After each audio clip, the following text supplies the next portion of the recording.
This thick beauty is the strongest hunter, who solo clears dungeon after dungeon without breaking a sweat, thanks to her secret shadow assassin class, with cloning and sword skills. And one day, after a routine dungeon workout, she returns home and spots a guy on TV, who instantly catches her attention when he destroys a veteran hunter in the middle of the city. Terry is so impressed with his skills that she just can't wait to meet this guy in person and test him, and she always gets what she wants. So she finds our guy and asks him for just one small favor, to have a fight with her. And even before Shin agrees, she pulls out her deadly daggers, showing she's going to fight at full force. Shin pulls out his huge sword too, ready to fight, and he does it just in time, because Terry suddenly disappears from sight and he barely manages to block her sneak attack from behind. But this is just the beginning. She leaps into the air, defying gravity, and disappears in a flurry of strikes. Shin just closes his eyes, making Terry's friend think he's crazy, but instead, he predicts Terry's next move and blocks her strike, making her jump back and barely keep her balance. Now she's really impressed with his skills.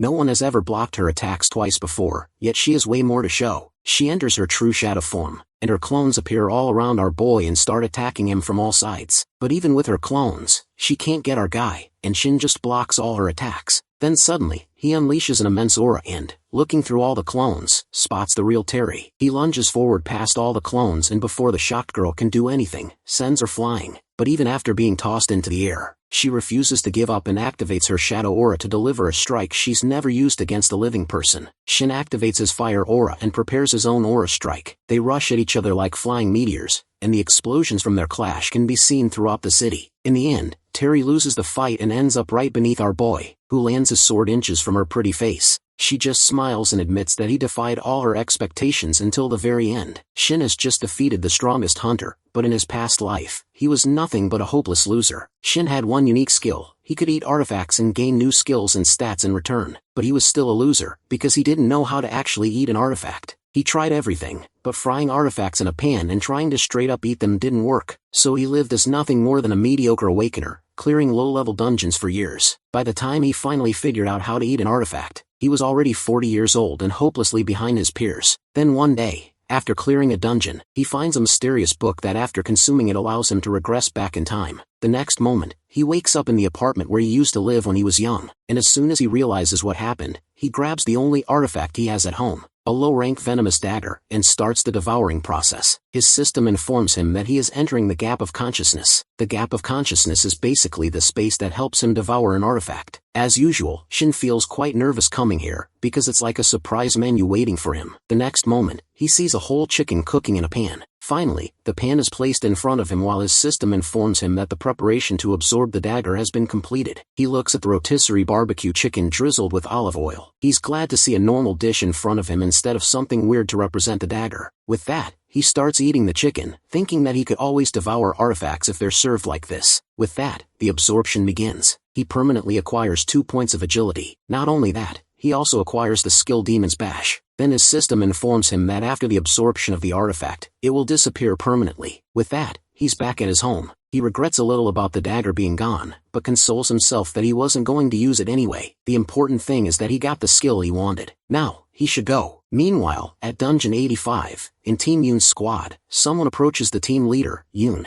Yoon asks the reason for the Porter Group leader's visit. The Porter leader explains that one of his team members has left the job. He was a newcomer named Shin, our hero. At that, Yoon consoles him, while saying that he shouldn't worry about Shin because he's going to join the players. The Porter team leader is quite baffled to hear the news. Yoon himself has approved this, and even asks whether the Porter leader has any problem with it. The Porter leader explains that Shin has just recently awakened, and hasn't even completed the player academy. It has never happened before that Yoon added someone like Shin to his team. Besides, there's a risk of imbalance in his own team due to issues in work distribution. So, Yoon firmly calls the team leader, and asks whether he hasn't taken care of everything, including his team, in the contribution system. His response shocks the Porter leader, who apologizes. When he walks away, Yoon's subordinate praises him for shutting down the Porter leader, but also expresses curiosity, as it's unusual for Yoon to accept someone like Shin into his team. Yoon laughs at that, and explains that he can use Shin as a sacrifice. If anyone needs to die, Shin will die. That'll also shut the Porters' mouths. Besides, he believes that as a level 1 player, Shin won't be able to continue anyway. His subordinate understands him. At that moment, Shin greets them and introduces himself. The Porters glare at him with hateful eyes. Shin is very nervous under everyone's stares, but he thinks that they could at least bother to hide their expressions. Then Yoon greets him back with a quip, saying that he thought Shin is going to be late on his very first day as a player. He then notices that Shin has a great sword as his weapon. Shin sheepishly answers that he's studied a lot of videos on longsword techniques. Yoon reminds him that the longsword is the hardest kind of sword to wield. Yoon replies that he's confident he can at least protect himself, so Yoon should trust him. Then Yoon enthusiastically puts his arm around Shin's shoulder, expressing that Shin has spirit, just like him. He then exclaims and orders his team to start the dungeon raid. With that, they enter the dungeon while Yoon instructs Shin to stand by at the entrance once he enters. Everyone discusses how many monsters they're going to kill. However, Yoon keeps his eyes on Shin with a thoughtful expression. He scorns the fact that Shin studied sword fighting through YouTube. He thinks Shin has become arrogant just because of his awakening and getting player rank. He assumes Shin has a death wish. But either way, it still fits into his plan, because this orc dungeon is famous for being the wailing wall for newbies. Yoon grins evilly, thinking Shin is going to realize his place very soon. But later, his grin twists into a grimace of shock the moment he finds the corpses of numerous orcs killed by Shin, forcing him to question Shin's real identity. Orcs are fictional creatures often seen in fantasy universes. Most of the time, people assume them to be weak compared to mighty beings like dragons.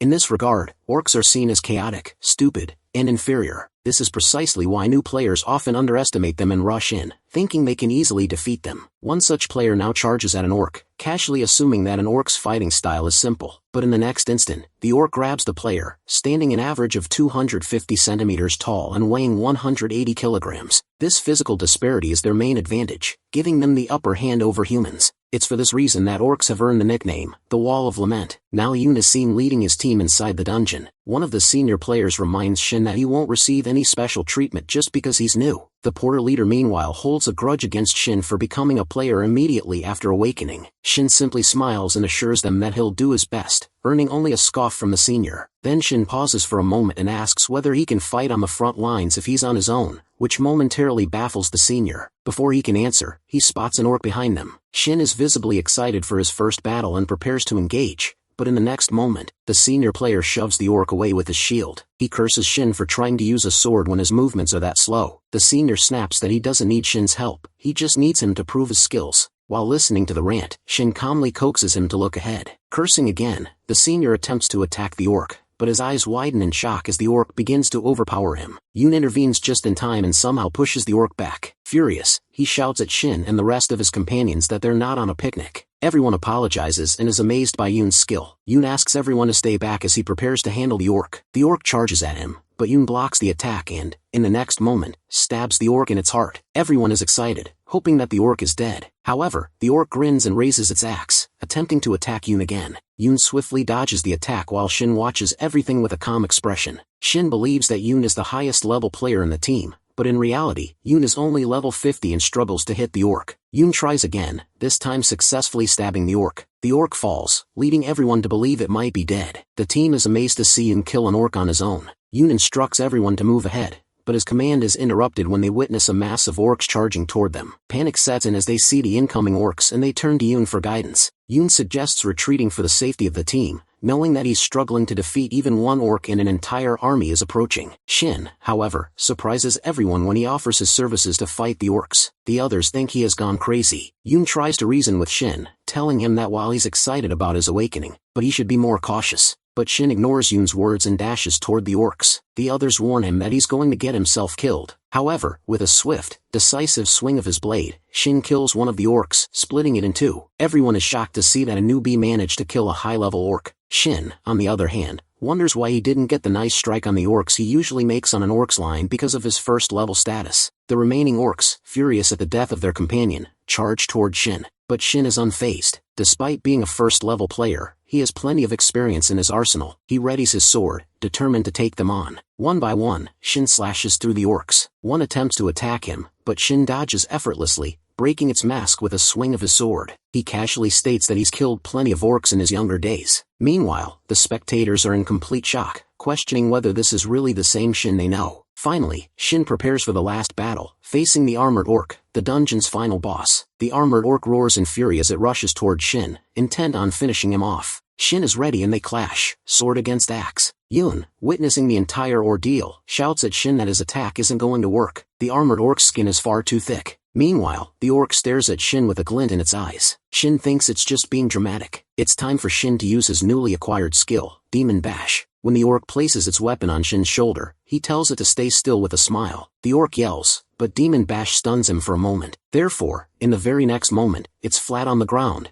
knocked down by Shin. Yoon and his minions are left stunned, unable to believe what they're seeing. The corpses of the orcs in front of them are taken down by a player who awakened just 3 days ago, which seem almost unreal. Yoon thinks about Shin's hindrance skill, referring to Shin's Demon Bash skill. He remembers that even top-ranked players only manage to activate the skill for 1.5 seconds. And yet, here's Shin, already amazing with a greatsword, claiming he learned how to wield it just by watching YouTube videos. Yoon makes a mental note to ask which videos he watched. He's completely flabbergasted to realize that Shin actually used hindrance against a fully armored orc. Meanwhile, Shin levels up. Not only that, he also receives an F-rank title tagged as Fearless Immature Puppy. With this title, he gains 5 points in evasion. Shin isn't particularly eager about leveling up, but he does enjoy stacking up evasion points. He also has one available stat point that he can use to boost any of his attributes. He already knows exactly which stat he wants to increase. He's learned, albeit a bit too late in life, that luck is the most important thing. So, he raises his luck stat, knowing it will help him enhance his skills and increase the chances of acquiring rare artifact drops. For him, it's a necessity. His system notifies him that his luck stat has been successfully increased. When Yin speaks up and asks if he's really Shin, he follows up by asking where Shin learned the hindrance skill from. Shin turns to him, silently thinking that he obviously can't reveal the truth, that he's from the future and using the skills of his past self. So he lies and says he got the skill when he awakened. But Yin doesn't buy it. It doesn't add up. Yun, eyeing Shin's sword, remarks that he might have just gotten lucky and gotten his hands on a diamond rank artifact, or something even higher. At that, Shin extends his sword toward him and tells Yun to check for himself. Yun agrees and takes the sword. He inspects it closely. It's a faded greatsword, which is a completely ordinary weapon. Yun exclaims in disbelief that the sword is just another run-of-the-mill piece, and Shin really does possess that kind of skill. He mutters a curse under his breath, frustrated that even after 2 years of experience as a player and reaching level 50, he still hasn't acquired a skill like hindrance. And now, to top it off, he'll have to share his pay with Shin.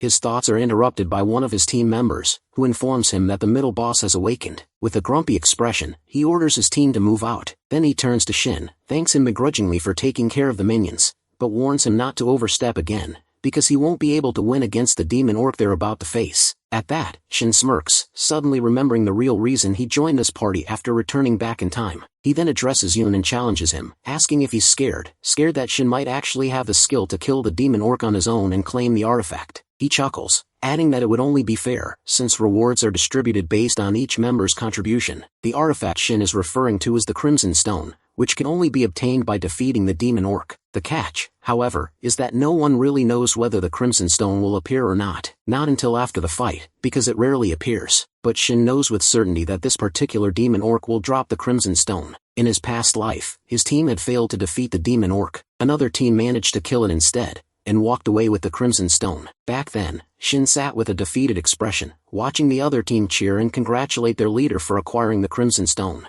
an artifact capable of fetching an enormous price. But what caught Shin's attention even more was the unique ability the artifact held, a delay skill. That was the moment Shin became obsessed. Now in the present, the delay skill is exactly what he desperately wants. Then, he asks the team leader if the reward is given according to the contribution of the team members. Then there shouldn't be any issue if he defeats the demon orc by himself. Yun stays silent for a moment. Shin, however, desperately wants the delay skill, even though he knows he'll gain a bad reputation for being arrogant as a beginner. He knows they won't take him seriously, and that's exactly what happens when one of the team members asks if he's gone mad. Just after defeating a bunch of orcs, he's already thinking of himself as a big shot. He tries to calm them down, but they're interrupted by Yun's voice, who tells Shin to do as he wishes. The players are shocked by Yun's decision, but Yun adds a condition. Shin can enter the dungeon and kill the demon orc, but only if Yun fails to kill it first. Shin's face lights up at the condition. He tells them he'll step out of the battle. Yun tells him again to do as he wishes, moving ahead with his minions following behind. On his way, he thinks of Shin as nothing more than an arrogant fool who believes he's a big deal just because he got a great skill. As he opens the door, Yun is determined to clear the dungeon and shut Shin's mouth. He wants to prove that experience is superior to skill. He opens the door, and his system notifies him that he has entered the room of the middle boss. He hands a formidable middle boss named the Bloodthirsty Demon Orc. Yun orders everyone to prepare for battle. While looking at the boss, he recalls the information he received claiming that this boss is easier to defeat. He instructs his team to form a circle around the boss and attack from the rear. He scoffs at Shin's wish to defeat the demon orc solo. Determined not to give Shin any chance, he rushes toward the boss, exclaiming that he's taking the lead. Moments later, he's thrown to the ground, his head injured and bleeding. Yun gets up, dazed, wondering what exactly just happened. Shin, watching from a distance, thinks he had assumed they'd retreat, but instead, they foolishly charged at the demon orc head-on. He remembers that the defeat last time happened for the exact same reason. Yun's team members look to him, asking what they should do next. One of them reminds him they'll die if they continue like this. While looking at the orc, Yun recalls the previous one, which had also been unexpectedly strong. He regrets relying on false information from the market. He then turns to his team and orders them to retreat for now. When they see the smiling face of our boy, they get quite irritated. One of them asks what's the deal with him. However, Yun insists they retreat, pointing out that due to the demon orc's low vision, they can escape from its flank. Everyone feels grateful for the order. Yun then turns to Shin and warns him not to blame him if he dies. With his sword in hand, Shin assures him that he needn't worry because he's not going to die. Now, he stands before the demon orc, which is yelling and charging toward him, but our boy is completely ready. He knows that if he looks at their stat difference, he wouldn't have any chance of winning against the demon orc, but the experience from his past life is his greatest advantage. He attacks the demon orc. Meanwhile, Yun's team turns around, baffled as they hear the loud clank, a sound that means Shin has managed to deflect the boss's axe.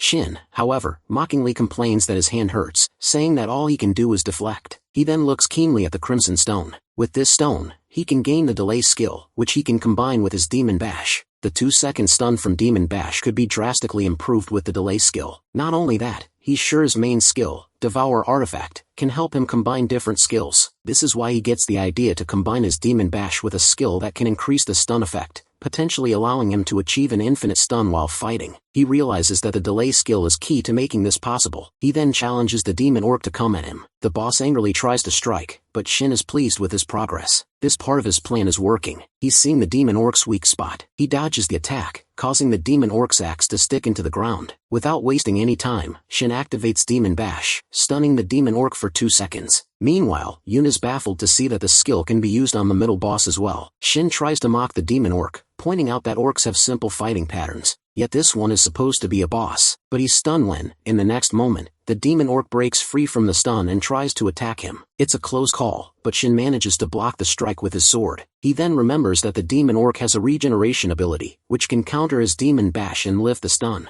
Now Shin needs to wait 15 seconds to use Demon Bash again. This is exactly why he needs the delay skill. He realizes he has no other choice but to defeat the demon orc without it. With that, he charges forward with his sword, facing the demon orc head-on. Yun watches the fight, but his subordinate reminds him to retreat, as it seems Shin is not winning either. While observing Shin's face, Yun can't understand why he's still so calm, especially when his stun skill isn't working, and there's a huge difference in stats between Shin and the demon orc. He wonders if Shin is really just a beginner player. As he deflects the demon orc's attack, Yun reflects on how he's experienced a similar situation in his past life. If he's too weak against an enemy, he needs to focus on one point, rather than thinking about cutting down the whole enemy at once. Now, Shin needs to use the orc's strength to his advantage to make a way for himself. With that, he cuts through the demon orc and receives a congratulatory message from his system. He comes up twice and also obtains the E-rank title of Demon Hunter. With this title, he gains regeneration abilities 5 times faster. Looking at his system, he feels relieved to get the 2 titles, a benefit of being a solo player. Then, he looks at Yun and his team, who are completely speechless for a while. Seeing their reactions, Shin knows what he needs to do to avoid an awkward situation. He dramatically shouts that he almost died. He credits the leader for inflicting enough damage on the demon orc. The blonde one asks the leader when he was able to damage the demon orc.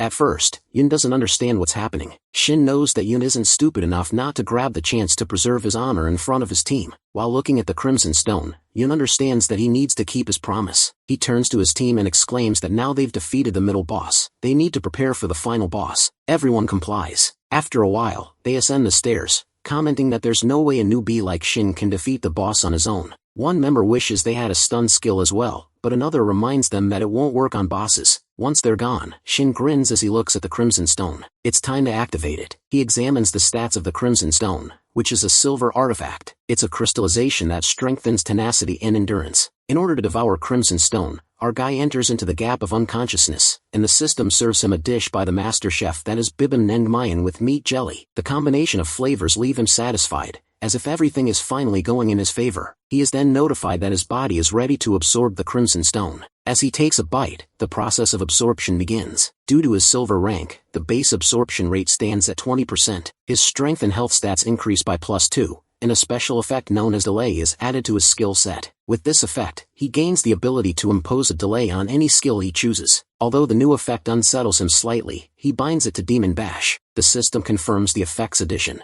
If he uses Demon Bash before the initial stun wears off, the enemy will be forced into a second stun. The third strike has a 90% chance of triggering another, the fourth carries a 60% chance, and by the fifth, the probability drops to 30%. When Shin gets back to consciousness, he's filled with satisfaction. He once believed a guaranteed 4-second stun to be only theoretical, but now it's proven real. Just then, Yoon approaches him, initiating a conversation. He informs him that the boss room lies just ahead where the Orc Berserker awaits. When our guy offers to join, he surprisingly declines. He explains that as a leader, it would be irresponsible not to utilize someone with Shin's capabilities. With a firm handshake, he invites him to cooperate. Our guy agrees but keeps his conditions unchanged. Yoon accepts. Just then, a player reports that the group is ready to proceed. Yoon nods and tells everyone to stay sharp. Our guy notices the blonde player's scowl and finds it puzzling. To raise morale, Yoon reminds the team that they're nearly done, and suggests they go out for drinks afterward. At Dungeon 85, the final boss room, the Orc Berserker appears, terrifying in stature, with massive fangs and wild hair obscuring its face. Yoon offers to enter first, but our dude steps forward, insisting they go in together. The boldness in his tone stuns the others. Instead of listening as leader, he charges while thinking that, unlike demon orcs, Orc Berserkers have lower resistance to skills. With calm, controlled attacks, stunning it should be achievable. The Orc Berserker lunges. At that moment, Shin questions if he was truly the one who spoke so confidently. As a child, fear ruled him. In adulthood, survival consumed him.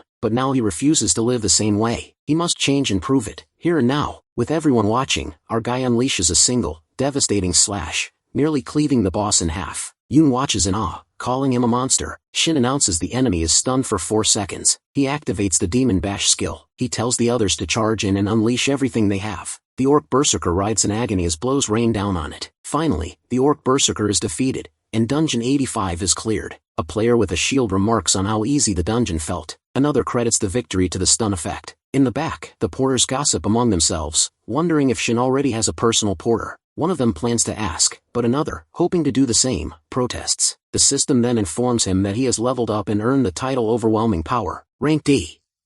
This title extends all his status effects by 10%. He reflects on how many titles he's collecting, something he never achieved in his past life. Yet even now, it pales compared to one man. Du Jiangsu, the Ghost Blade, the complete sword, Korea's strongest swordsman. Just 2 years into the era of players, Du Jiangsu surpassed level 500. In Shin's previous life, Du Jiangsu was untouchable, but this time he intends to catch up, if not surpass him. Fueled by determination, our guy stretches. Yoon approaches and praises his efforts, handing him a reward item. Surprised, he accepts it and asks what prompted the gift. Yoon explains that our guy carried the team, and that the item, a bronze rank artifact, wasn't valuable enough to hoard. Blunt as always, he jokes he wouldn't have given it away if it were worth much. But inwardly, Yoon is aware that Shin is now on a different level and likely won't be part of their team for long. The realization stings. From a distance, the blonde player watches the exchange, seething with jealousy. After years of loyalty, he feels discarded. To him, Shin is just a newcomer who got lucky. His rage bubbling over, he takes out his phone and mutters that the two should die together. He makes a call. The next morning, back in Shin's apartment in Songpa district, Jamsil-dong, he feels content. While most porters earn only $200 per day, his bank account holds 6 million. Clearly, Yoon had paid him more than double, with a bonus item as well. That item, the Berserker Ring, is a bronze artifact with the effects Lighten and Strength +10. Normally dropped by Orc Berserkers, the ring amplifies blood rage. To use it properly, one must spend 1 mana per second, reducing the combined weight of all equipped artifacts to 1 kilos. Our guy now understands why it's only bronze tier. Most players would deplete their mana before even swinging their sword. But he isn't most players. Though it took him 50 years in his past life to realize his strength, he now uses every lesson to his advantage. He knows that artifacts needing mana usually carry penalties, but once devoured, those penalties are overwritten. Their effects stay, but the mana costs vanish. Excited by this realization, he prepares for another one of his signature mukbang challenges. The mana synchronization with the Berserker Ring has already begun, and he doesn't care about the risks. To him, every new skill is a step forward. Meanwhile, in a private club in Gangnam District, Seoul, the yellow-haired player furiously claims he wasn't lying about the 4-second stun. A man sitting across from him asks if he's raising his voice. Instantly, the player falls silent. The man asks why he should care. When pressed, the player denies seeking revenge, claiming it's only business, but the man sees through him. His companion, a woman, whispers something in his ear. With a cold smirk, the scarred man turns back and slashes the player's ear. He reminds the trembling player that they are not his servants. As he pours liquor over the wound, he declares the man will pay. His voice, his loyalty, everything, by the worth of that ear. And then, with cruel calm, he asks again about our guy. The next day, at the Jamsil 4-3 training grounds, Shin finds himself sitting on a staircase while thinking about the foul taste of cold cucumber soup. The taste does not appeal to him, although he continues eating because it is the only thing available after his return from the Berserker ring. His stomach rumbles from the flavor, yet he remains optimistic since he believes that there is always light waiting at the end of a dark tunnel. But now he twirls his greatsword with ease, feeling how much lighter it has become. That is due to the lightweight effect from the Devour artifact skill. The skill no longer consumes mana, and although the penalty has halved its overall effect, every artifact he carries now weighs only 100 grams. His passive advantage convinces him to stick with the greatsword for now. When he checks his player information, he sees that he is at level 7 and currently holds 3 titles. He has no constellation yet, but he does have an exclusive skill known as Devour Artifact, and he has already consumed 3 artifacts. His stats show that he has 324 HP and 32 MP, and his experience points stand at 307. He knows that gaining the attention of a constellation is essential for his growth, yet a player can only have one. Therefore he must be cautious in choosing. Ideally, he wants one that aligns well with his best attribute, which is luck. However, he also understands that his current stats may not be enough to attract a constellation's interest. So for now, all he can do is train. Then he stands in front of 100 training dummies and prepares to continue building his strength. Later, a car speeds through a road and our guy steps out, barely able to stand straight. 3 days of constant training followed by a long-distance drive has taken its toll. He thinks the exhaustion might kill him, but there is one reward: that he has gained a new passive skill called ambidextrous sword training. It increases his adaptability with all swords, except for daggers and one-handed long swords, and this makes it ideal for a swordsman like him. He soon arrives at dungeon number 101, which is a solo player exclusive dungeon. Normally, he would need to wait months just to enter such a place, but having a car allows him to reach it without delay. When he gets there, he notices something strange. A black car is parked nearby and he realizes he has been followed into the forest. He does not know who they are or what they want, but whatever their intentions may be, he plans to deal with them inside the dungeon. Moments later, a group of men enters the dungeon. They are not solo players, and when one of them with a scar eye hears that this dungeon is meant for solo use only, he seems surprised. Our guy waits silently at the side, knowing very well that they have entered intentionally. He tells them it is his dungeon, but the men mock him and ask if he is an idiot. He warns them again, saying he will not report them if they leave immediately. Still, he knows they will not back off so easily. He observes them carefully and notes that they lack a healer and a mage. They have chosen to ignore sustainability, which is essential in clearing a dungeon, and instead rely only on swordsmen and an archer. He recognizes them as a group known for hunting other players. People call them the Hyena Pack. The large man in the group mocks his confidence, and the archer remains cold and alert. Shin remembers that they are eradicated by the Players Association's constant surveillance. He looks at the archer and remembers that he is the most difficult to deal with. Our guy remarks that they should hurry up and start fighting. He tells them that if he needs to get rid of bodies, there is no better place than a dungeon. This provokes the group. The man with the scarred eye suggests taking him out the easy way, and the large man says that tearing his mouth off would be easy enough. Our guy stays calm and urges them not to waste his time. He wants them to attack all at once. When they do, he reacts immediately. To him, dungeons are places where the rule of survival of the fittest truly applies. Players constantly try to kill him, and players seek artifacts with the same desperation. There are no rules inside a dungeon, and death comes easily. His past life taught him this lesson, and while unleashing his sword, he understands that killing here means surviving. With that in his mind, he charges at the group, and he brings down 2 members in a swift strike. He challenges remaining to come to him. The rest quickly retreat and try to find a better position while the archer prepares to cover them. The archer cannot believe that our guy has already killed Sang-ho, who is level 100, while Shin has only recently awakened. Shin spins his sword and locks his eyes on the archer. The archer panics, fires arrows, and shouts that Shin is a monster. Shin cuts through the arrows and rushes forward. His greatsword slams into the archer, who collapses in disbelief. The others think he left himself open by throwing the weapon,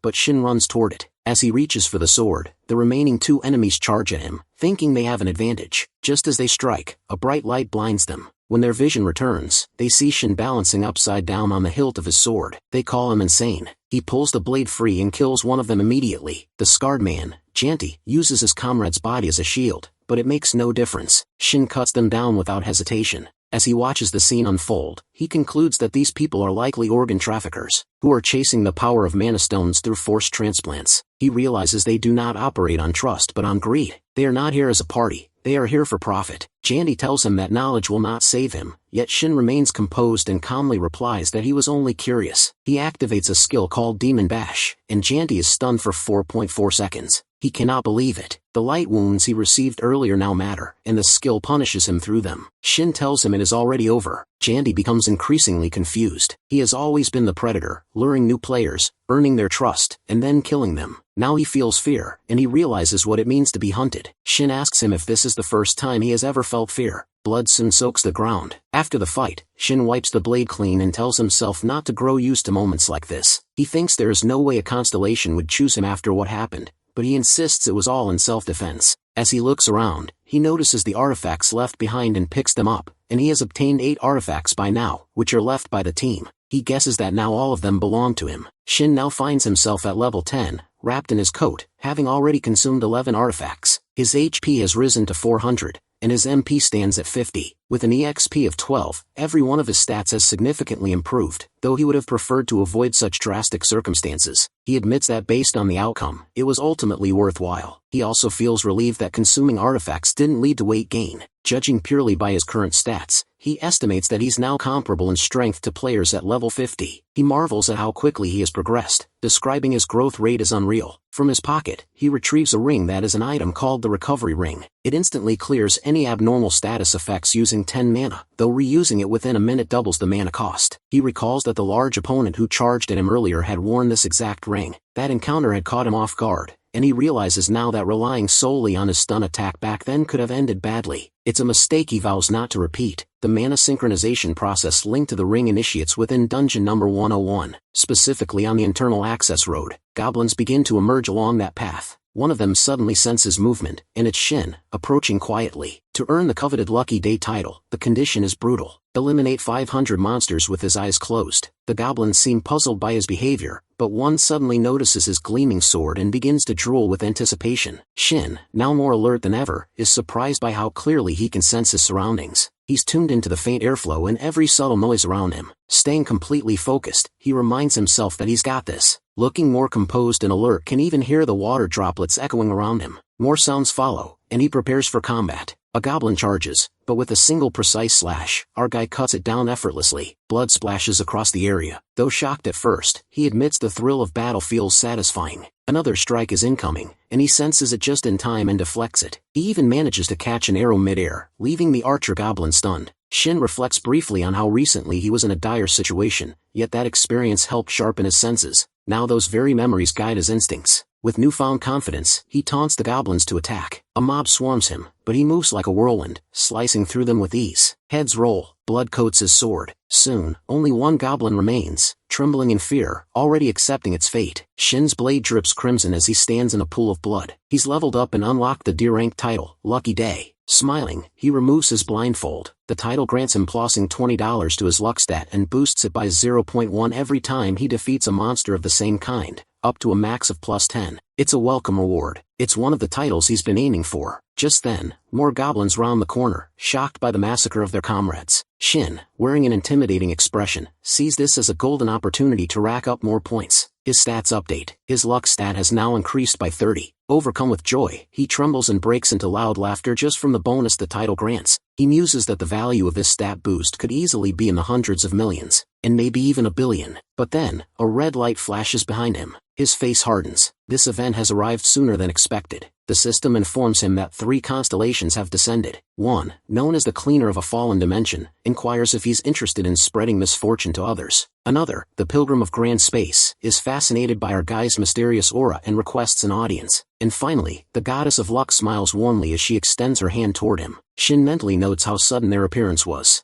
With a grin, he wonders aloud what the constellations thought of the little show he just performed. Expectedly, the goddess of luck begins to step toward him. Our dude looking at 3 constellations begins to question whether he's grown too confident. Though he hasn't encountered such circumstances in his previous life, he thinks that perhaps he should trust himself more. Something about the situation suggests that he's no longer the same uncertain man he once was. The goddess of luck appears intrigued by him. She tells him that she has never before witnessed a swordsman so favored by fortune. When Shin responds that people often call him lucky, he secretly feels relieved. The attention from the constellations comforts him. It suggests he's on the right path. Among them, the cleaner of a fallen dimension praises his hidden cruelty, a trait admired among slayers. Our guy suspects that this interest might be due to how quickly he eliminated the goblins. At the same time, the pilgrim of grand space observes him in silence. Shin doesn't understand why this constellation has appeared, but he recalls hearing that this particular being only shows up for players with the potential to become saints. He assumes that the presence of the goddess of luck may have attracted such attention. Rumors say she's well-liked even among the other constellations. During his gaze, the goddess explains that she has no exclusive desires. Even if he chooses a different constellation now, she promises he'll have the opportunity to contract with her in the future. This reminds Shin of a powerful tale, one about the Archer of Miracles, Hashimoto Yuki. That archer, known for never missing his target, was said to be blessed by the world itself. His arrows never ran out, and his strikes defied logic. Though many dismissed his feats as fabrications, he knows the truth that the archer's strength came from a contract with the goddess of luck. She is the one who turned miracles into reality. With 3 constellations standing before him, Shin informs them that he needs time to think. They urge him not to hesitate and to choose based on his own will. Still, he feels the weight of the decision that what if this is his only chance and what if no others ever come? He reflects on his past life, where, during his first 10 years, only one constellation reached out to him, the late bloomer student. That appearance had felt like salvation after years of suffering. Though it sparked hope, nothing changed until he turned 55, when the contract finally allowed him to regress. For that he is grateful, but it also means he may never get another second chance. He reminds himself that this time, he must choose wisely. Faced with 3 paths that are holy powers, destruction or luck, he takes a deep breath and makes his decision. He presses the accept button. The contract with the goddess of luck is sealed. She seems pleasantly surprised by his choice. The system informs him that, even in death, the contract remains valid for 30 years. As the contract is completed, a being from another dimension silently watches. 15 friendly constellations appear to offer their congratulations and wish him well. At the same time, 3 hostile ones, each of whom hope to form a contract with him, issue threats, declaring their intention to hinder his progress. Shin feels confused by the sudden attention but chooses to let it go. He extends his hand toward the goddess of luck, and she accepts the gesture with grace, praising his decision. Another constellation, the Mana Dealer, echoes her sentiments, calling it a wise move. Soon after, the goddess asks him to make a wish. He's presented with 4 options. The first guarantees a critical hit with every attack. The second ensures that any artifact ranked unique or higher will immediately activate its abilities. The third grants a 100% chance of obtaining artifacts from mid-bosses and final bosses. And the fourth allows each level-up point to increase his stats by 2 instead of 1. Additionally, if he's invested in luck, this effect will apply retroactively to all previous points. Our guy is stunned. Every option is absurdly powerful. The goddess looks proud, clearly pleased by his astonishment. The critical hits, the guaranteed drops, and the double stat boosts, and he realizes that all of this is the result of his perseverance. When she asks about the other constellations, our guy calmly tells the remaining 2 that they may leave. He plans to focus entirely on his chosen goddess. The pilgrim of grand space nods, saying they will meet again. The cleaner of a fallen dimension, on the other hand,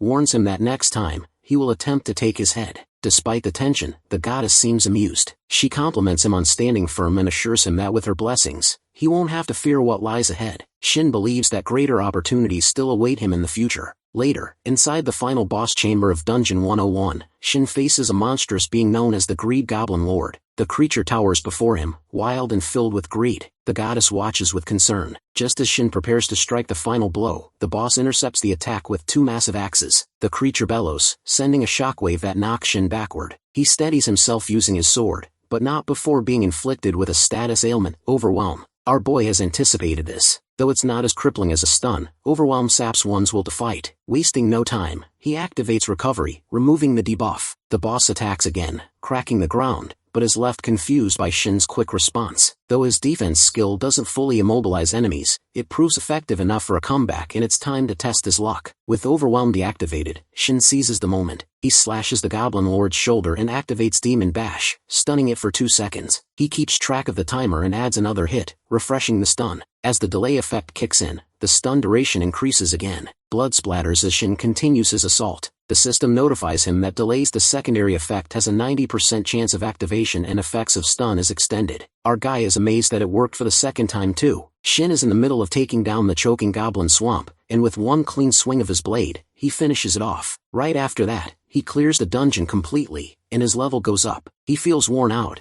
but he also earns a D-rank title. He's honestly really happy it's finally over. At that point, he starts thinking to himself about how first there were those thugs chasing him, and now this dungeon. He wonders if he's pushing himself too far. Just then, the Goddess of Luck shows up while pointing out that he must be pretty lucky to have pulled off everything he did today. He starts thinking that most people would probably say it's just skill, but she says being lucky is a talent too, and she's glad she's been helping someone so fortunate. He notices that how fast she changes her attitude. She, on the other hand, thinks it's all because of her support. After that, he looks at his status screen and decides to level up his luck stat first. But once he checks, he gets even happier that it's already over 100. This matters because once any stat hits over 100, it gives a 10% boost to anything connected to it. Like, higher evasion means better chances to dodge, and better luck means more rare loot drops. Now while standing strong, he looks at the Shield of Goodness. It's a support-type gear that gives pleasant 20 defense. It had belonged to the Goblin Fighter, Goodness. He figures it doesn't really matter since he's already guaranteed to get the drop, thanks to the goddess. Then he starts wondering that if he keeps raising his luck stat,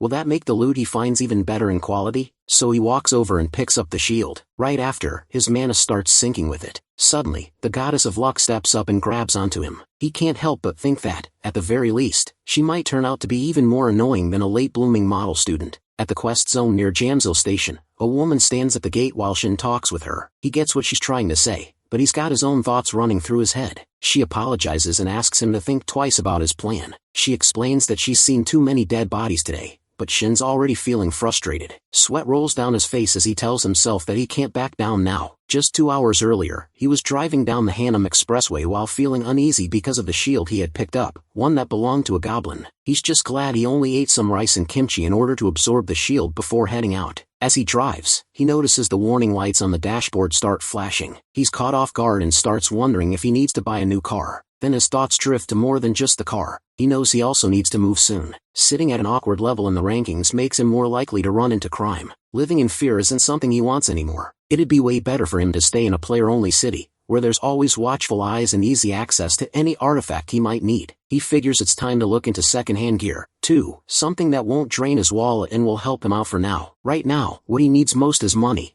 and a lot of it. He knows that there's only one place where he can earn that kind of money. The system that came with the player era brought quests along with it, and those quests are handled by a group that is the Player Association. As long as it's under their system, he knows he can make it work, so he rushes to the quest arena, ready to go. But as he's speaking to the woman at the gate, he realizes she's not letting him in. She tells him to pick a dungeon that fits his level, and asks why he's trying to enter a level 100 zone. Still, he stays calm and sure of himself. Even though he's only level 17, he feels like stepping into a lower zone now would just waste his time. She tries again while saying she's heard that line before. She pleads with him to choose a safer area instead. In that moment, he finally gets her point. Lots of people have died because they thought they were stronger than they really were. Still, he holds his ground. Deep down, he knows the risk, but he also believes that he can handle it. While the two of them are talking, a girl suddenly shows up and asks what's going on. The lady just brushes it off like it's nothing. The girl is Kim Miso from Eden Guild, a top-tier A+ ranked player. Shin looks at her and quickly figures out who she is. Kim Miso, the sniper known as the Marksman of Devastation. He remembers she's the first player to hit level 100 and earn the Marksman title. Even though her combat skills are amazing, what really makes her stand out is her background. She's the daughter of Kim Yoon-cheol, the president of Shinsung Biotechnics. Now Shin starts wondering if she's also Shin Terry, the shadow assassin with a famous title, or even related to Cho Jin-ho, one of the top sword players in the nation. He thinks whether all of them are part of the same guild. Then it clicks that she's the heir of the biggest shareholder company behind Eden Guild. Basically, she's been living the player life on the highest level since day one.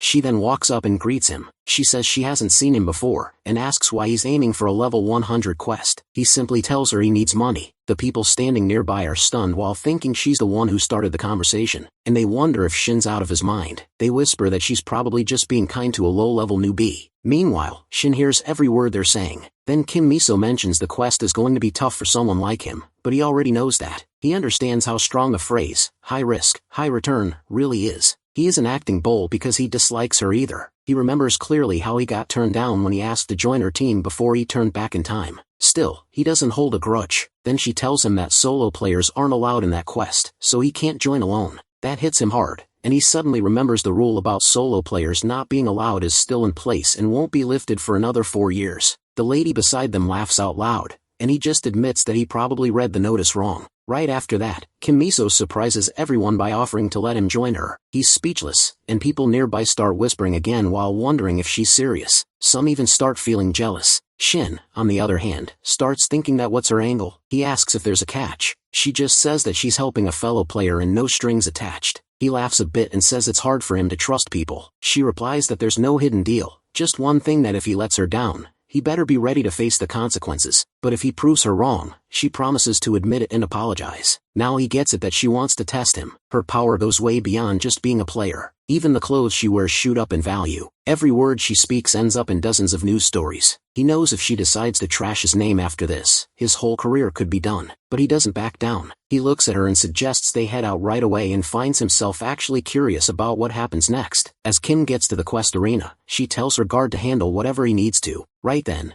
she notices that most of the guild members are caught up with other stuff, and she has to find new teammates to gather enough people for the quest. Coincidentally, she has a reason to team up with Shin. Because of the rules about having a minimum number of members for a quest, she ends up looking his way. When she spots him chatting with the receptionist, it's a bit of hassle for her at that moment. She just happens to notice this guy full of confidence, and since she's not sure how he might react, she gets kind of curious. So she asks the girl what kind of quest he's trying to take on. The girl tells her it's a defense quest where they have to wipe out all the monsters. Kim's surprised he didn't pick a fetch or raid quest, but instead went with something that tough. Because of how this quest works, the only way to win is by beating every monster, which is why it usually needs 4 people, with at least 1 ranged damage dealer. But he's planning to go in solo. She finds that shocking and sees it as pretty much a suicide run. Meanwhile, Shin asks if she's nervous. She looks at him, kind of stunned, and he says he was worried since she wasn't saying anything. He offers to wait for more folks, maybe a tank or another ranged fighter, if she thinks it's too risky, but she tells him everything's fine and decides to take on the quest with him. They're told they'll be moved to the quest zone soon. Then the girl at the counter says she hopes nothing bad happens since Kim's joining him. At the same time, a few others nearby start talking while wondering if they'll even make it. One of them doubts it, saying there's no chance a level 17 player can handle a level 100 dungeon. Still, someone points out that Kim might have something planned, since she's the youngest to ever be ranked A+.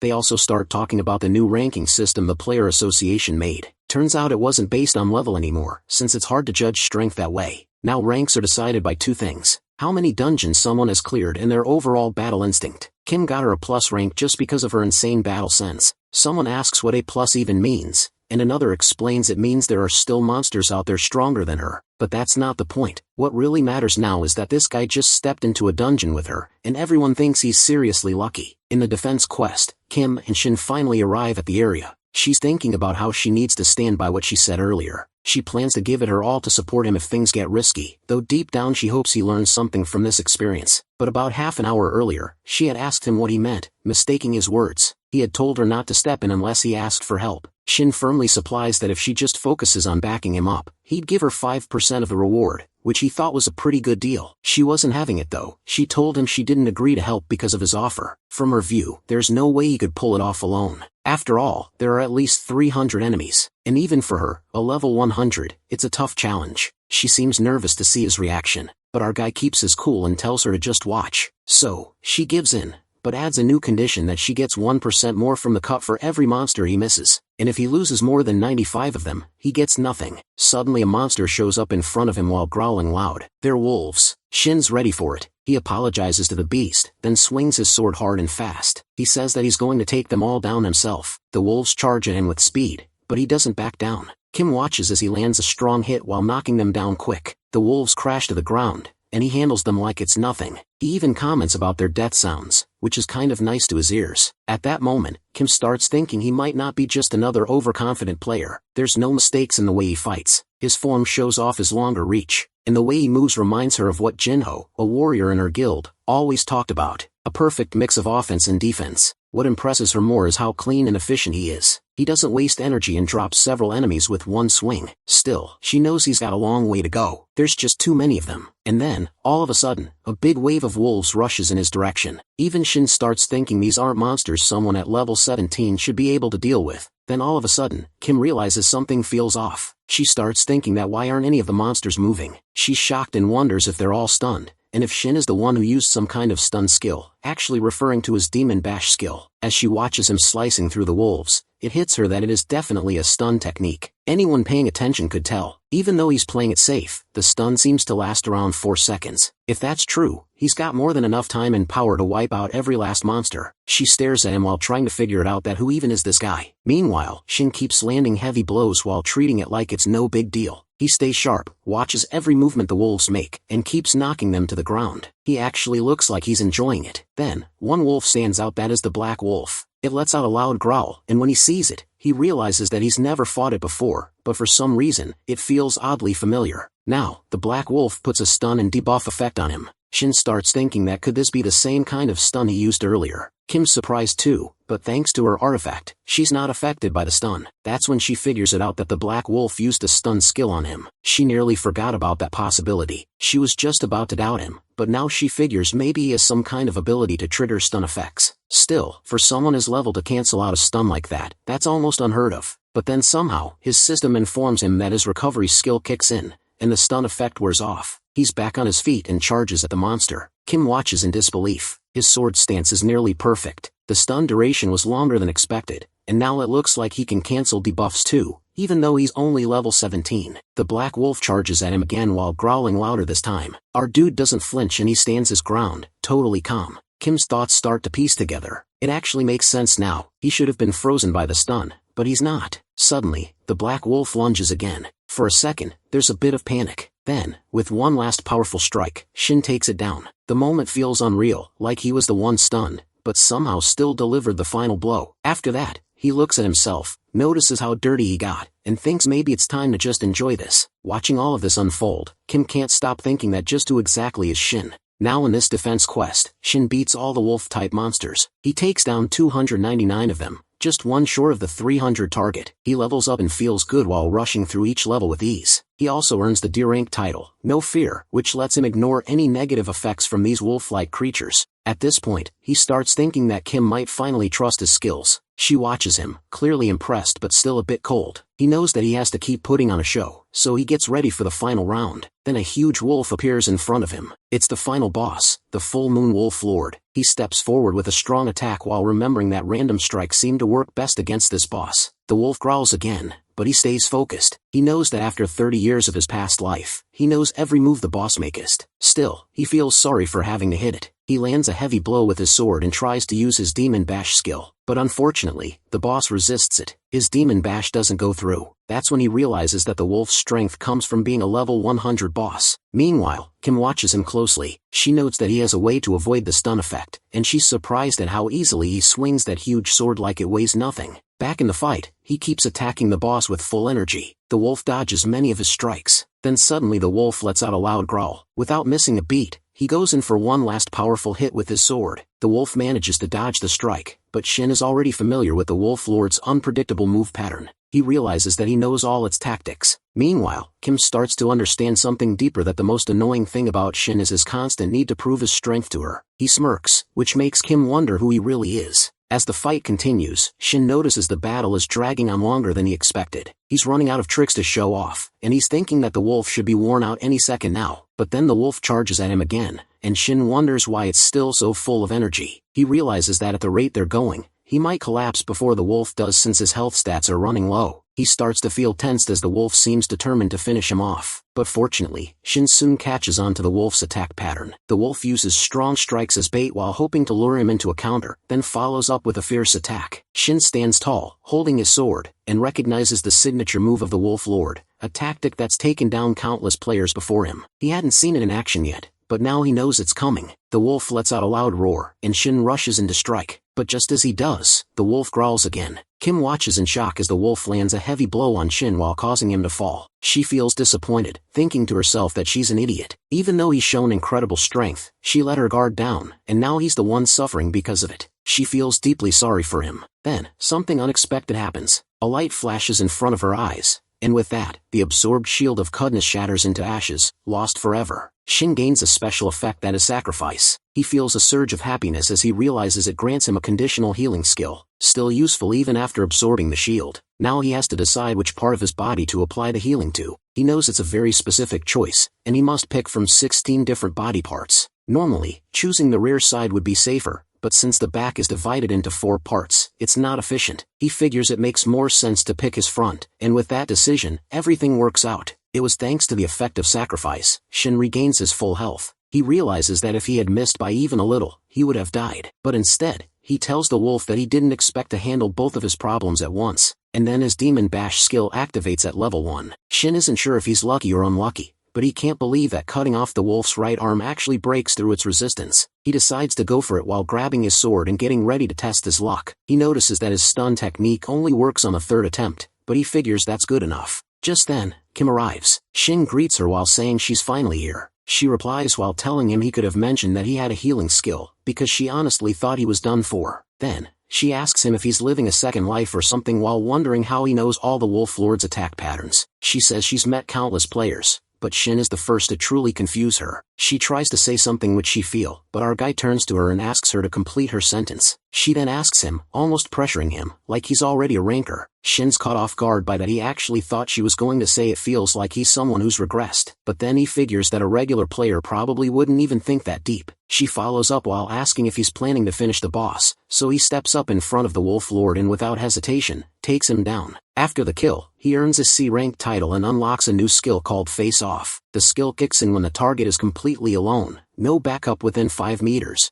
and it boosts all of his stats by 20%. Now Shin wonders if his first C-rank title is actually meant for solo fights. He's pretty pleased with it. Kim notices and points out that it looks like he got his title. He's surprised and asks if she's cleared this stage alone before. She admits she has, but also confesses that it was only possible because of her artifact. Shin responds while saying that getting the right artifact still takes skill. She thanks him for the compliment, though she adds that her item cost over 200 billion won, and it's not really fair to compare herself to someone using a regular sword. But then while brushing that aside, she suggests he test out his new title. Our boy doesn't get it at first, but then Face Off activates. Kim's standing alone now, within the 5-meter range, and no one else is nearby. However, the moment Shin says something, the effect deactivates. She laughs it off and says she needs to head out first to call her porters so they can collect all the loot. Shin thanks her again. He figures it makes sense that since dropped loot and monster parts are part of the quest rewards, so bringing in porters is just a smart move. And seeing how he handled most of the battle, he figures that he's made a solid impression on her. Before she leaves, she tells him one last thing, that she's giving up her 5% share of the quest reward.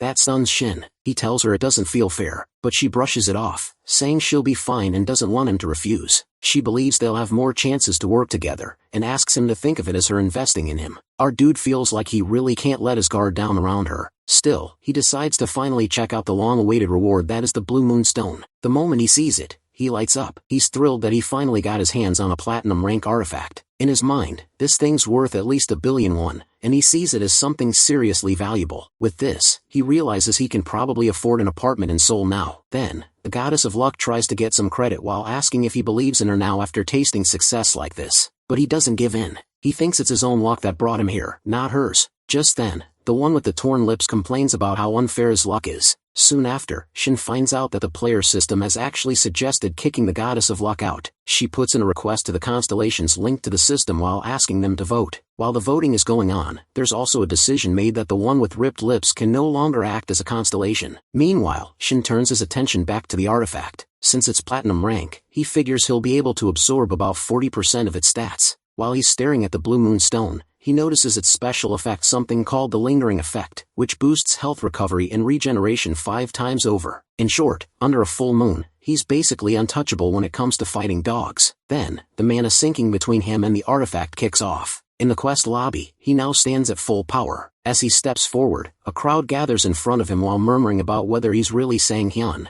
the guy who cleared a level 100 dungeon solo. Some are skeptical, but others say there's no reason Kim would lie about it. Kim points out that no one in their right mind would let a level 17 player attempt a level 100 quest, and says she would have stopped him if she could. She adds that everyone gave it their all in that run. Then she nudges someone to take a better look at Sang-hyun. That's when Shin remembers the worker. He feels a bit guilty about forgetting her. But just then, someone calls out to him. A guy introduces himself as Yoon Ju-han, the recruitment team leader from the Guardian Guild. He says Shin looks like a strong player and offers him a spot in their guild while promising the best treatment. But Kim steps in and tells them Shin has something to discuss with her, politely asking them to excuse them. People around start guessing if the Eden Guild is trying to scout him. Shin figures she pulled him out of that situation, but wonders what she's really planning. As they walk away, Shin hears a notification from his phone. He just got the reward deposit. Kim ISO checks in with him and asks if the quest payout came through. He's surprised it came so quickly. She credits the A-rank porters, and mentions her own influence helped too. He thanks her for handling everything. He's just received 500 million won. But then, the mood shifts as they switch to secret mode. Shin starts to feel uneasy while sensing there's more behind all this kindness. And just like he thought, she gets straight to the point that she wants him to join the Eden Guild. When Kim tells him to join the Eden Guild, he goes quiet. He then comments that it feels more like she is just thinking it over with a calm kind of confidence. She answers that there's a reason her guild is called Eden,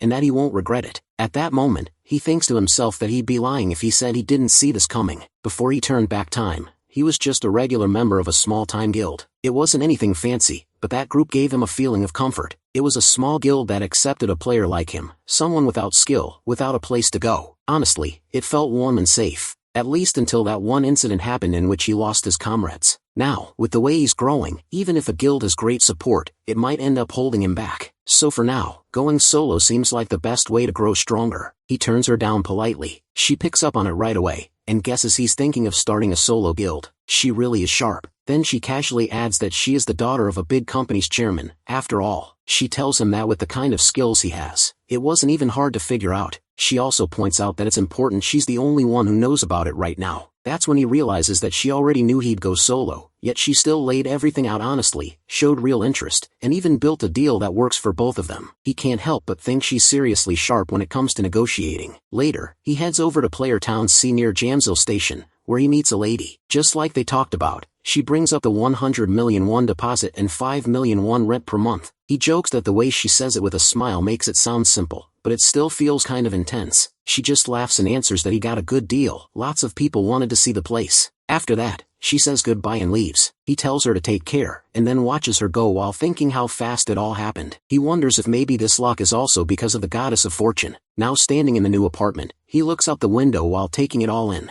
Even though not much time has passed, so much has changed. His sudden return to the past, the confusion, and everything shifting so fast, it all felt like a blur. He spent days just trying to figure things out. Even without clear answers, he wasn't sure what to do next. But then, something in him shifted. There was this rush, this energy running through his body, even though he hadn't done anything yet. It felt like youth, and that feeling, that fire didn't let him stay still. That's when he promised himself that this time, he'd live differently, not in a sad, helpless way like before. And just like that, chances to grow started showing up one after another. While they're riding in the car, Kim picks up a call and starts chatting. She is talking to some reporter Park Jong-min while stating that he's as fast as always when it comes to news. After that, he figures she must be talking to Park from Player magazine. On the other end, the reporter brings up that he heard Shin is with her in a quest zone. He confirms that it's true and starts talking about the recent players he's seen. But before he goes too far, Kim cuts in while asking him to get to the point. Soon after, they reach their stop. Shin thanks her for the ride, but she tells him to hang on a bit. She explains that they're planning to check out an unconfirmed gate soon.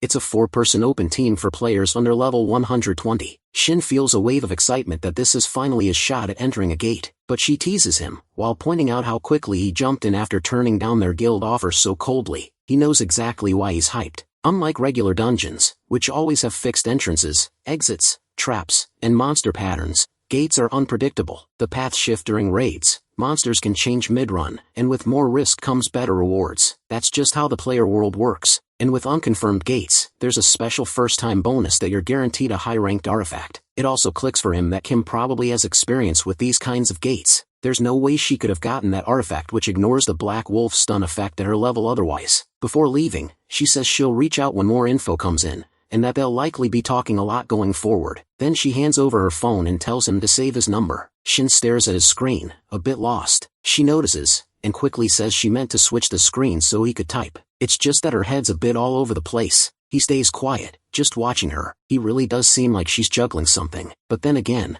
what kind of player isn't dealing with something these days? Shin starts thinking to himself that he also has a past he can never really talk about. If anyone finds out that he turned back time, who knows what kind of trouble that might bring. He also wonders what they are doing now. Then, the late bloomer model student comes to mind, and he remembers how they spent years together. A part of him just wishes he could at least see their faces again. Meanwhile, over in the VIP room of the Eden Guild, Jo Jinho, who's a level 700 player, sits comfortably and tries to start a casual chat with Kim. He says it's been a while and thought they could catch up over coffee or something, but notices she's glued to her phone while waiting for a message. She replies that she's texting Shin that they're getting ready to dive into a gate together. That catches Jo off guard, and he asks if she's seriously into him. She brushes it off and says it's nothing like that, but Jo isn't convinced. He remembers Shin's the one who can keep a stun going even longer than him. And not only that, he even turned down Kim's guild offer. Kim just shrugs and tells him he should worry more about himself because Shin's sword skills were seriously impressive. Jo lets out a laugh while finding it all a bit much. He jokes that no matter what, comparing that guy to him is kind of over the top. At Jamsil Training Ground 43, Shin gets a call from Kim. He thanks her for calling. She asks if he's free to chat since she wants to bring up the recent gate that popped up. He finds it fast but says he's got time. She lets him know there's some news about an unconfirmed gate close to Chuni Station on Line 7 around 500 meters northwest. She adds that all the areas up to the middle checkpoint have already been checked and she's just sent him the info about the deeper zones. He tells her to hold on while he checks it out. She tells him to take his time. While going over the details, he sees the gate info and thinks to himself how crazy it is that he's already getting a chance to use his new skill this soon. He tells her he saw everything and thanks her for the heads up. She says she just heard about it and will ring him again soon. Meanwhile, Yoon stands nearby and seems annoyed. He can't believe Shin dragged him all the way out there just while he himself attends the calls. Yoon apologizes while calling him captain. Yoon asks him not to call him anymore and jokes that maybe he's famous now, but our guy tries to brush it off while saying he's far from being a celebrity. Yoon guesses from Shin's reaction that he hasn't checked his phone yet. When Shin asks what he's talking about, Yoon tells him to see it for himself. He's on the front page of Player magazine. Shocked, Shin pulls out his phone. He didn't expect to end up in the spotlight and wonders why they didn't tell him beforehand. Yoon teases him while asking if everyone's already blowing up his phone. Yoon says it's not that serious yet and decides to focus on what's in front of him. He'll handle the magazine thing later. Then, Yoon hands over a bag while saying it's what Shin asked for. Shin thanks him, but Yoon makes it clear that it's not a gift. It's not free. He supplies that those are just his old artifacts and wonders why Shin wants them instead of buying new ones. Our guy replies with a smile that he's just into the history of things, or maybe he's trying to carry on Yoon's legacy. Yoon calls him out while asking if that's really his excuse. Still grinning, Shin says it's just some superstition he believes in. But deep down, he's actually thinking about how old and used artifacts usually absorb energy way better. Suddenly, a girl shows up while saying she's late because of parking trouble. She's there for the appraisal. Our boy doesn't recognize her, but Yoon steps in and explains that she's the appraiser he brought in to make sure their trade goes fairly for both sides. He laughs as he states it. The girl finishes the artifact check, clearly tired from it. Then she tells them the appraisal's done. It looks like the trade is fair for both of them now. But just before closing the deal, Yoon asks Shin to check out his sword skills. Shin nervously replies that he can't really help because he's not good enough to give advice yet, but Yoon cuts him off while telling him to stop being so humble. After all they've been through together, Yoon knows Shin's way ahead of him now. He also responds that he's not too proud to take advice when it's needed. That makes Shin a bit uneasy as he really didn't want to get pulled into something like this. Fear creeps in for a moment. Still, he thinks it would be rude to ignore someone who's just trying to improve. So he tells Yoon to forget he's even there and just go all out. Yoon likes that. Then, our boy looks over at the appraiser and tells her she might want to step back. She agrees and moves behind him.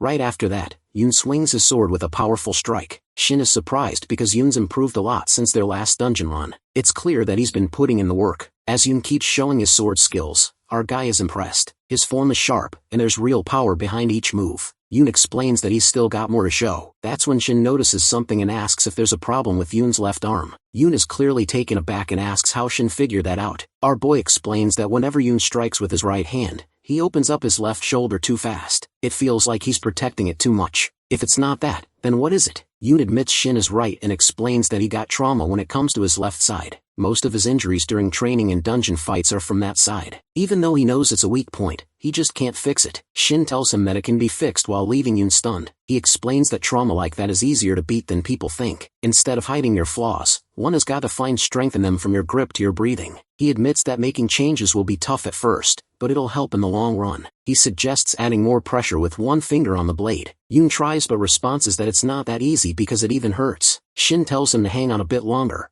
Yoon grits his teeth, says it still hurts but he can feel something improving. Our guy promises it'll only get better from here. While all this is going on, the appraiser just stands there thinking these two are seriously something else. Then, Shin keeps adjusting Yoon's grip while showing him different ways to hold the sword. Yoon struggles with it, and the appraiser is left totally puzzled while wondering what kind of training session she's even watching. After teaching Captain Yoon, our dude is on his way. He's happy to have made a deal with Yoon, even if it costs him 400 million won. He is sure that the benefit he's going to gain from these artifacts will be worth the money. Not only that, Yoon seems quite satisfied with the sword skills lesson, but his expression turns nervous when he remembers the strange look on the appraiser's face during their training. He assumes she must just be tired. He's excited to absorb those artifacts to find out what kind of skill he'll gain from them. On top of that, he can't wait for the next gate to appear so he can use his skill as well. To kill time, he decides to call Kim. Suddenly, his eyes widen, and he slams the brake pedal as he sees a person in front of his car. He immediately apologizes, clearly concerned about the person's well-being. The person was in his blind spot so he didn't notice him. However, this person has a different agenda as he claims he's been waiting for our boy. He looks down on Shin and threatens him to get out of the car. Shin has no idea what this guy wants. His companion scoffs, while saying that idiots like our boy always react the same way. This bulky man has another idea as he activates his firepower while threatening Shin.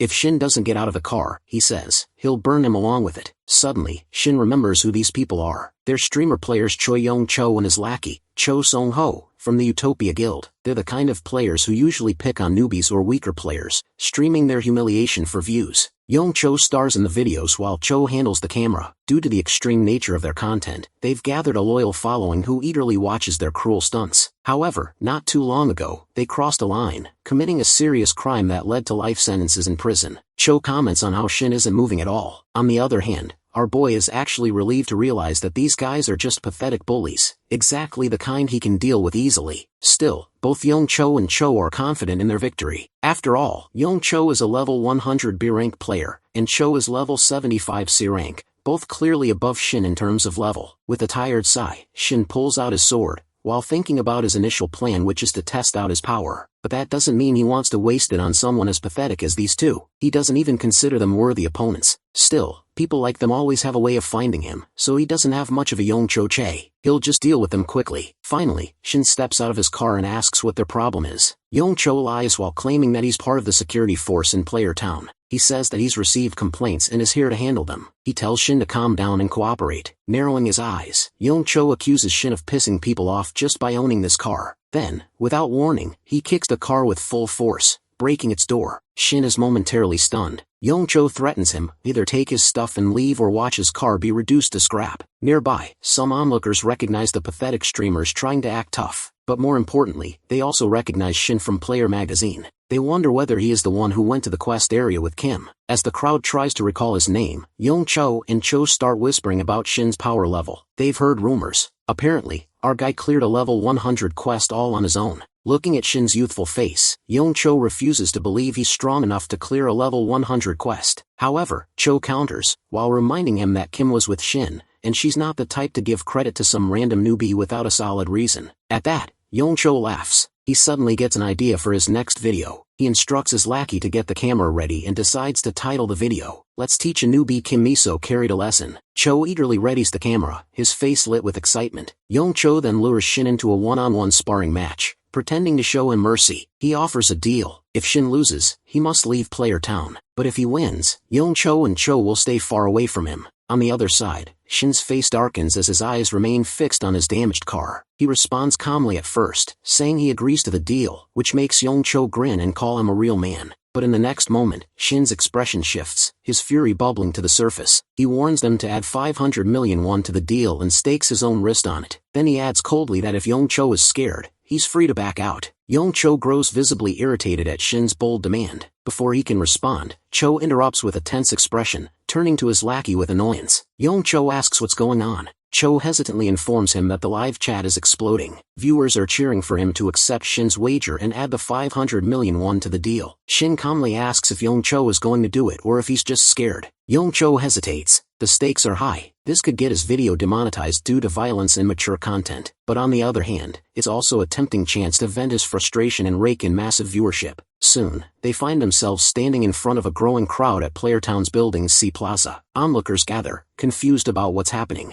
Some recognize Young Cho and his lackey and mutter that they're at it again, targeting newbies. One boy tries to impress a girl, but she firmly reminds him that she has a boyfriend. Meanwhile, Shin and Young Cho enter training mode. The system activates the barrier effect to prevent real-world damage. Young Cho smirks, while reminding Shin about the terms of their deal. The winner takes 500 million won and breaks the loser's wrist. He assures Shin that he'll keep his word, then, with a mocking grin, warns him that it's still not too late to back out, so he won't have to beg for mercy later. Cho confirms that the training mode is active, and both participants are free to begin. Young Cho arrogantly warns that he doesn't play around, but he doesn't get to finish. Shin, already in motion, leaps into the air with his sword glowing with a powerful aura. His eyes blaze as he growls that he doesn't play around either, and if he begs for mercy later, he won't be in the mood to forgive. Meanwhile, the match is being broadcast live, and somewhere else, Kim watches the screen, her expression stunned. Kim watches the live battle stream, visibly startled, and mutters in disbelief while trying to grasp what is unfolding. She observes closely and begins to suspect that Shin's opponent resembles Young Cho from the Utopia Guild. Though Young Cho holds a B rank status, she's heard whispers about his reckless behavior, rumored to stem from the fact that his uncle leads the guild. Still, she wonders why someone like him is facing off against Shin in this setting. Just then, her sister, Shin Terry, arrives and notices her tense expression. Curious, she questions if something unusual is happening. As she glances at the screen, her attention shifts, and she recognizes the player being shown. She recalls that Shin is the one her sister constantly tries to recruit. Kim confirms his identity as Shin Sang-hyun, and admits that she's puzzled about why he's appearing on such a low-grade livestream. Her sister, however, comments on the impressive precision in Shin's movements. Meanwhile, the ongoing match between Young Cho and Shin intensifies. Young Cho hurls insults while accusing Shin of dishonesty and mocking him with crude language. In response, our boy, while clutching his blade, launches a powerful strike at Young Cho. He charges toward his opponent with fierce intent, while Young Cho maintains a solid stance and refusing to retreat. Shin delivers another forceful attack while drawing the attention and admiration of the audience watching the broadcast. At last, Shin lands a decisive blow. He silently reflects that, for the first time since he turned back time, his body finally responds exactly as he wishes. His technique flows naturally while showing his growth. Earlier, around 3 hours before the confrontation, Shin thanks the appraiser for completing the deal swiftly. She responds humbly while noting that both parties contributed equally. Dakian chuckles and proposes they go out for a drink while saying he'll cover the cost and they can choose any place they like. However, Shin politely declines while explaining he already has other plans. Dakian reacts with irritation while misinterpreting Shin's refusal. He questions whether he might have asked for too much and even offers to return part of the deal. Still, Shin insists that it's simply a scheduling issue and repeats his apology. Accepting this explanation, Dakian shrugs it off while suggesting he and the appraiser go out instead. But suddenly, the appraiser remembers an important event she cannot miss. She apologizes quickly and dashes away while saying the event means more to her than drinking. Dakian tries to stop her, but she disappears. Later, Shin sits quietly on a bench while holding a reward he earned from a previous wager. It's a bronze rank item and he carefully observes it. The initial absorption rate is measured at 10%. But he recalls that extended time invested in using the item boosts the rate. With that in mind, the final absorption has now risen to 90%. Shin is genuinely astonished by this result. Soon after, the goddess of luck approaches Shin and remarks that it's due to her favor that he's able to enjoy such extraordinary advantages. Our dude reflects that under normal conditions, he would only be able to extract a fraction, around 1/10 of the item's original attributes. He realizes that how much of a difference it makes when one truly utilizes their equipment. Shifting the subject, he brings up a question that has been on his mind. Since she holds fame similar to a constellation, he wonders if she has ever encountered one known as the late bloomer model student. However, the goddess begins to complain while feeling neglected and insists he should be paying attention to her instead of other celestial beings. Though she rebukes him, Shin calmly clarifies that it's not about ignoring her. That particular constellation holds deep meaning for him, but he understands why she might feel upset. With his head lowered, he quietly accepts her frustration. Eventually, the goddess grants him permission to raise his head again. She mentions that she'll try to gather information about the constellation since she's feeling generous today. Grateful, Shin expresses his appreciation. Now that the matter is resolved, he decides it's time to enjoy a well-deserved meal. Holding the artifact tightly in his grip, he initiates the mana synchronization process with 5 different artifacts. As the energy flows, he prepares to dine and enhance his physical capabilities. The dishes that manifest are among the top 5 favorite meals among men, while leaving him both stunned and thrilled. Despite the fact that these artifacts were once used by an older warrior, the food they generate appeals even to someone younger like him. To his surprise, he discovers that all the artifacts possess an impressive absorption rate of 90%. He begins to wonder just how powerful he'll become after consuming everything on the table. The potential outcome seems unimaginable. Soon, the face-off title activates. He becomes aware that no other person is within a 5-meter range of the marked target except for himself. As the skill's effect takes hold, Yongcho becomes the isolated opponent. Shin evaluates the ability's influence and concludes that its impact feels rather underwhelming. During their ongoing clash, Shin stands poised with his weapon, fully prepared to eliminate his rival. So far, Kim Miso quietly urges him to stay cautious while her sister reassures her, confident that he will likely evade any danger. As he raises his blade, Shin reminds himself that both the 500 million wager and Yongcho's wrist belong to him. Focusing intently on his own fluid movement and circulating energy, Shin becomes even more committed to winning the gamble. However, it seems like Yongcho and his lackey have set a trap, and our boy walks right into it. The moment Shin sets foot on the hidden trigger, the trap activates, locking him in place. Yongcho grins wickedly, thinking the match is already over. He throws up a smug middle finger toward Shin and declares his victory. Yongcho successfully freezes Shin with his ability, forced freezing, locking him in one place as Shin watches the ice crawl around him while caging him. On the other hand, Kim and Tyree are taken aback by Yongcho's move, but Kim already has an idea of our boy's power and chuckles at her own comment. She confidently tells Terry not to underestimate her skill of reading people's abilities, pointing out that Shin is skilled in status ailment removal. Then she challenges her sister to look closely at the gem she has discovered in our boy while studying the screen, but her sentence cuts off when she realizes that the igloo Yongcho created is empty. Meanwhile, the bulky villain also wonders where our boy has gone, because he is certain that his freezing skill is active and that there is no chance for someone like Shin to escape it unless he has ailment removal skill. Unfortunately for this pompous player, our boy does possess that skill. Shin suddenly leaps into the air behind Yongcho, his sword ready to strike. The next moment, Shin jumps on his opponent, the tip of his sword resting on Yongcho's back. However, Yongcho is sharp enough to activate training mode, saving himself from the damage of Shin's blade. The crowd of commentators buzzes with different opinions, until one guesses correctly that Shin must have used status ailment removal to overcome Yongcho's skill. Suddenly, a particular comment catches the eye of the blonde lackey when another follower remarks how Shin looks different from before, as he too notices a change in Shin's aura. They have no idea what kind of change Shin has suddenly undergone. Terry, however, does. She informs her sister that Shin might have awakened a new skill, which could either be a transcendence skill or a psychedelic skill. But looking at Shin's black eyes, she guesses it is psychedelic. This kind of skill is powerful, but comes with a heavy drawback as it causes extreme exhaustion whenever the user takes damage. She then comments on the confidence in Shin's declaration to overcome his enemy without suffering any injury in return. Kim, however, does not agree with her. She points out that during their time in the dungeon, Shin never bothered to use this skill. At that, Terry analyzes two possibilities. First, he might not have needed it back then.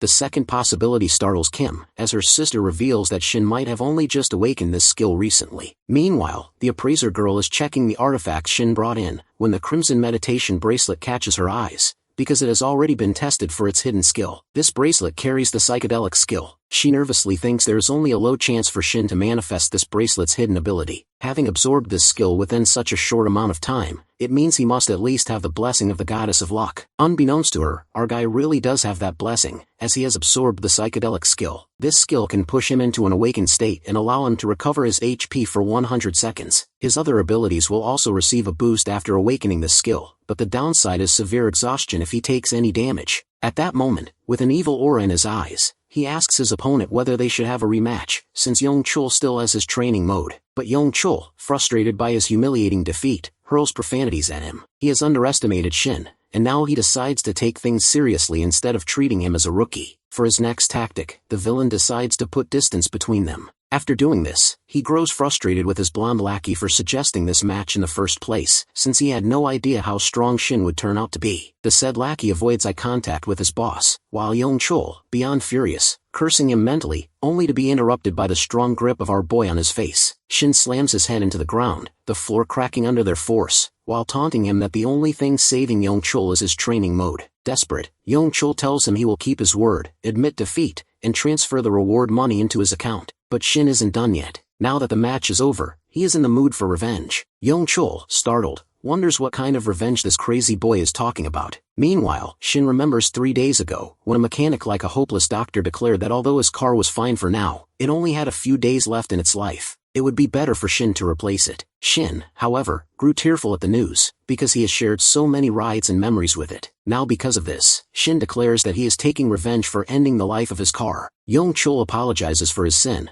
but Shin doesn't listen and gets ready to punch him straight to hell. Poor Young-chul is so terrified that he wets his pants, which disgusts and shocks not only the spectators, but also his followers, leaving them in disbelief at what just happened. On the other side, people complain about the stench Young-chul's mess is causing. Cho Sung-ho is also worried about his next course of action. Besides their MeTube channel, they are ruined after messing with our boy. To make the poor sidekick's problems worse, the manager of Utopia Guild, Moon Baek-hyun, shows up, and he clearly doesn't look happy with the situation. He decides they will sort out who to blame for this mess later. For now, his focus is on Shin, who is clearly skilled enough to defeat someone like Young-chul, despite being a newbie himself. Wanting to check Shin's skills personally, he approaches him under the pretense of goodwill. He expresses that he comes here for damage control and wants to talk with him about compensation. Before agreeing, Shin asks Moon to introduce himself. For a moment, Moon judges his attitude as arrogance, but then he stops as he realizes this must be the confidence that comes from the kind of skill and abilities someone like Shin possesses. To earn Shin's favor, he has no choice but to introduce himself with an apology. He even asks how much compensation Shin needs for damage control, while thinking about how this can help him build a positive relationship with our boy and eventually recruit him. But Moon's confident thoughts falter when Shin nonchalantly asks him to transfer 2 billion won into his account. Shin, while initially planning to ask for 500 million won, increases the amount since Young-chul has also caused him considerable mental trauma. Now realizing the sum is huge but still willing to pay, Moon offers to settle it in installments. After that incident, our boy seems to become quite famous. A number of reporters gather in front of his house, most of them wanting to know about his relationship with Kim or the Eden Guild. Frustrated, he throws them out, but they remain persistent. With a sigh, he shuts them out of his apartment, wondering why they are so interested in his dating life. He already has enough on his plate and has no interest in dating right now. Looking at his new clothes, he is far more eager to get ready for his next adventure. He is also notified by Kim that the gate raid she suggested days ago is finally happening today. For this gate, Shin has been preparing specifically for a week. Now that the appraiser has brought him more artifacts, he has made quite a lot of progress in the meantime.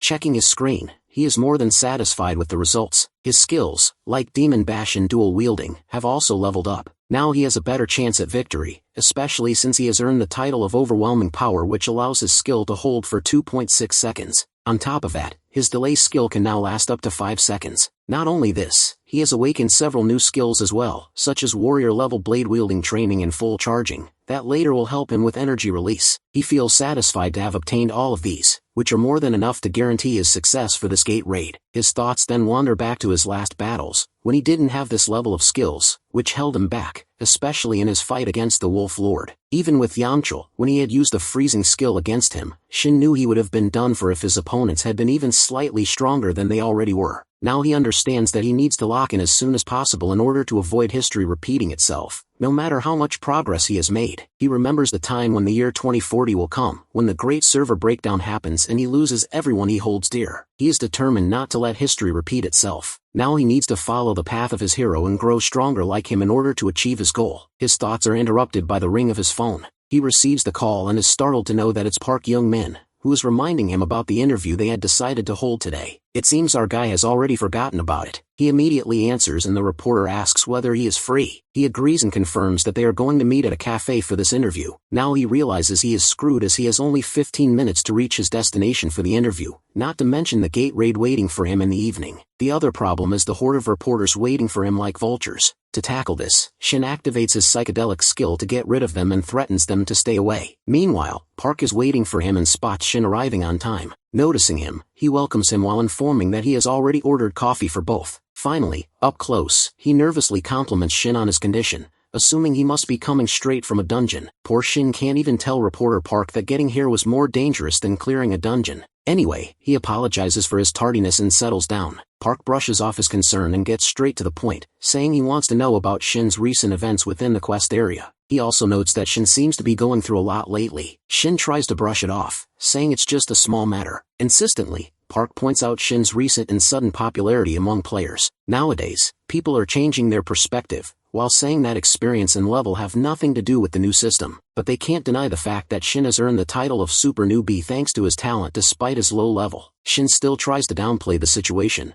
but Park points out that this is exactly why so many guilds are trying to recruit him. Shin agrees, admitting that he has received plenty of cold calls. Park chuckles and asks whether he wants to know about Eden Guild or the other guilds to weigh his options, not to mention that he isn't even including foreign guilds in this list. This catches our boy off guard. Park, however, continues, revealing the latest information he has. 5 foreign guilds have already gone through an official identity check on Shin. Usually, these are the guilds that recruit people in their early stages to gain an advantage, but this is the first time they are interested in a total newbie like him. So he cautions Shin to keep his guard up during this time, as people might already have their eyes on him. Later, our boy is walking through the back alleys of Chinui Station, on his way to his destination for the gate appearance. Meanwhile, his mind is occupied with the new information Park has given him. He only wants to be affiliated with one guild, but now he wonders about these foreign guilds, which might be on a completely different level. Still, he can't bring himself to fully believe in them because of the bitterness from his screwed-up past life. His thoughts are suddenly broken by the voice of Kim. She intends to introduce her sister to him just as they have time before gate appearance, but he is startled to see her. Kim, full of enthusiasm, introduces Terry to him, who also happens to be her guildmate. She suggests they settle down in a nearby cafe in the meantime, but Terry beats her to it by offering Shin her hand and introducing herself. He introduces himself in return with a nervous smile. Terry is not someone he could possibly not know. She carries the title of Shadow Assassin, thanks to her deadly abilities, and as one of the top players in Korea, she is also a major reason her guild, Eden, has soared so high in the rankings. Shin apologizes to his past self, because this time, he has been lucky enough to meet such high-ranking players in his life. Then suddenly Terry asks a favor from him. Shin is taken aback that someone like her would want something from him. He hesitantly answers that he will do it if it is within his power. Then she asks him to have a fight with her. Kim, however, is not happy with her demand and asks her to take it back. But Terry, unfazed, reminds her that she already told her on their way here that she would personally test Shin to see whether he is worthy of being part of their guild or not. It is clear that a fight is her way of testing him. Slowly chuckling, Kim apologizes for Terry's request, but to their surprise, Shin accepts the challenge. He wants to start right away, his hand already reaching for his sword. He adds that he cannot back off from a chance to fight with a top-level player like Terry, which is an honor for him as well. Terry is quite impressed by his words and understands that Kim must have seen something in him. She then apologizes for her unprofessional behavior and offers to exchange 5 moves with him in the fight, lightning already charging in her fist. She asks him to tell her when he is ready. Looking at her, he knows he does not stand a chance against someone like her for now, but he still wants to fight this battle in order to analyze his own strength and see how much he has improved. At the same time, he admits to himself that her aura has completely changed, even though she has done nothing except manifest her weapon. Without any delay, he asks her to start the match as his eyes change color because he has activated his psychedelic skill, ready to give his all from the very beginning. On the other side, poor Kim feels dizzy watching the events unfold. Terry claims the first move, and in the next moment she vanishes from his sight. Seeing this, he curses himself, realizing he cannot rely solely on his reaction time to anticipate her attack. In the very next instant, she appears behind him, but luckily he manages to block her strike with his sword. With desperation, he understands that he needs to predict her every move. On the other side, Terry looks as if she is merely playing with him. She compliments his skill and tells him she is going to give him a hard time in her next 4 moves. Then she increases her speed to the point that Shin gulps nervously, deciding to rely on his other senses. He closes his eyes again, trying to feel her movements through instinct alone, but it is clear this match is far more difficult than his last one. Kim immediately notices his stunt of closing his eyes. She knows there is a massive power difference between him and her sister, and looking at his shut eyes and focused aura, she calls him crazy for doing something like this. On the other hand, the so-called crazy player gathers all of his focus to sense Terry's presence, and he succeeds in blocking another one of her attacks. This strike is clearly more powerful than before, and Terry is impressed. With a smirk, she adds that most swordsmen lack the clarity and focus he shows because they do not yet have enough experience. Her words catch him off guard, as he senses she must have observed something in him. She steps back and declares that he fights like a professional. Shin then asks a favor, and she urges him to go ahead. He suggests that instead of completing 3 more moves, she should strike once with her full power. Terry is taken aback by his request. He admits that it might sound arrogant, but he wants to take advantage of this chance. He asks her to give him that one last strike while he activates his psychedelic skill again. He knows that he cannot win against someone like her, and this match would definitely leave him traumatized if not for the experience he carries from his past life. Seeing that, Kim protests, begging her sister not to listen to him, but Terry agrees anyway. However, she adds that she will not use her full set of skills against him, since training mode is off and it would cause too much damage. All she can do is unleash her full speed, as her higher skills are too dangerous to use here. Shin immediately agrees, saying that is enough for him to analyze his improvement if she comes at him with everything she has in speed. She prepares herself, and our boy knows that if he fails this time, the result could be his death. So he changes his tactic. Instead of waiting for her to reach him, he grips his sword tightly and rushes to the spot where he predicts she will attack, ready to counter with his own strike. Terry is startled to see him charging toward her. At that moment, her shadow illusion skill activates. As a result, she misses him, and the hilt of her sword smashes against his face. Concerned, she asks about his well-being, but Shin is more interested in knowing why she used her skill after saying earlier that she would not. She then offers her hand to him and apologizes for using a skill she had activated out of instinct. He smiles widely, thanking her for taking him seriously. The two of them exchange niceties, and Terry promises to have a serious conversation with him next time. He agrees as he takes her hand, though Kim clearly does not look pleased by the exchange. Taking advantage of the moment, Kim politely asks her sister to step aside since they need to go on a raid. Besides, Terry has to prepare a report on the chaos she nearly caused here. With that, Terry leaves after greeting her sister. Meanwhile, our boy reflects on how this marks his first failure in his new life. Yet it is also true that if Tyree had decided to go all out from her very first move, he would not have stood a chance. Now he not only has the opportunity to talk with Terry, but also another goal, to grow powerful enough to defeat this girl one day. At that moment, Terry glances back at him, and her gaze tells him to try as hard as he can to achieve his goal. After a while, an unidentified gate numbered 727 appears at Shinui Station. Kim introduces her two other team members to Shin. One of them is a mage player, Park Tae-sok, and the other is still unmentioned. Shin feels happy to meet such high-level players. Tae-sok responds that the pleasure is his,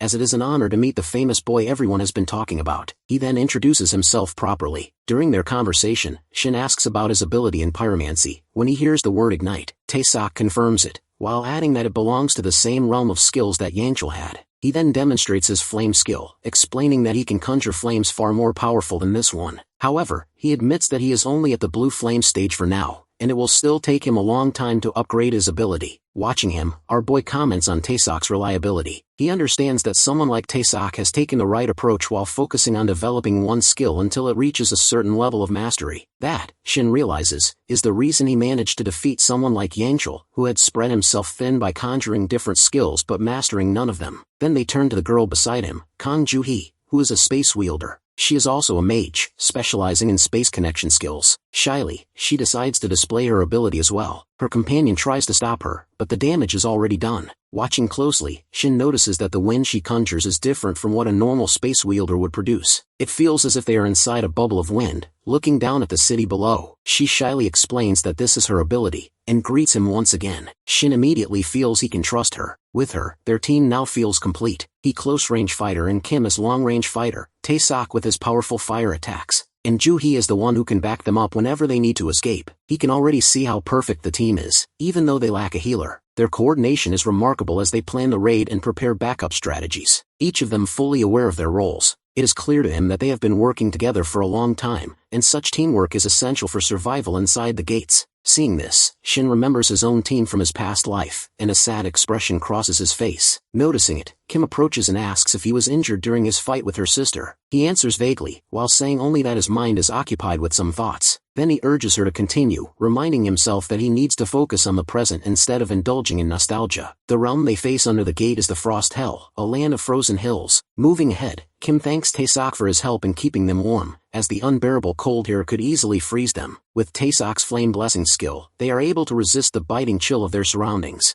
The other teammates also express their gratitude, noting how the last raid was nothing like this. Then Kim notices that besides his longsword, Shin also carries another weapon, one he never used in the previous raid. He explains that he purchased it only recently, meant for battles that demand more mobility. She is amazed to realize that he can wield multiple weapons. Shin brushes it off with an excuse, unwilling to reveal too much about his rare class. Just then, Kim turns to Ju-hee, as they both sense the monster closing in behind them and know it's time to use Plan C. Kim gives Ju-hee the signal. In the next moment, Ju-hee opens a space before the monster's fist can crush them, transporting the team far away from danger. Now with her bow in hand, Kim steadies herself, waiting for his next order. He on the other hand, is ready to tackle this challenge as he rushes toward the monster with his sword. With both of them ready to attack, Kim also signals Tae-sok, who is prepared with his firepower. Kim shoots her arrow, now laced with the blue flame of Taesak. The arrow strikes the monster's face, setting it ablaze, and the creature howls in agony. Without wasting time, Shin slashes at the monster with his sword and signals Juhi, who immediately changes his position before the monster can strike him. When the monster assumes it has crushed him, a haughty expression spreads across its face. But our boy is already behind it, ready to finish the fight. He calls to Juhi once more, asking her to prepare her attack. At the same time, Shin activates his Demon Bash skill. In the next moment, he swiftly slices off the monster's head, to the shock of everyone present. When he gets down after this exhausting battle, he is confused to see their baffled expressions. Then they explain that they didn't expect him to take down the monster in one swift strike. Kim also joins in, saying she had the same reaction as them,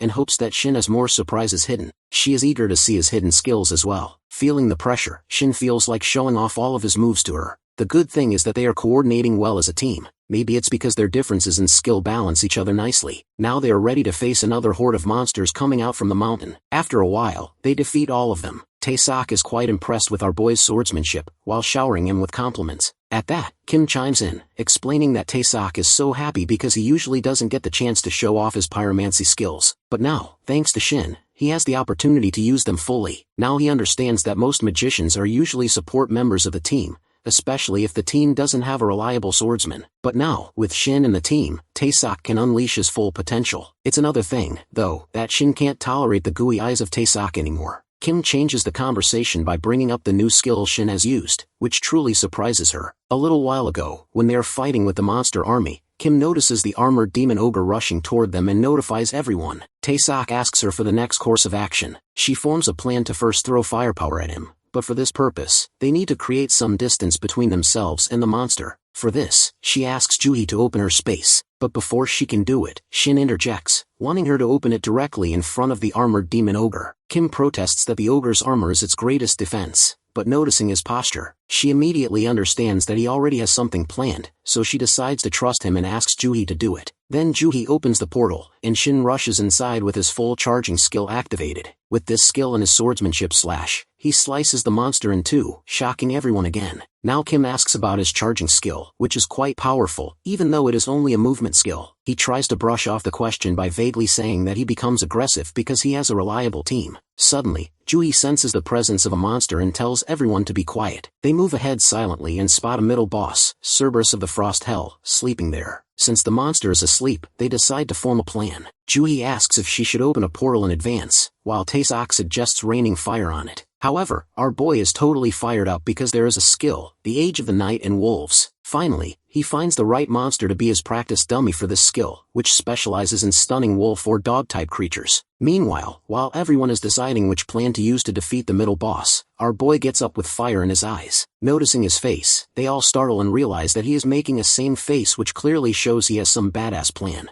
He confirms that he has a plan and tells them to stay away while he fights. They want a little explanation from him, but looking at the moon, Shin knows that he doesn't have much time to use his skill against the middle boss. This skill requires the full moon to be fully visible in the sky. Even if tiny parts are covered with clouds, its power decreases. So without giving any explanation, he rushes toward the monster, who opens its eyes the moment Shin lands in front of it. Sensing him, the Cerberus growls. His teammates also get ready to back Shin up, but before Kim gives any order, Juhi stops them, while noticing that the monster isn't reacting at all. Now that she mentions it, Kim also notices the same thing. She wonders if it's just on guard, but quickly rejects the thought since the monster was ready to attack them earlier. Then it moves forward and everyone stays alert, ready to fight. But then Kim notices something else they missed before because it seems like the monster is going to obey Shin. And true to her assumption, Shin gets the notification that the Cerberus is now considering him mightier than itself. Soon it will enter complete obedience mode. However, Shin doesn't seem happy to end things this quickly. With no choice left, he finally finishes the middle boss off. Shin doesn't feel good about killing his new loyal pet, but they have no choice since they can't proceed without defeating it. With that, he also gains a rare title called Reduction. With this, he can choose any skill during battle, and the cooldown duration of that skill will be halved. He then decides to apply it to the recovery skill. Later, when he tries to take the gem from the Cerberus, Kim stops him. Shin feels uneasy, as he has never shared his loot before, being a solo player until now. He grows nervous, worried that she might ask for ownership, but to his surprise, Kim asks him to keep the gem since he is the one who solely defeats the monster. He nervously thanks her while asking whether the others are okay with it. They all agree, so he thanks them all again, though he now realizes that he needs to be more cautious about using his skill in front of everyone. Then Kim offers to leave him alone so that he can continue his activity. This catches his attention, and he asks her to elaborate. She calmly tells him that he always needs to do something with artifacts. His eyes widen when he realizes she knows about his skill. She confesses that she has known since the time they cleared the quest area. When she wandered off and turned back, she caught sight of his secret. He grows tense upon hearing this, because for players with rare skill, their skill is everything. He is far from happy about being exposed, but then he is taken aback when she assumes that he is some kind of creep who performs rituals with artifacts. She tells him to enjoy himself and promises they will give him privacy. Juhi, however, can't believe he is into that kind of thing. Meanwhile, our poor guy is left behind, thinking that being misunderstood like this is somehow lesser of an evil than having his secret exposed. Finally, he brushes off the embarrassment and decides to treat himself with this jewel called the Heart of Ice, which contains extreme cold powerful enough to freeze the world. After a while, the team progresses ahead, and Juhi works hard to move the bodies of the dead monsters into one place. It's our boy's idea that if they collect all the corpses together, the final boss monster of the gate will appear to eat them. Juhi is skeptical about whether it will work. He is sure that the boss monster will come for food. She then asks how he knows it. He nervously distracts them by telling Taesak to light a fire in order to lure the boss monster out. Now that they have lit the fire, they stand a little far from the feast of corpses and wait. After 20 minutes, they finally hear the growl of the final boss monster, which is a grizzly, massive bear of the cold. After that, they are already facing the final boss monster. Kim, looking at Shin confronting the monster, thinks about how much he has helped so far, how they even managed to reach this point in their raid because of him. But now, looking at the tired face of our boy, she understands that the situation has turned quite dangerous. A few minutes ago, they were forging a plan to finish the raid. Shin suggests being the bait, but Kim doesn't believe it at first. He calmly makes them understand their plan. They need to rely on the instinct of the monster, as it usually follows the same pattern of characteristics once it reaches a certain point in its health, which is called the gluttony state. When activated, it becomes more aggressive while its body grows more powerful. As a result, it can destroy and eat anything in its way. This is his reason for gathering the corpses around the monster, to avoid its attention straying from them. Then Kim asks, what if something happens to the feast they have prepared for the monster? Shin replies that's why he has collected the juniper wood, which can work as a sedative for the monster once it eats the corpses, but the problem lies in lowering the monster's health enough to trigger its gluttony state. For this purpose, our boy is ready to be the bait, creating such a situation where his teammates can cause real damage to it. At that time, he assures them that he will do this job perfectly. But now, facing this fierce and gluttonous monster, he cursed himself for his stupidity. He had assumed that he had become strong enough to take down this kind of monster on his own. But while blocking the bear's attack, he wondered whether he was truly strong enough. Whatever the case, it was clear that he needed to survive after regressing once, so he decided to dodge every attack the monster launched. Now as he dodges, he realizes the monster is faster, and its reaction time is quick enough to strike at him again while he is still in midair. Before it can finish his life, the arrow of Kim pierces the monster's mouth. She gives him the opening and shouts at him to act immediately. Without wasting time, he jumps at the final boss, quickly thanking Kim for saving him. With that, he activates his full charging skill and dashes toward the monster, trailing an icy path behind him because of the charging effect. The grizzly big bear is frozen for a second. Shin is shocked to see the combination of his two skills, full charging with the freezing skill he recently gained from the artifact Heart of Ice, actually work. He doubted the monster might resist it with its resistance ability. Piercing the skin of the bear, he gets ready for the final showtime. The monster keeps shouting and he prepares with Demon Bash. Kim then addresses Taesak, who is ready to give his big shot, and shouts for Shin to step aside because his skill, Blue Flame Flamingo, has created a large burst of fire that he hurls at the monster. He, watching it, is impressed by the power of that flame and expects the monster's health to decline after this attack. Though the monster's eyes are still open, its health energy begins changing. Now its energy is low enough that it enters the gluttony state to replenish its health. Kim warns him, because now the monster is going to devour everything in front of it, and the closest target is our boy. The monster's face turns horrified as it growls at him. Now, looking at the horrified creatures growing hungrier by the moment, he waits for Juhi to make her next move. Until then, he needs to hold against this monster. Staring at it, Taesak comments that it looks like a completely different beast after entering a state of gluttony. Then Kim asks whether Juhi is ready or not. Looking at her, he answers that she is still preparing. Kim shows her concern, wondering if she will be ready in time, but Taesak is more worried about our boy, unsure if he can hold out against this ravenous monster. Meanwhile, said boy is running from the bear while wondering about when Juhi's will be ready. He is now certain he might die here, let alone conquer the gate.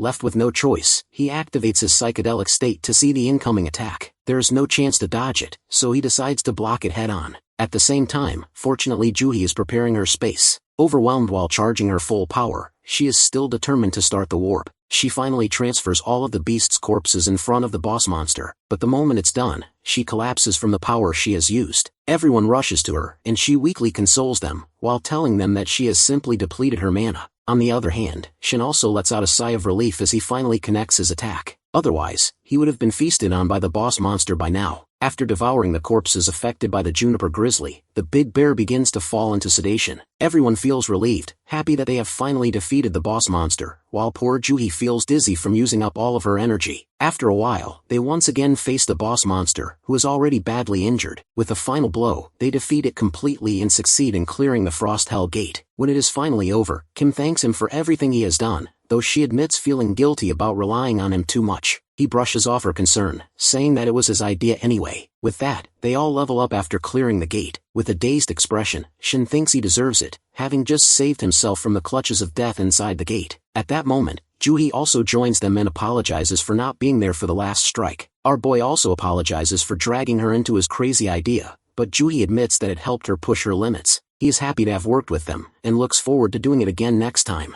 He remembers how all of them trusted him enough to follow his crazy instructions, but in his last life, things are not like this. He almost always meets a tragic end during every gate raid. Normally, raids with good rewards have about a 90% survival rate, but in his case, he and his team are always the unlucky ones who lose comrades even under such favorable odds. He always wonders why he is never the one to meet that tragic end. Now, looking at his new teammates, he sets a new goal with a smile on his face. To survive not only for himself, but trying to save comrades as well. It is time to check their rewards as the first clear bonus appears in front of them. Afterward, Shin hopes that each of them will receive something suitable. Just as he is about to touch the rewards, he is stopped by the goddess of luck, who wants to show her true power to him. Receiving this notification, he smiles with a challenge to the goddess, eager to see what kind of reward is waiting for him. He is surprised to see that he is given a unique rank artifact list, and has to choose one from it. He is overwhelmed by the options, as they are far beyond what he expected from the reward. On top of that, he also receives a hidden effect for his chosen artifact, one that is even higher in rank than unique. He understands that he receives this only because of the terms of his contract with Goddess of Luck. Then, with a haughty expression, the goddess demands that he thank her. Grateful, he feels ready to do anything for her. Glancing at his teammates, who are busy checking their own rewards, he hopes they won't notice his. Looking back at the list of unique artifacts, he already knows what he wants. He clicks on the Great Sword of Fighting Spirit and pulls it from the screen. The sword carries a hidden effect which is a knockback burst. It holds immense strength with a blessing, and can even boost his recovery rate by 10%. Looking at his screen and then at his sword, Shin concludes that this weapon is insanely powerful even for a unique artifact. Now he is ready to test it as he grabs the hilt, but as soon as he does, he can't handle the sword's weight. He complains about it being too heavy since the lightning effect is not working on it. His system informs him that because of the penalty from the Devours skill, the effect of the lightning ability is halved. That's why it feels as if he is holding equipment that weighs 100 kilograms. He grows grumpy at the realization, feeling as though his own skill has scammed him. Seeing him struggle, Kim asks whether everything is okay. He answers her, then looks around at everyone else, who are happily receiving rewards suited to their skills. They are all thankful to him, but he timidly brushes off their compliments. Kim insists that they all agree he has put in the most effort, so they have decided to let him take the carcass of the final boss as well as the magic stones. Shin hesitates to accept such rewards. The Juhi insists that they came to this conclusion only after carefully calculating everything.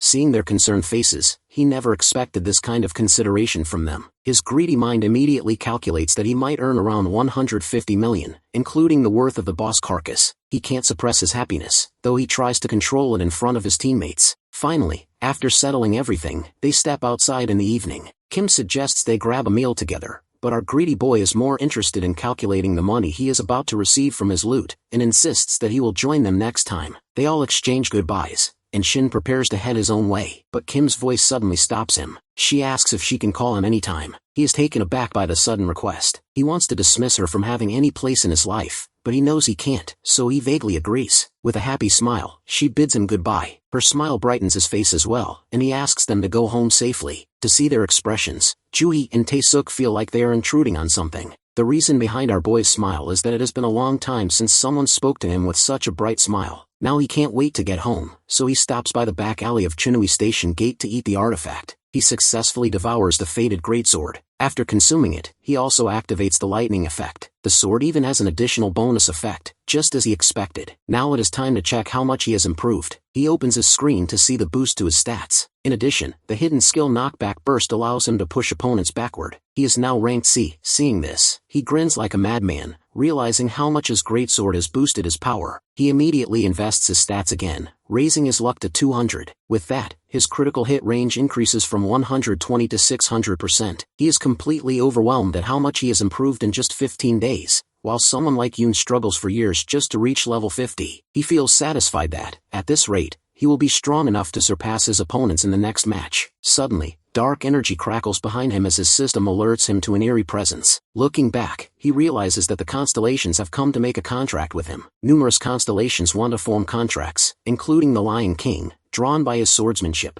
Alongside them are the owner of the beautiful beard and the Dark Hunter. The goddess of luck encourages him, explaining that they have come because his worth has soared. He didn't expect the constellations to appear this early, but he knows he has improved at a rapid pace. Besides, he suspects that the goddess of luck had a hand in bringing them here, so now it's time to decide whom to choose. The two prominent ones are the Lion King and the owner of the beautiful beard, who are true real-life heroes who later turned into constellations, but he can't reach them despite their popularity, because the moment he even glances at them, they become furious at what they see as his insolence. He knows they'll give him a hard time if he makes a contract with either of these heroic constellations. However, the problem is that his third option isn't reliable either. The Dark Hunter is a real bounty hunter who monitors Dimensional Core for real-time updates in order to eliminate players. Her targets are usually those who exploit the system or gain benefits through illegal means. In his past life, he has seen horrifying cases where this constellation mercilessly killed such players, leaving others in shock and terror. A chill runs down his spine as he realizes that all of them are useless to him despite their potential benefits. Contracting with a constellation isn't a small matter, it can affect a player's entire career. But for now, he decides it's better to stick with only the goddess of luck. On the other hand, Shin also dreams big, wanting to make a contract with a mythical creature because of the rarity of players who manage to bond with them. So, he simply dismisses the others, informing them that he isn't going to hire them. The answer makes them quite grumpy, as they are all confident in their skills, but they leave anyway. Before stepping outside, the Dark Hunter throws him an eerie smile and a chilling warning that she will hunt him down once she uncovers his secret. Overwhelmed, he decides to be more cautious around such constellations in the future. Next, he checks the time, hoping he can still reach his destination on time. He needs to head to the rift, already aware that this one is swarming with kobold monsters, thanks to his past life knowledge. Luckily for him, these monsters fall into the dog and wolf category, just like the Cerberus he faced earlier. His skills are going to be handy against them, and he feels confident about taking down this treasure trove. With that, he prepares himself to take on 3 runs in a single day. He knows he needs to become much stronger if he wants any mythical constellation to take an interest in him. Meanwhile, inside the quest area of the Player Association, in the office of the Rift Management Bureau, a worker receives a call. The moment she hears the voice on the other end, her expression shifts to panic because a gate has appeared at exit 1 of Bupyeon Station. She shouts for the combatants to get ready to tackle the problem, but the next words shake her even more. The caller informs her that a player is already there, who is fighting the monsters. When she learns he's fighting alone, she panics further and urges the girl on the line to evacuate the area immediately. The girl agrees but hesitates, unable to look away from the scene in front of her. Our boy is there, battling the monsters with an almost casual confidence, even enjoying himself. Hesitantly, the girl informs the worker that our boy doesn't look like he's in any danger at all. The rift is different from a dungeon or a gate in our hero's world. It's like breaking the invisible line between the human world and the demon world. When a rift appears, monsters can pour through it into the human world and prey on innocents. The first incident happened 11 years ago. The good thing now is that, unlike before, our boy has knowledge of this rift and he's determined to stop it at any cost. That's why he arrives 10 minutes early, ready for when the rift manifests. Right on cue, as soon as he steps out of the exit, he sees the rift forming. For a moment, he's overwhelmed, stunned by how vividly he remembers this incident even after so long. It's because the tragedy it brought last time, the countless innocent lives it claimed, burns in his memory. He's determined that no one will face that danger again. It's personal, too. He lost precious people when a rift opened during his childhood. Being an orphan, he had never known the sadness of losing parents, but when he lost the people of his orphanage to that tragedy, he finally understood the true weight of loss. Back then, he had been saved by his hero. Now, as he grows stronger, he knows his purpose clearly. Saving lives is far more important than simply becoming strong. Now he can see numerous kobold monsters pouring out of the rift. He immediately activates his Time of Dogs and Wolves skill, which intimidates the kobolds. He's happy with the result but not fully satisfied, because unlike Cerberus, they show no signs of obedience. Glancing at the sky, he concludes that the clouds must be hiding the moon.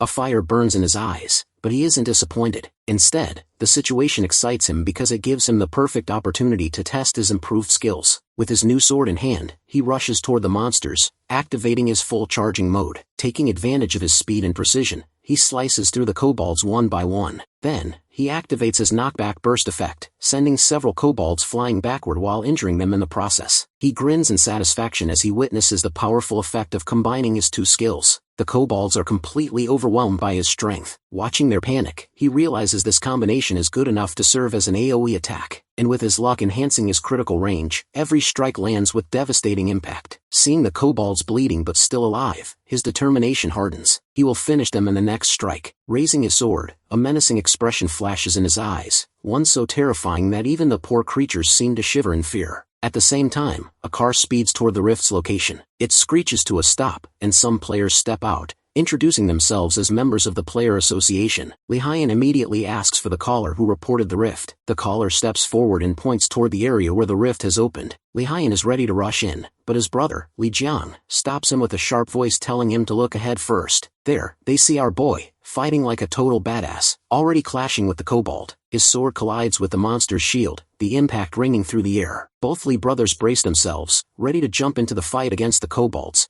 but they freeze when Xian calls out to them, warning them not to come any closer. With unwavering confidence, he tells them he'll handle the monster on his own. Ignoring their protests, Xian immediately activates his face-off title. With this title, he isolates the kobold from its companions, and his abilities are instantly boosted by 20%. Next, he activates his psychedelic skill. In reality, he intends to test just how much power he can channel into his knockback burst skill, while activating his other abilities simultaneously. With a swift swing of his sword and a powerful push, the kobold is hurled backward, its body cleanly sliced in two from the devastating blow. Meanwhile, his system warns him not to approach the rift itself, cautioning that it could cause severe damage. Both players from the association are left dumbfounded by the sheer force of his attack. Then, one of them suddenly recognizes Xian. Li Hyan steps forward, showering him with gratitude, especially since there are no casualties, which is a rare outcome, particularly when dealing with a rift. Xian, however, feigns obliviousness, casually explaining that he was just passing by the spot. But Li Hyan is sharp as he quickly catches on that Xian intends to go inside the rift, just like high-class players usually do. Hyan immediately insists on accompanying him. His brother tries to warn him, urging caution, but Hyan doesn't listen. He reassures Xian that they don't intend to get in his way, they just want to witness his skills inside the rift. Xian finally agrees to let them come along, though in the back of his mind, he can't help but think how these newbies already make him feel like an old man. After a short trip, the three of them reach the midpoint of the Bupion Station fissure. Our boy slices through the kobolds with clean, effortless swings of his sword, a confident grin etched across his face. Young, meanwhile, is in disbelief. How could Xian be a low-level player and still fight like this? Before he can voice more doubt, his brother reprimands him, while reminding him to stay focused on their goal instead of wasting energy on mundane details like levels. Hyun, on the other hand, is determined to learn from Xian,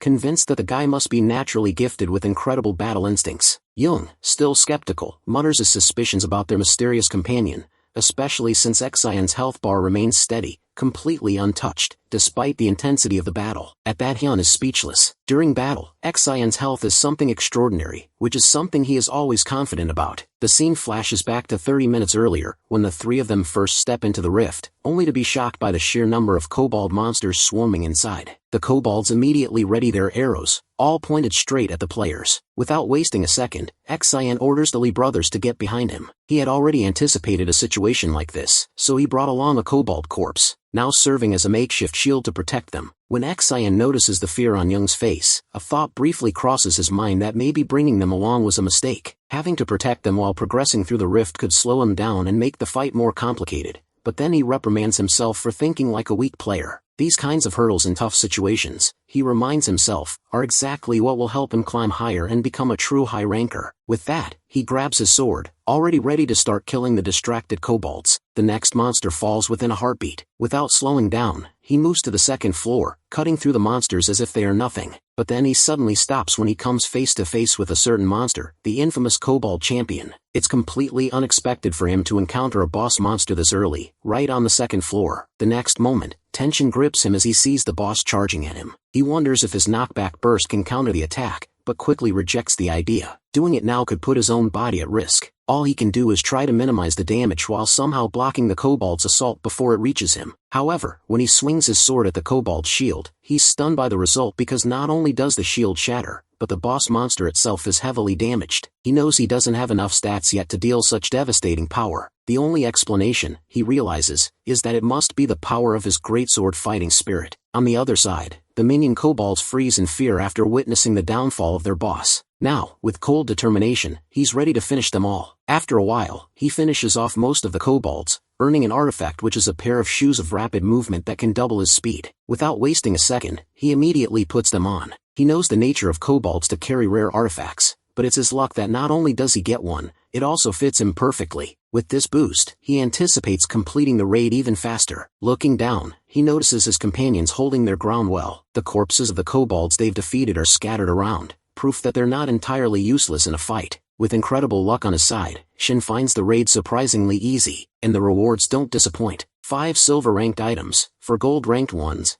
and 1 platinum item that alone will bring him 150 million won. On top of that, after slaughtering the hordes of kobolds, he earns the Clever Hunter title, restoring his stamina to its fullest. But then, he stops abruptly. An eerie vibe seeps from the gate, red lightning crackling around it. It's the central point which is the place that holds the king's treasure. Once inside, he is startled by the sheer amount of wealth scattered everywhere. Gold coins glimmer in every corner, and for a moment, excitement surges through him. He wonders if he could just retire after looting all this money. This much wealth could make him rich enough to satisfy every desire he's ever had. But unbeknownst to him, as he drowns in thoughts of greed, a kobold hidden in the shadows silently raises its bow, aiming directly at him. In the next moment, the arrow flies, but luckily, our boy is alert. He immediately recognizes the fighting pattern. It's the typical kobold tactic, one so familiar that it makes him smirk. He swings his sword, trying to knock the arrow aside, but the kobold is faster, dodging his counterattack with ease. Now, he truly understands their game. All those weak kobolds were merely bait, meant to lull him into a false sense of security, while the king, the final boss of the rift, waited patiently for him to walk right into its trap. This boss monster is on a completely different level from the other kobolds. Without wasting a second, it fires an arrow at him, a shot Shin barely dodges with a full charge. Had he been even a moment slower, he would have been dead meat. Landing on the ground in front of his opponent, Shin sees the boss already pulling another arrow from its stack. Meanwhile, the Lee brothers finally notice the boss monster's chamber. Judging by the sound of the fierce battle, they realize Shin has already engaged it. They rush inside with quick apologies, but the moment the boss monster spots them, it activates the king's gaze skill. Instantly, the status ailment overwhelm takes hold. They are petrified, unable to move their bodies even an inch. On the other side, our boy stands tall, immune to the gaze. He had already activated his recovery skill, curing himself of the status ailment before it could affect him. Now, with his sword raised high, he glares at the boss, daring the monster to look anywhere else. With his next slash, his blade finally lands a solid hit on the Kobold King, drawing blood at last. But his excitement dims quickly. His Demon Bash skill is neutralized by the boss's resistance ability. Shin can't help but feel a flicker of disappointment. He can't stun the Kobold King despite having recovered from the overwhelm effect. However, he understands, judging by the state of his companions, who are all level 100 players, that this kobold is truly superior. Determined to take it down, he rushes toward it. But then, he's shocked to see multiple arrows rushing toward him as the Kobold King activates its indiscriminate barrage skill. Shin has no choice but to use his sword to dodge and block the deadly rain of arrows. Now, as he studies the kobold, he truly understands that this creature is on another level entirely. It has a strategic mind, keeping a calculated distance between them. What frustrates him even more is the seemingly unlimited stock of arrows in its arsenal. Worse still, there's the mismatch between the cooldown duration of the kobold's overwhelm skill and his own recovery rate. If this boss ever takes advantage of that weakness, it could mean his death. For now, all he can do is prevent this fight from turning into a war of attrition.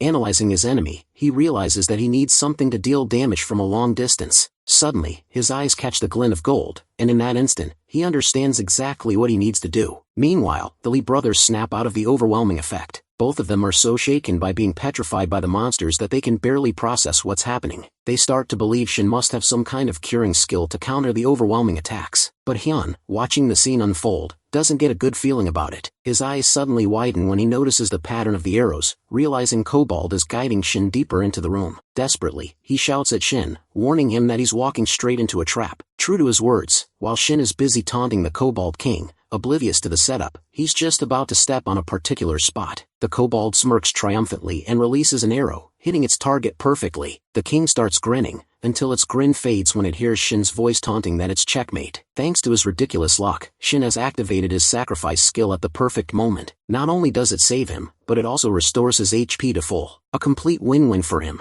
and he doesn't waste the chance to mock the kobold king, calling it a dumbass for not realizing that he was intentionally taking the attacks without fighting back. Then, with finality, he activates his psychedelic skill and combines it with knockback burst. With the effect of the knockback burst, the gold coins act like bullets, shooting straight into the kobold. Both brothers tense up at the sight before them. Hyun admits that it's his first time seeing a player like Shin with such an intense presence in combat. Unfortunately, the Kobold King is still standing despite its injuries, but this time, Shin challenges him to finish their match. Another clash erupts, but this time Shin successfully breaks its sword and finally kills him. With that, he defeats the final boss of the Kobold raid. Now that the boss is defeated, the first thing Shin earns is a title called, Before the Drink Goes Cold, along with a level up. This title grants him overwhelming immunity for 2 hours. This is also the first time he receives a title from a constellation, originally belonging to the owner of the beautiful beard, who always finishes off his enemies before his drink gets cold. He turns to the reward for clearing the raid. The first one is the Talisman of Despair, which creates an overwhelming effect on the enemy, making them lose their will to fight. Then there's a boost of evasion, which allows him to dodge enemy attacks with a steady backstep. Finally, there's a gold-level artifact called the Necklace of Searching, which helps him locate his enemies within a 100-meter radius. Now his next move is to consume all of them in a secluded place. But at that moment, Hyun calls out to him, informing him that they need to get out of there as the rift is about to close. He already knows this fact, but doesn't understand the reason for such urgency. Then his eyes catch the treasure, and dread settles in as he realizes he can't take them away. Despite his protests, both brothers drag him out of the rift. Outside the rift, people notice it closing, and 3 figures emerge. Among the crowd are quite a few fans of our hero, but their smiles fade when they see the despair on his face. Hyun tries to console him, but he doesn't listen. Then, a reporter from the Player magazine approaches, asking for his opinion about being the hero of the Bupyeon station. The title catches him off guard, and he grows nervous hearing it. Meanwhile, Terry is in the basement rank 1 training room of the Player Town building. She faces 3 B-rank golems summoned by Cho Lee-hyun,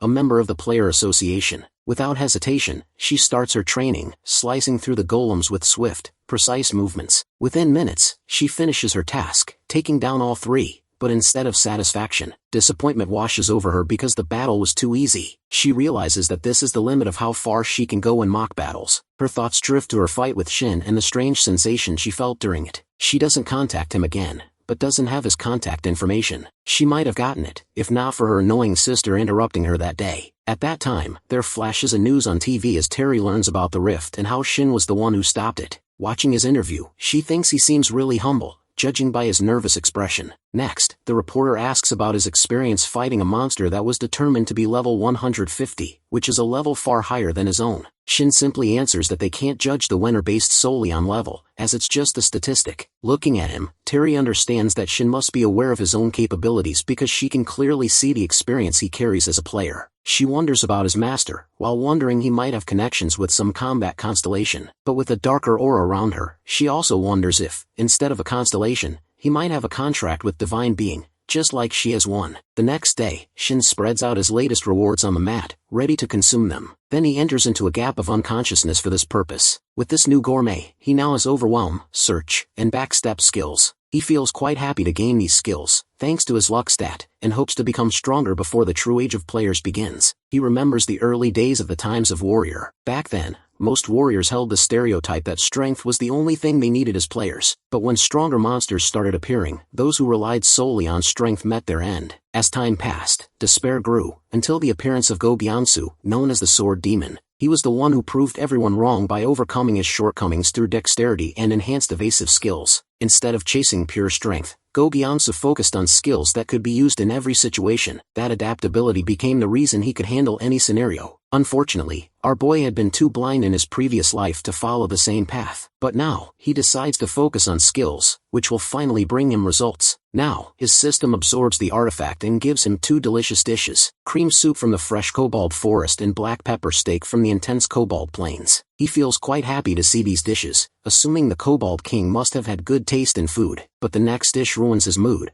which is a serving of larvae seasoned fresh from the kobold swamp. He instantly regrets his earlier words of gratitude. After a while, at his front gate, some reporters try to take his picture, only to be stopped by his guards. Seeing the ruckus from his window, he grows frustrated. He only came out to get some fresh air after forcing down that disgusting larva dish, and now this sight greets him. With no other choice, he decides to rest at home for a while. Turning away from the window, he figures he might as well stay in, since he doesn't have any plans anyway. At that moment, his phone rings, and it's Kim Jae-hye from the player management department. She informs him that they're planning to give him a plaque for clearing the rift. Shin, however, thinks it's too much. First the hero title, and now a plaque. To him, these titles feel meaningless compared to the disaster the world is about to face. Clearing a single rift is nowhere near enough, so he decides to pass on the offer. But not anticipating his refusal, Jae-hye quickly asks him to at least accept the dungeon priority card from them. When she mentions the Silent Ground dungeon, a chill runs down his spine, and he immediately asks about the dungeon's approval. She confirms it, while explaining that it's been granted due to his recent success with the rift. Basically, Silent Dungeon is a dangerous place where players face the threat of silence debuffed from its monsters. Still, Shin sees this as another chance to save someone. He remembers his companion, who was deeply fond of his younger sister, but she was lost when she went to clear the Silent Dungeon. His friend has lived with the regret of not accompanying her that day. Now in the present, Shin is ready to enter that dungeon. Finally, our boy forgets about his old car, and gets himself a modern one, enjoying the new and amusing sensation of driving it as he heads toward the dungeon. His initial plan was to spend his money only on artifacts, but after his last humiliating experience with public transport where people openly scoffed at him, he decides owning his own car is the smarter choice. While driving, he gets a call from Ji-hye, who informs him that the Silent Dungeon raid is opening today. He calmly confirms that he remembers, explaining that he's already on his way. Ji-hye assures him that other staff members will be there to guide him, since it isn't her job to handle that part. While listening, his mind drifts to the week of training he has gone through since returning from the rift. He has spent his time sharpening his skills, and now, fueled by the desire for real combat, he's eager to test himself in a true battle. Suddenly, traffic comes to a standstill. He frowns, confused because this isn't even rush hour. Worry flashes through him, wondering if a rift has opened nearby, but then his eyes widen when he spots none other than Jae-ansu right in front of the dungeon. Now, standing near the entrance of the dungeon, there's a crowd of female fans swarming around Jae-ansu. A reporter approaches him, asking his opinion about having such overwhelming popularity. Jae-ansu coolly responds that it's his honor. The reporter, clearly not satisfied with such a cold answer, tries to keep the interview going by asking about his strategy for the dungeon. His next response is just as cryptic as he calmly says that, as usual, he's going to caught monsters. That simple yet confident reply leaves the reporter completely charmed. Then her cameraman nudges her and points towards Shin, who is looking outside to assess the situation. Shin instantly regrets showing his face. Meanwhile, reporters are already crafting flashy headlines. Jae-ansu also catches sight of him, and his assistant informs him about Shin's accomplishments, especially noting how Shin's fighting style and swordsmanship are strikingly similar to his. Hearing this, Jae-ansu simply states that he already knows him, leaving his subordinates baffled. Shin steps out of his car, immediately surrounded by a swarm of reporters. They bombard him with questions like some asking if he's here to challenge Jae-ansu,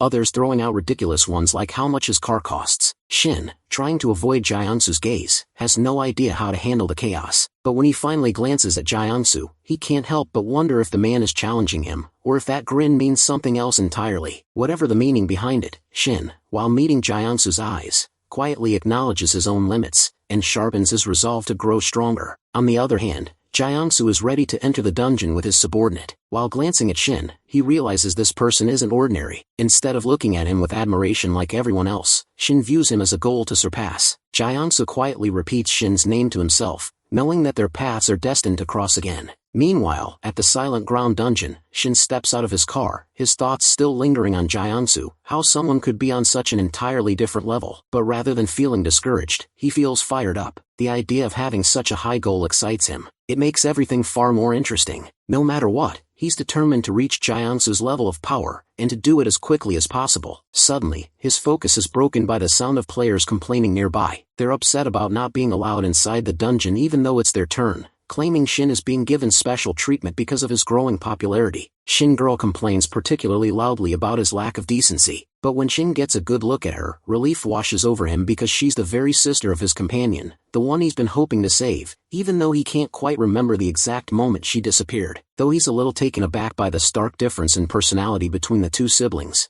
he finally deems her necessary to respond. Calmly but firmly, he declares that she has no right to talk to him like that because, regardless of the situation, he only came when the association permitted him to. Dismissing her, he walks ahead, which riles her up even more. She throws a series of tantrums and empty threats in his direction, making him briefly wonder if he should have just stayed home instead. As soon as he steps into the dungeon, a foul stench hits his nose, instantly annoying him, but he knows he can't help it after all. The dungeon is filled with undead monsters. At that moment, the corpse of some monster suddenly lunges and tries to grab him. Caught off guard by the ambush, he finds himself unable to use any of his skills for 0.5 seconds, which is because of silence debuffed by the monster's attack. He can't believe the silence effect triggered with just a mere touch. Without wasting another moment, he recovers quickly and cuts down the ghoul in one swift strike. Now, looking at the horde of undead monsters, he realizes he needs to evade every possible hit to keep his skills active. However, what these monsters don't know is that our boy is an expert at maintaining this evasive, fishing-style combat, and he has complete confidence in it. Meanwhile, in the strategy meeting room for Scout Team 4 of the Player Association, Shin becomes the main topic of discussion. His picture is displayed on the big screen as the presenter informs everyone that they're going to discuss him as their next major project. The old man in charge is particularly pleased with the impressions Shin made,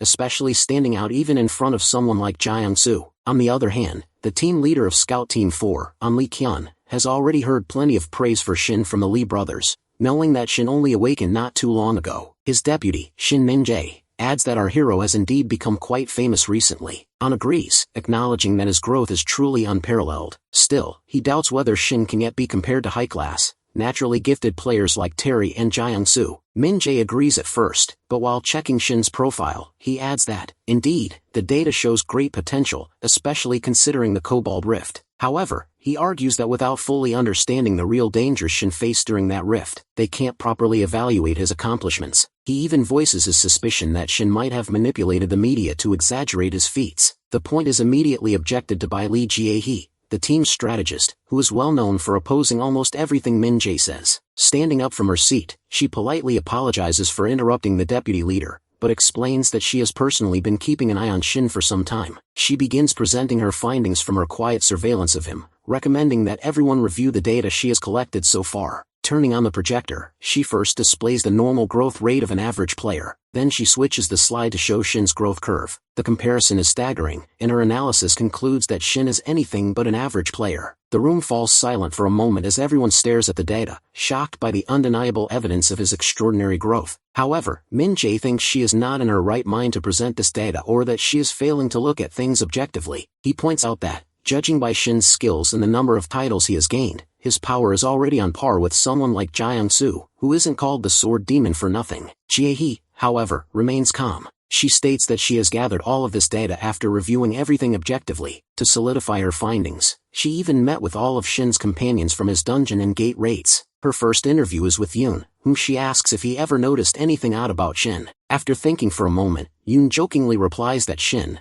as a whole, is pretty odd. Jae-hee clarifies that she means his battlefield presence and skill. At that, Yoon honestly admits that Shin is incredible when it comes to using stun skills, but what truly sets him apart from other players is his natural sense of combat. Now, this question is thrown at Joo-hee and Tae-sok about Shin's sense of combat. Both of them agree that Shin is quite incredible, but Jae-hee presses them to elaborate more, asking if he is incredible compared to ordinary players. Tae-sok explains that he can't describe it perfectly, but as far as he can tell, watching Shin battle feels like watching a veteran player with years of combat experience. Jae-hee urges him to explain further. Tae-sok clarifies that it feels as if Shin already knows what move his enemy will make and counters it effortlessly. Unlike other players, he never exposes any weakness. Jae-hee agrees, noting that this kind of skill usually only comes with years of experience, as otherwise openings are inevitable. Tae-sok adds that Shin's case is different. His body is so well trained that it moves on reflex before his mind can even process the situation. Jae-hee considers this and concludes that Shin must have an exceptionally delicate sense for combat. Tae-sok agrees, noting that this ability allows Shin to always find a way to counter enemy attacks,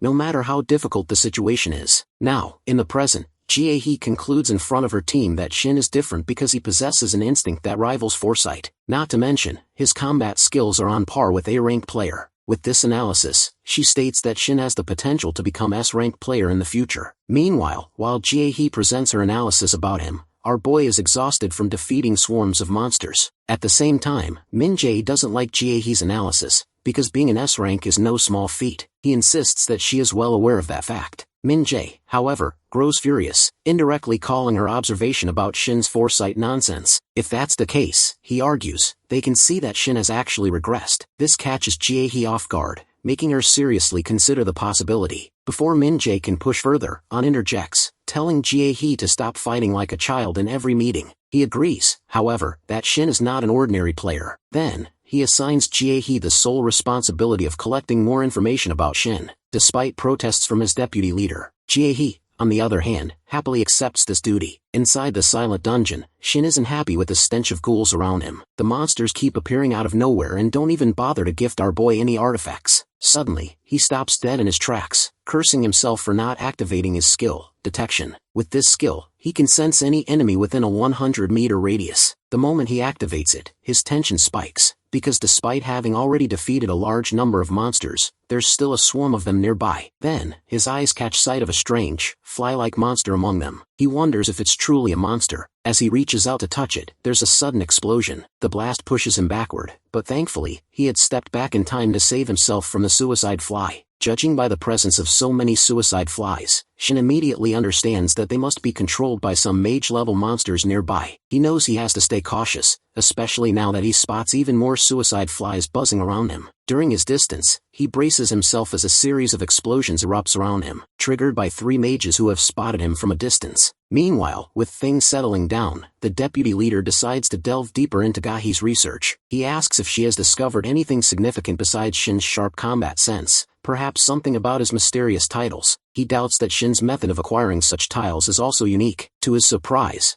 Gahi agrees with him, revealing that she has a theory of her own. Back in the dungeon, Shin's defensive sword activates just in time, forming a shield that protects him from the chain of suicide fly explosions. Now shielded and more focused than ever, he is ready to take down the mages. Gahi, on the other hand, grows more certain of one thing, that Shin is someone far too complex of player to be easily understood. A few days ago, our boy is training in the underground training room. He keeps dodging all the arrows from automatic bows with the swings of his sword, a skill honed during his fight with the Cobalt King. It has been 3 days since he starts this relentless training. He knows that besides having a rare skill, the only other way to gain skills is to train furiously. But there is a downside, because this kind of training only earns a player passive skills through sheer repetition. For active skills, he needs a structured training routine. It's not common knowledge, and the few players who know the secret don't share it. He knows it only because of his years of experience. Now, in the present, he has earned the support skill defensive sword through his rigorous training, and it helps him protect himself in critical moments. On the other side, the mage monsters are far from happy to see him still alive, and they summon a swarm of flies rushing toward him. Looking at them, he knows that the defensive sword is a great skill, but it has one flaw. He can't move his defensive shield. It means he has to stay rooted in one place to protect himself. However, our hero isn't called our hero for no reason. He has finally found a way to bend this rule. When the explosion occurs, he uses his sword to channel the defensive shield over his head. In doing so, he creates an umbrella-like protection that he can move along with his sword. Seeing him rushing toward them, the mages immediately cast the spell of Inferno, creating a hellfire and hurling fireballs in his direction. With a grin on his face, he taunts them, saying they're already too late. With that, he activates Knockback Burst on his sword, rattling and breaking the skeleton mages. At the same time, the middle boss monster, a Death Knight, fixes its gaze on him. Meanwhile, our boy obtains a rare purple magic stone after defeating the mages. He's thrilled to secure a reward worth 100 million after overcoming the dungeon's challenges. He decides to take the stone with him on his way back after clearing the raid. Now, his purpose shifts to reaching the center of the dungeon while activating his detection skill. Immediately, he senses a monster nearby, which must be the Death Knight. Shin is shocked to realize that the presence of multiple monsters he had detected earlier has vanished within moments. Besides that, he can only sense this one monster. At the same time, the monster appears behind him. Our guy immediately senses its presence but can't pinpoint its exact location, as there's no reaction time for him. Unable to locate it precisely, he decides to block purely on instinct. So, he leaps into the air, hoping his guess is right. With the force of the knight's attack, the ground he leaped from shatters into pieces. Now, looking at his new enemy, he realizes the monsters didn't vanish. They escaped in fear of this knight. From what he can see, this knight is designed to kill everything, living up to its name, Death Knight. Now all the Death Knight's focus is on him. Confusion clouds his mind as he wonders why such a high-level monster is here instead of the central room. But one thing he's certain about, this is the one who killed his friend's sister. This middle boss, the Death Knight of Penance and Rage, radiates pure malice. With a loud cry, Shin steals his resolve, determined not to let history repeat itself, and blocks the knight's attack head-on. However, Shin is having a difficult time blocking the attacks, as the strikes from the Death Knight are far too heavy for him to handle. Before the fight progresses, let's understand what a Death Knight really is. A Death Knight is essentially a knight who, after death, has their soul bound to a corpse, becoming an undead entity. Their main skill is the Swamp of Silence, a constant purple swamp beneath their feet. Anyone who makes contact with the swamp is instantly afflicted with a silence debuff. This is why the association only allows well-prepared parties to enter this dungeon, publicly declaring it to be an easy task to clear. The real issue lies in how they calculate the dungeon's difficulty. They base it on the monsters like ghouls, which have a difficulty level of only 120. Because of this, many teams walk into the dungeon unsuspectingly, only to face tragedy. Because the true danger isn't the dungeon itself, it's the Death Knight. Forget its silence debuff, which is the overwhelming power radiating from that swamp at its feet. But the soul of the Death Knight is the real trouble. The more trained souls it has, the harder it becomes to defeat. This is why the association increases the dungeon's danger level, because this Death Knight is no ordinary monster. As our boy struggles to dodge its attacks, he realizes his difficulty level is around A, or worse, S level. Now he is pushed back by the Death Knight, blood seeping from his mouth. He is sure that he is really going to die this time. However, he gets up anyway, because of his old habit. Whenever he is standing on the edge of death, he starts to doubt himself. But Shin knows he needs to change this habit to truly grow stronger. With determination blazing in his eyes, he challenges the Death Knight to come at him with everything it has. Hearing this, the Death Knight accepts the challenge with a grin. Our hero totally switches up his game plan,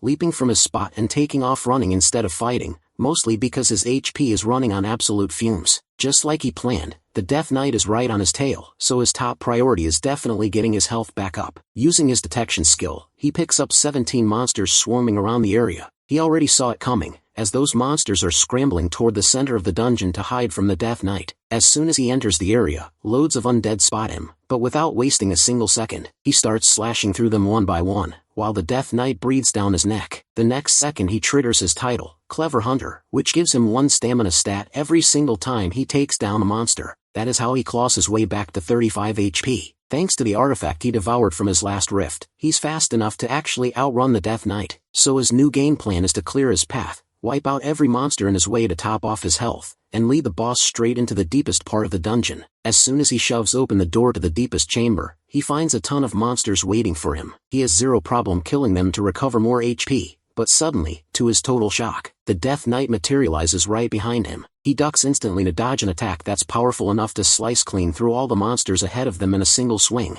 Then it clicks for our boy, that attack wasn't even meant for him. It was aimed at the undead just to stop him from farming HP. Left with no choice as he tries to recover his HP, he starts prepping a knocking burst. The second he spots an opening in the Death Knight's defense. But right in the middle of the attack, he gets shut down because the Death Knight drops its Swamp of Silence, which means all his active skills are totally nullified. Now he's trapped in a swamp, and the Death Knight is attacking him relentlessly, making him bleed. Next moment, his HP plummets into the danger zone. He somehow manages to block the blow with his greatsword. Otherwise, it would have been totally fatal. Right on the verge of cracking, a memory of his past life friend flashes in his mind when that friend was going to die. Our boy told him not to give up. His dying friend comes back to haunt his thoughts, begging him to be buried right beside his little sister's grave, even though our boy tried to comfort him by saying a rescue team was on the way. His friend died anyway, leaving our hero completely devastated. Back in the present, he realizes his huge mistake, trying to save all of his trump cards until the final boss arrived. But right now, this battle is a literal life or death situation, so he activates his psychedelic skill because he simply can't give up now. He's fueled by a fierce ambition to protect what matters as he charges the Death Knight. Next moment, steel clashes against steel between him and the middle boss. However, that heavy armor is a massive pain to deal with, not to mention that even a light scratch from the Death Knight could rip his palm right off, meaning relying purely on brutal strength in this kind of fight is completely out of the question. But during his battle with this monster, he realizes one thing: he actually has the upper hand against his enemy. The next time the Death Knight swings at him, he immediately dodges and blinks right behind the monster. The Death Knight whips around to attack again,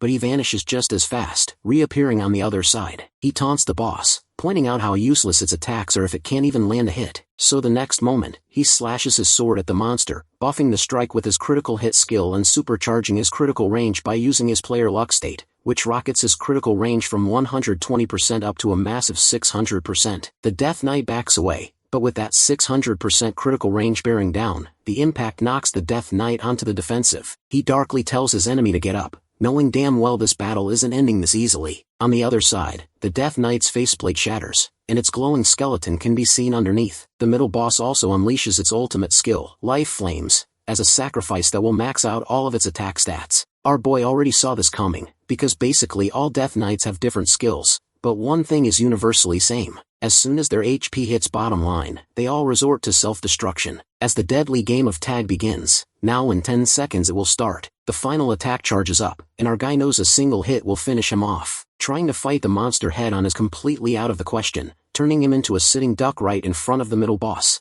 But he is determined. Even as prey, he has a job to do because every single second counts. He just needs to run as much as he can for these 10 seconds while the Death Knight's strength is completely maxed out, knowing that right after, it will self-destruct. When the boss lunges at him, he dodges. Seizing the chance, he bolts. With 9 seconds remaining, the Death Knight is right on his trail, and he looks back to see the monster readying another strike. With 8 seconds remaining, he is right as the Death Knight hurls its sword at him, which he deflects away with his own blade. 7 seconds remain when the Death Knight raises its sword to strike again. At 6 seconds, his body goes into overdrive and it feels like his lungs are being crushed, but he reminds himself to hold on just a little longer. With 5 seconds left, the Death Knight attacks again, and this time the blow crashes into him, throwing him completely off balance. 4 seconds remain, and right at that moment, the area gets locked down by the Swamp of Silence, shutting down his ability to use skills. His survival instincts scream at him to find a way out as the Death Knight's claws close in. In that flash, he remembers his past life when he fought ghouls that used the same silence to buff, completely frustrating him. He remembers a friend who dealt with those silence-heavy ghouls just fine, advising him to pop a status abnormality potion. Back then, our guy thought it was useless because the potion had a 2-hour cooldown, meaning the ghouls would just reapply silence anyway. But his friend told him the most important secret. Despite the cooldown, the potion buys you just enough of a window to perfectly clear a raid in situations like this. At the time, he thought all that advice was total bullshit, figuring if it were that easy, he would already be a top-tier ranker. But now, he is desperate enough to use that exact same trick. As his recovery effect kicks in, the silence debuff gets undone. The second the attack is about to close in on him, he immediately triggers backstep with only 3 seconds left. The monster lets out a furious roar as 2 seconds remain, and the enemy rushes him, but our boy has 0 mana or skills left to fight it off. As the enemy closes in, he lets go of the handle and collapses backward. With finally 1 second left, he is so utterly exhausted he can't even twitch a finger, wondering how much time is actually left. The next moment, he sees his enemy looming over him, cursing that this might be the absolute last thing he ever sees before death. Facing the end, he deeply regrets underestimating his opponent from the beginning, despite putting up a good fight, and he kicks himself for not handling his regression more wisely. Just as the enemy's claws are centimeters away, the time runs out, and the Death Knight finally starts to fade away. Watching it dissolve, he lets out a weak chuckle, thinking he was actually done for, a sensation that gives him a heavy wave of nostalgia for when he regressed the first time. With that, he gets credit for defeating the Death Knight, hauling in a massive mountain of experience. His skill levels jump up several times, and his recovered HP is the only thing that keeps him from dying in this dire situation. Yet looking down at his trembling fingers, he realizes a harsh truth. His health is back, but his stamina is completely gone. On top of that, the penalty from psychedelic is crashing down on him hard. He faces a choice: keep stacking the penalties to push through and clear the rest of the dungeon, or stop. But tackling the final boss in his current state won't be easy. All he can do right now is undo psychedelic. His plan is simple: recover his stamina and take the penalty hit. He hopes that since he wasn't hit while the skill was active, he will be fine. He didn't know how terribly wrong he was. The second he cancels the skill, an agonizing wave of pain hits him so hard he crashes straight to the ground, gasping in agony. Undoing the skill leaves him severely exhausted from the accumulated backlog of damage. Because that built-up damage crossed the permitted limit, the resulting exhaustion is infinitely worse. If he stays in this state for too long, he might actually die. The next second, consciousness slips away from him. Back at the entrance of the Silent Grounds, the dungeon's gatekeeper is sweating bullets, worried sick about our boy because, according to their tracking, he should have been out by now. Meanwhile, the younger sister of his companion tries to play it cool, brushing off her friend's worries about our hero. She mutters under her breath that he better take responsibility for his reckless actions. But deep down, she is burning up with frustration, wondering what on earth he is doing inside, completely unaware that our boy has already lost consciousness. While Shin is unconscious, many undead creep up, ready to hunt him down. One of them is about to reach him with its claw, but the goddess of luck suddenly intervenes, threatening anyone who dares to harm Shin. The next moment, the undead bolt in terror, She tries to wake him up, taunting and provoking him by asking if that is all he is amount to. When our boy still does not budge, she looks around and something instantly catches her eye. A while later, our boy finally opens his eyes. At first, he has no clue where he is, but the second he realizes his surroundings, he jerks upright, wondering just how long he was knocked out inside the dungeon. The next moment, however, he feels the severe after effects of psychedelic, making him vow to use it against heavy hitters like the Death Knight if absolutely necessary, but to be much more careful next time. He feels a wave of relief that the undead didn't chase him down while he was out. Turning around, he is surprised to find the goddess of luck fast asleep right beside him, immediately deducing that she must have saved his life. He figures he will ask her what happened later, but for now, it is time to loot. To his disappointment though, he only finds one artifact, the Silent Ring.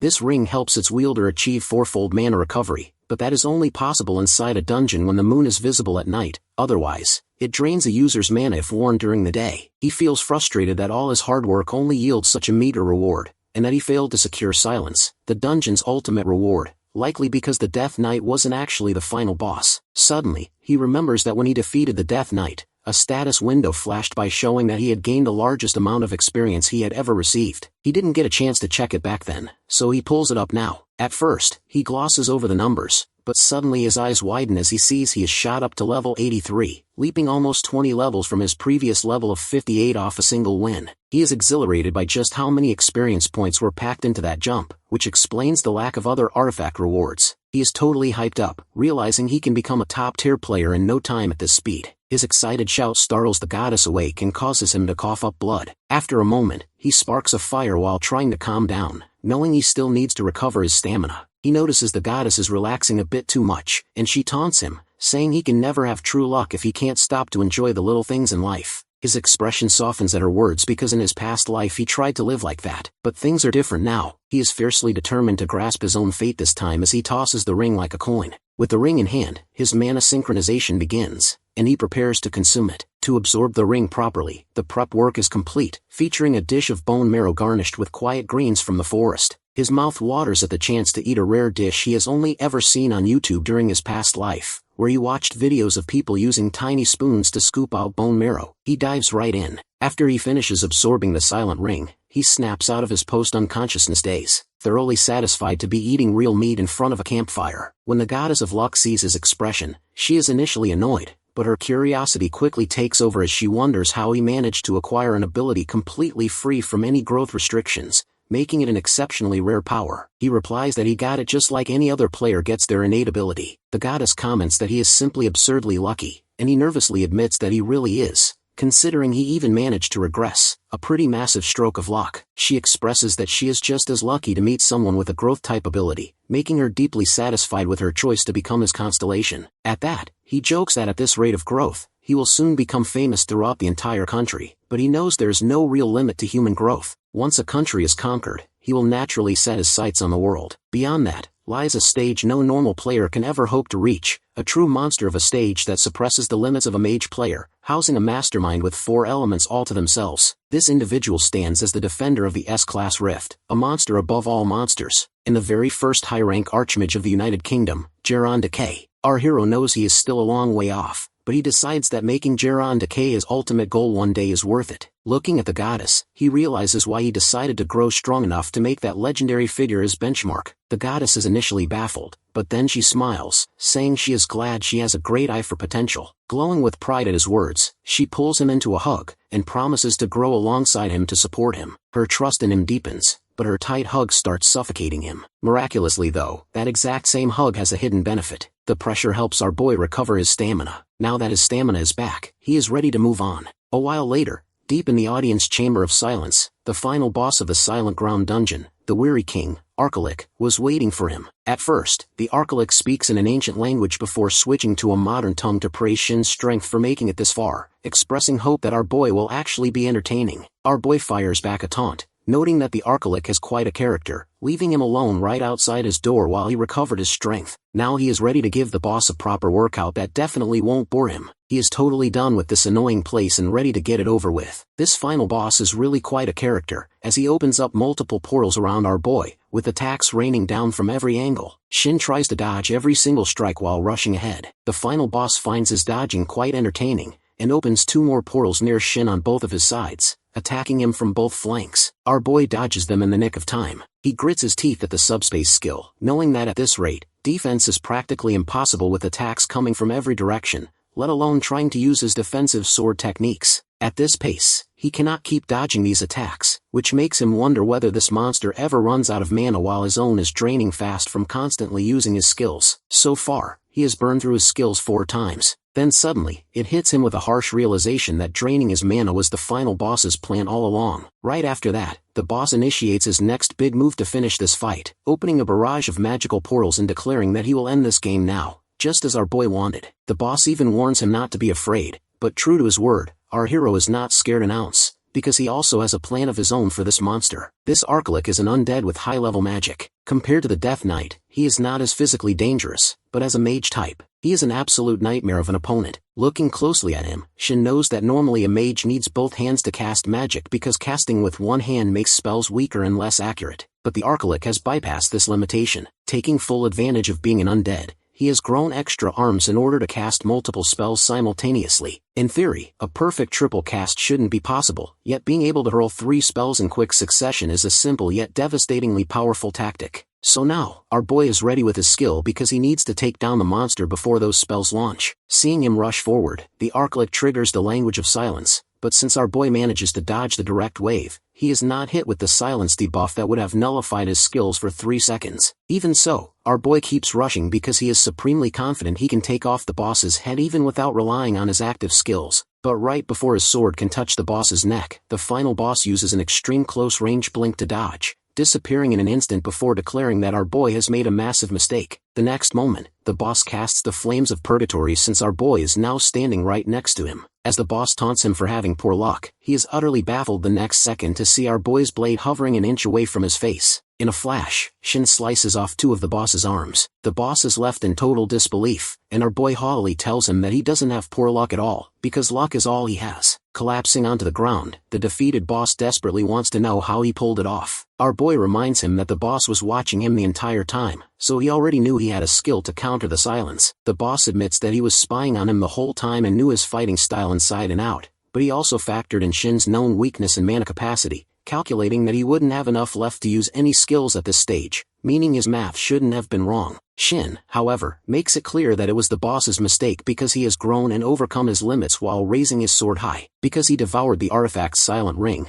he has the active effect of mana circulation, which triples his mana recovery. That is how he defeats the final boss in the end. After a while, when he finally emerges from the dungeon, everyone is completely stunned to see him, and the media immediately turns on their cameras to interview him. Looking at the growing commotion, our boy cannot help but get a strong sense of déjà vu. Instantly, a medical aide and a reporter rush over to him, with one checking his vitals and the other shoving a mic in his face. Our boy starts shouting at them to back off, but he suddenly stops dead in his tracks, falling entirely silent when he sees the person standing behind the reporter. It is his companion and best friend from his past life, the very brother whose younger sister summoned him for help when Shin failed to emerge from the dungeon on time. His friend stares at him in absolute awe. For a moment, all the noise surrounding them fades completely away between the 2 friends from a past life. In that instant, our boy thinks only of how he can finally pay back his debt. He remembers how, in his past life, he had invested everything into those 10 years after awakening his skill, cutting off all relationships until his personal growth completely stagnated. Back then,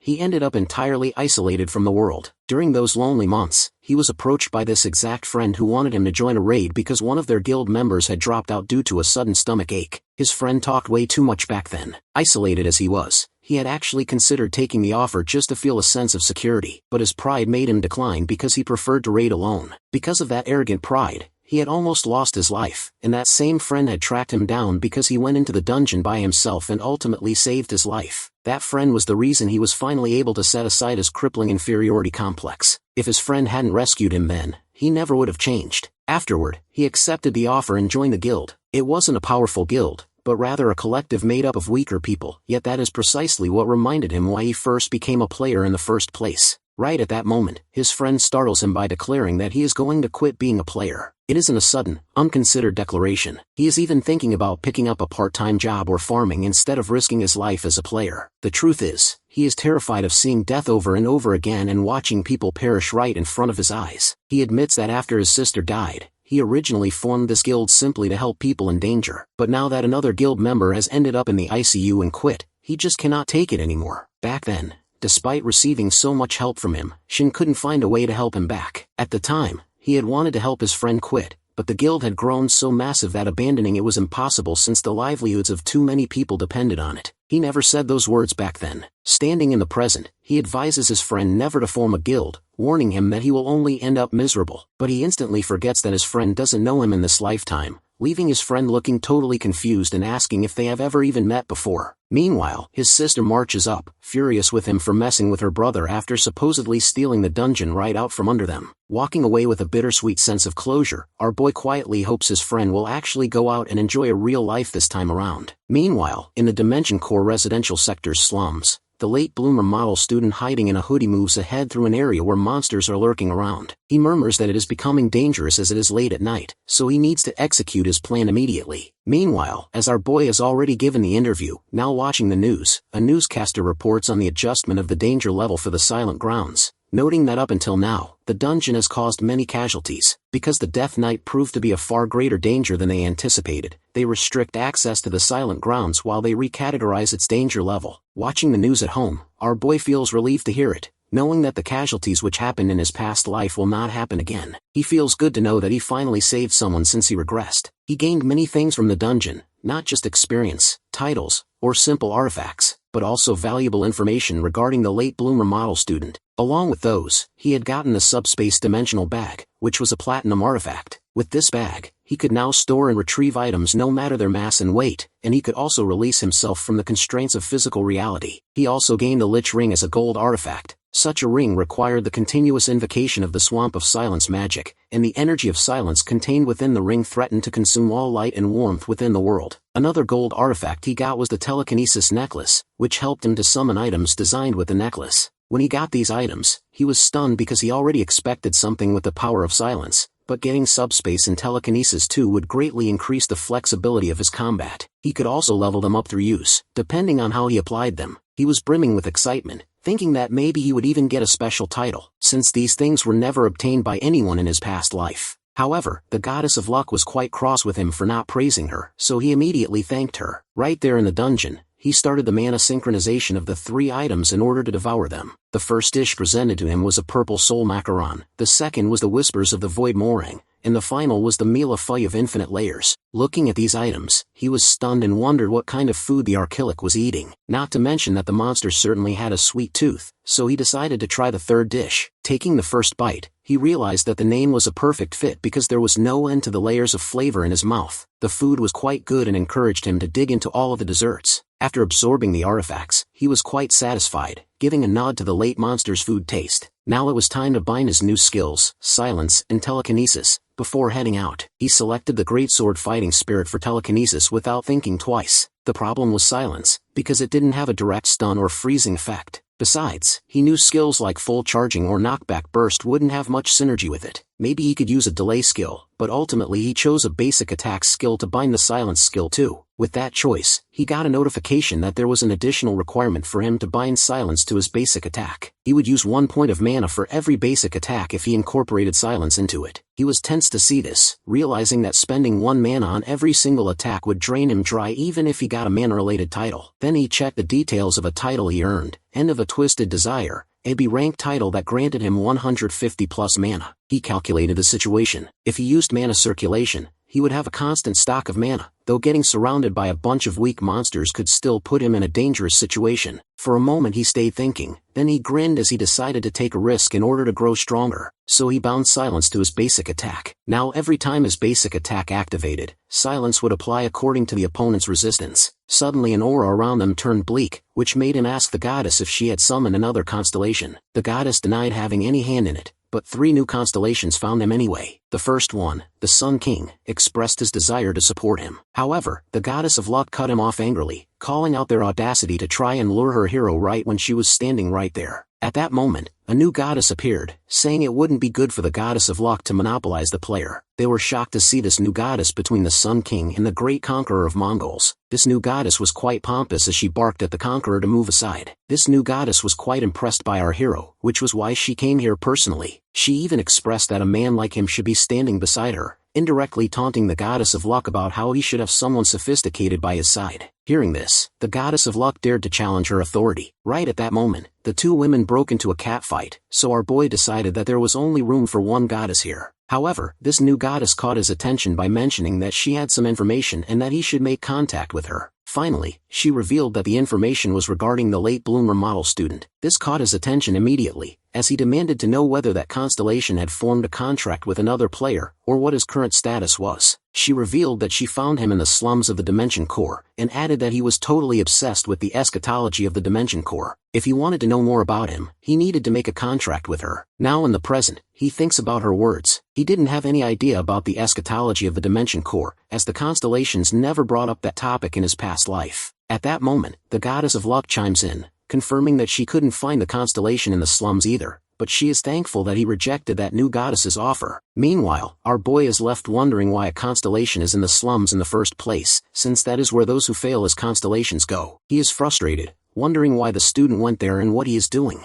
Far away, the president of the Hyunjong Corporation looks at the participant list for the upcoming open market, in which the profile of our boy catches her eye. She smiles as she finds him quite an interesting participant. This woman is Han Hyunjong, level 900 in S+ rank. Meanwhile, Shin doesn't let go of his research about the late bloomer model student and the eschatology of the Dimension Core, but he finds nothing about it. However, forming a direct contact with the new goddess is out of the question as well, since she clearly has her eyes on the mythical constellation level, and wants to use him for it because there are conditions where a constellation's position grows with the player's growth. However, he looks into it, realizing that even if he forms a contract with her and if any accident happens, he will still be safe, and she won't ascend to a mythical constellation. Now their destination, the Hyunjong market, has arrived. He stops the car. This is an open marketplace where players buy and sell artifacts freely. Up until now, artifact trade mostly happens between players surfing privately, but the open market guarantees safety in exchange for expensive commission fees because of the risk factor. Now the market flourishes because it provides the safety of transactions, which is why major guilds operate heavily within it. The top open market right now is the Hyunjong market. The market is associated with the Hyunjong Guild, but the guild itself is not powerful enough to secure such a massive market on its own. Instead, the leader, Han Hyunjong, is the sole reason the market thrives, because she is the world's only S+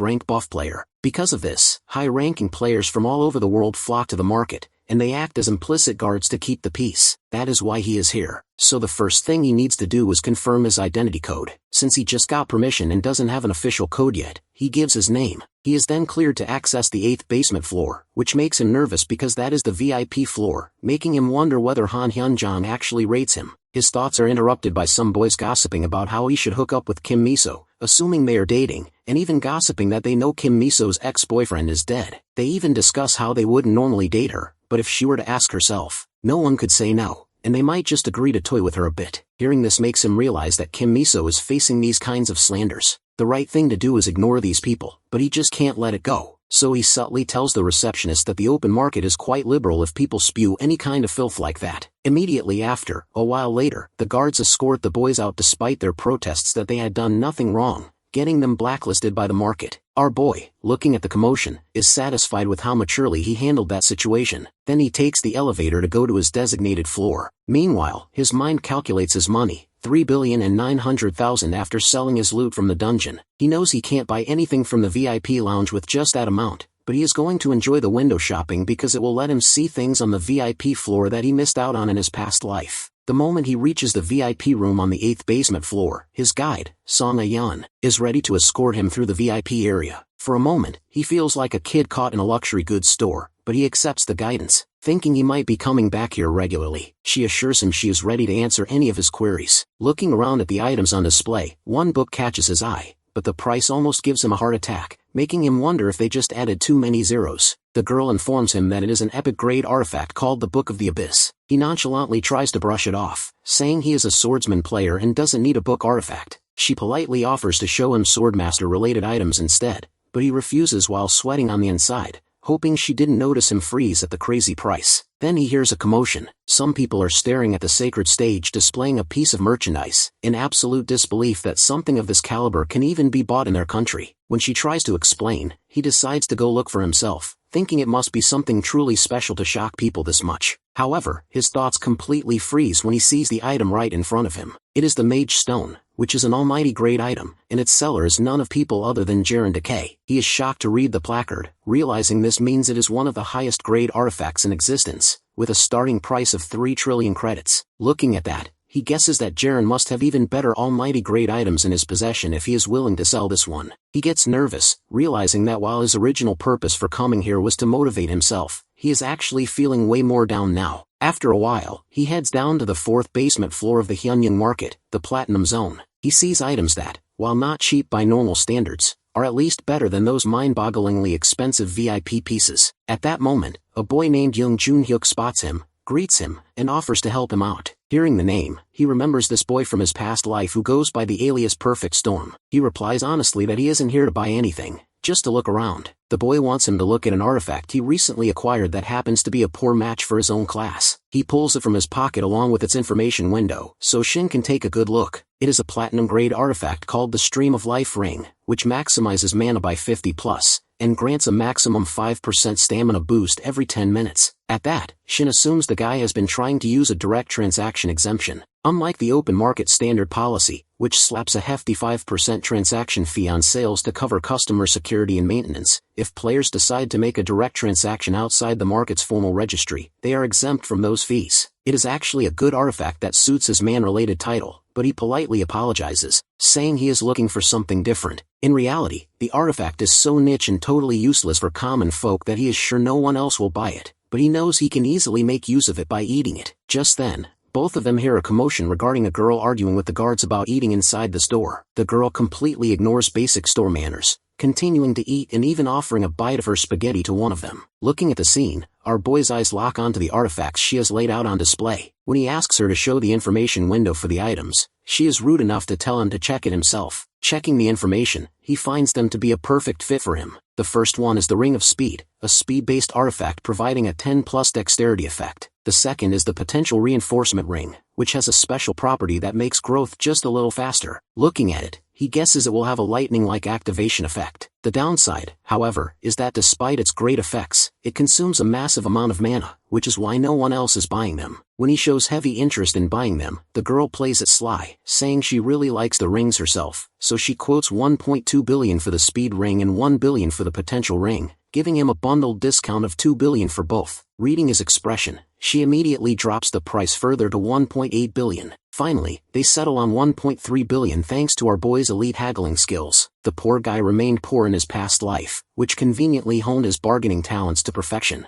Now that he is done, he is about to leave when something suddenly catches his attention. The girl casually mentions that after buying something nice to eat, she is going to donate the rest of the money to an orphanage. Then she holds up a picture of the orphanage. It is the Joy Orphanage, the exact same one he grew up in. She notices his pale complexion, and he explains that he knows about the orphanage, but heard that it had gone through a total collapse. Long story short, her parents were the ones who managed that orphanage in the past, so now she has reconstructed it after the collapse and is managing it herself. She even gives him an orphanage card drawn by the kids, with lots of money doodles around them. After knowing this, he wonders whether the other companions from the orphanage survived, but he keeps his composure. Just seeing someone else treasuring the same memories makes him emotional as he decides to visit them sometime. Later, he goes to the Eden Guild headquarters in Udo. He is greeted by Jo Jinho there, who is ready to escort him to the upper floors. He is nervous when Jinho himself greets him, as he originally came on a whim, but is now deciding to take the training seriously. The scene flashes back to an hour ago, when he was with that girl and promised to visit the orphanage. At that moment, he got a call from Miso because they are going to be assigned a gate soon. She informed him that it requires 2 people with a minimum level of 130 for one at No 1 station called the Black Gate. Hearing this name rings a bell in his mind,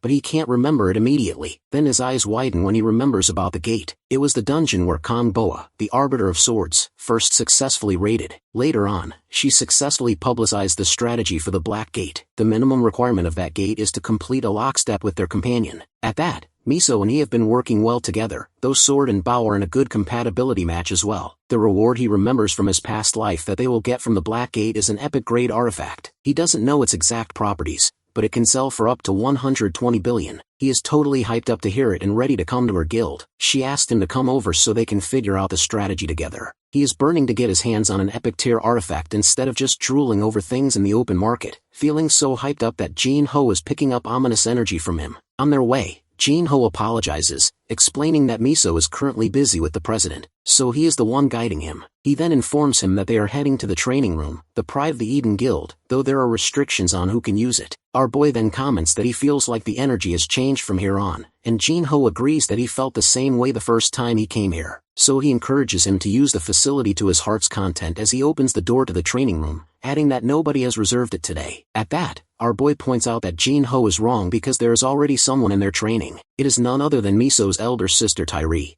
dealing with a huge golem. As she dodges an attack from the golem and lands in the ground, Jin-ho asks her whether she reserved the training room, as he didn't see any reservations in the data. Even if it were an error, they are ready to wait outside since they need the training room from 6 onward. So Jin-ho wants to know when she will be finished, but Tyree isn't listening to him. Her eyes are locked onto our boy. She steps forward, greeting him. He explains that he comes here to train with Miso on their teamwork for the gate raid. This prompts a comment from her that he is getting close with Miso, which is making him nervous. Meanwhile, Jin-ho is furious at her for purposely ignoring him, so she heads outside while casually offering our boy a chance to spar with her at a later time. Before she leaves, she drops the bombshell on Jin-ho that she just used the room without a reservation, much to the chagrin of the older man for this late reply. Now that she has left, Jin-ho apologizes on her behalf, which our boy brushes past. Since Miso still hasn't arrived, Jin-ho offers to make himself comfortable, but then darkly tells him that waiting is bound to be boring, so he has an idea to kill some time. Slamming his sword into the ground, he asks him to spar, shocking our boy as Jin-ho starts stripping off his gear. He nervously thinks maybe it's a guild trait to ask people they just met to spar with them. Jin-ho expresses that he doesn't need to feel pressured, but since both sisters have seen his skills, Jin-ho wants to see them for himself. Besides, he calls this challenge his hobby, crossing swords with another swordsman to show each other who they truly are. This makes our boy's eyes shine as he realizes Jin-ho wants to test him to see what he is really made of. Jin-ho offers him a weapon from the training room since he sees our boy isn't holding one,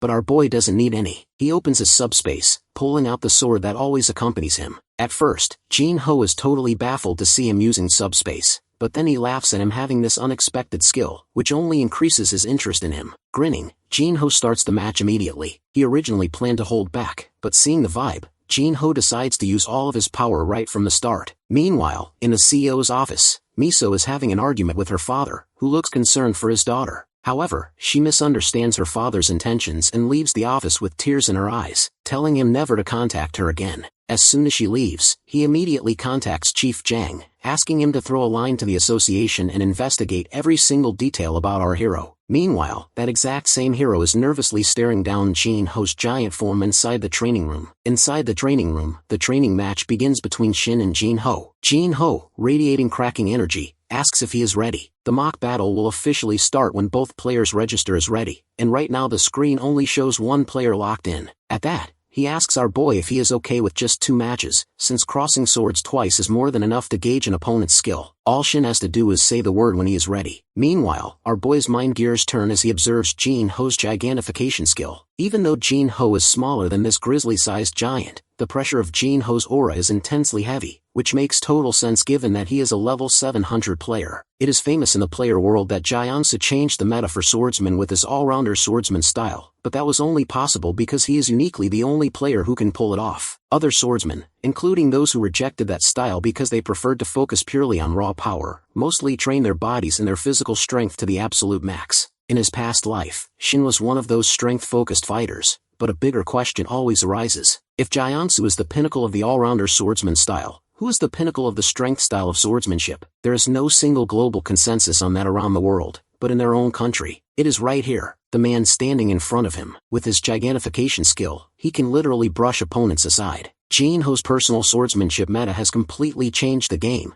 and he guards his spot at the top perfectly. Now Shin is getting genuinely excited to test his own brand of strength skills against this monster. Now he is ready, so the training mode officially starts. Getting set for his swing, Jin-ho praises Shin's confidence, noting that a real man proves his worth with his actions. Just by sweeping his sword, Jin-ho sends out an immense wave of pressure and a howling gust of wind. In a microsecond, Shin weighs his options. Should he use a defensive sword technique or a stun to counter the approach? But he instantly rejects both. Fighting against a giant like this means he has to counter raw strength with his own strength. He raises his sword, charging it with psychedelic, which drastically boosts both his body's physical strength and his speed, and immediately activates face-off. Jin-ho is burning with excitement as he opens with a strike he casually claims is just a light one. He swings at our boy, who dodges it by a hair's breadth. Shin decides to keep a cool head against this giant of an opponent, knowing a direct head-on confrontation would be absolute suicide. Swinging his sword, he aims to land a strike on the weakest point of the arc, clashing directly against Jin-ho's blade. To Jin-ho's total shock, Shin successfully blocks the heavy attack head-on with his sword. Jin-ho burns with excitement to see it because while our boy could have used any number of fancy tricks to dodge the blow, he intentionally chose to block it head-on, stepping straight into a direct contest of pure strength. This is something this monster completely did not expect. Then our boy's voice cuts through his thoughts, declaring that now it is his turn. Jin-ho inwardly admits that not only is our boy's energy incredible, but his counterattack is genuinely dangerous. The next moment, Shin unleashes a strike that actually makes the giant stumble on his feet. Instead of being upset about a setback, Jin-ho is quite glad to be blown back by some smaller kid,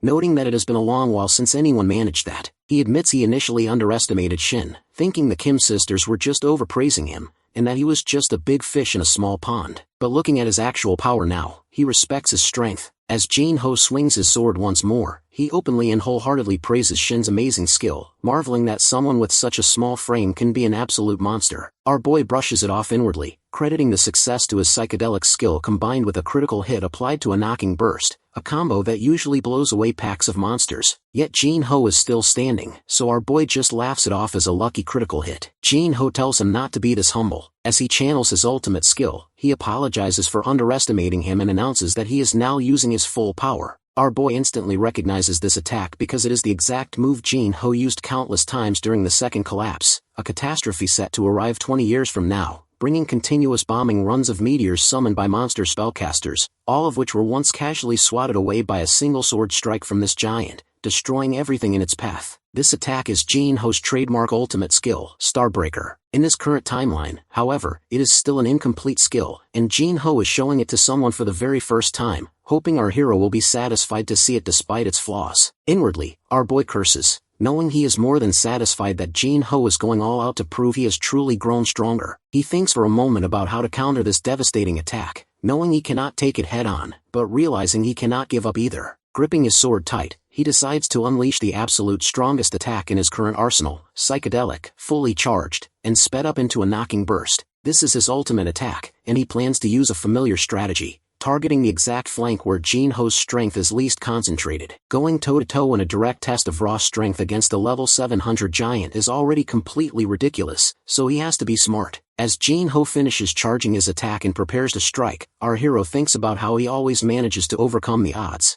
determined to make the impossible happen once again just as the colossal blow comes crashing down, ready to meet it head-on. Outside, Miso is still feeling depressed after her argument with her father, but she snaps her head up, forcing herself to concentrate on her upcoming training session with Shin. The next moment, she feels a massive earthquake-like tremor, but she instantly dismisses the thought of a natural quake as she realizes the brutal vibrations are radiating straight from the training room. Ripped by sudden dread, she sprints over and rips open the door to the training room, only to find the entire floor utterly destroyed and covered in thick dust everywhere, leaving her wondering what on earth just happened in here. Meanwhile, both opponents are completely exhausted. Jin-ho is truly a monster. Even in a restricted training mode, he used his full, terrifying power, and our hero took it straight on. Our boy nervously thanks him for the praise, but points out that he actually blew out his own wrist with that clash. Jin-ho casually assures him that the guild's top-tier medical facilities will patch him right up so he can get back to training, especially with Miso standing right there. Beneath the surface, however, Jin-ho feels a quiet wave of despair. Even though he didn't show it outwardly, he took actual damage from a rookie, leaving him wondering if he is even on the same level as our boy, who is technically still just a beginner, though Jin-ho certainly doesn't feel that way. Exchanging blades with Shin didn't feel like fighting a rookie at all, but rather like clashing with a battle-hardened veteran swordsman.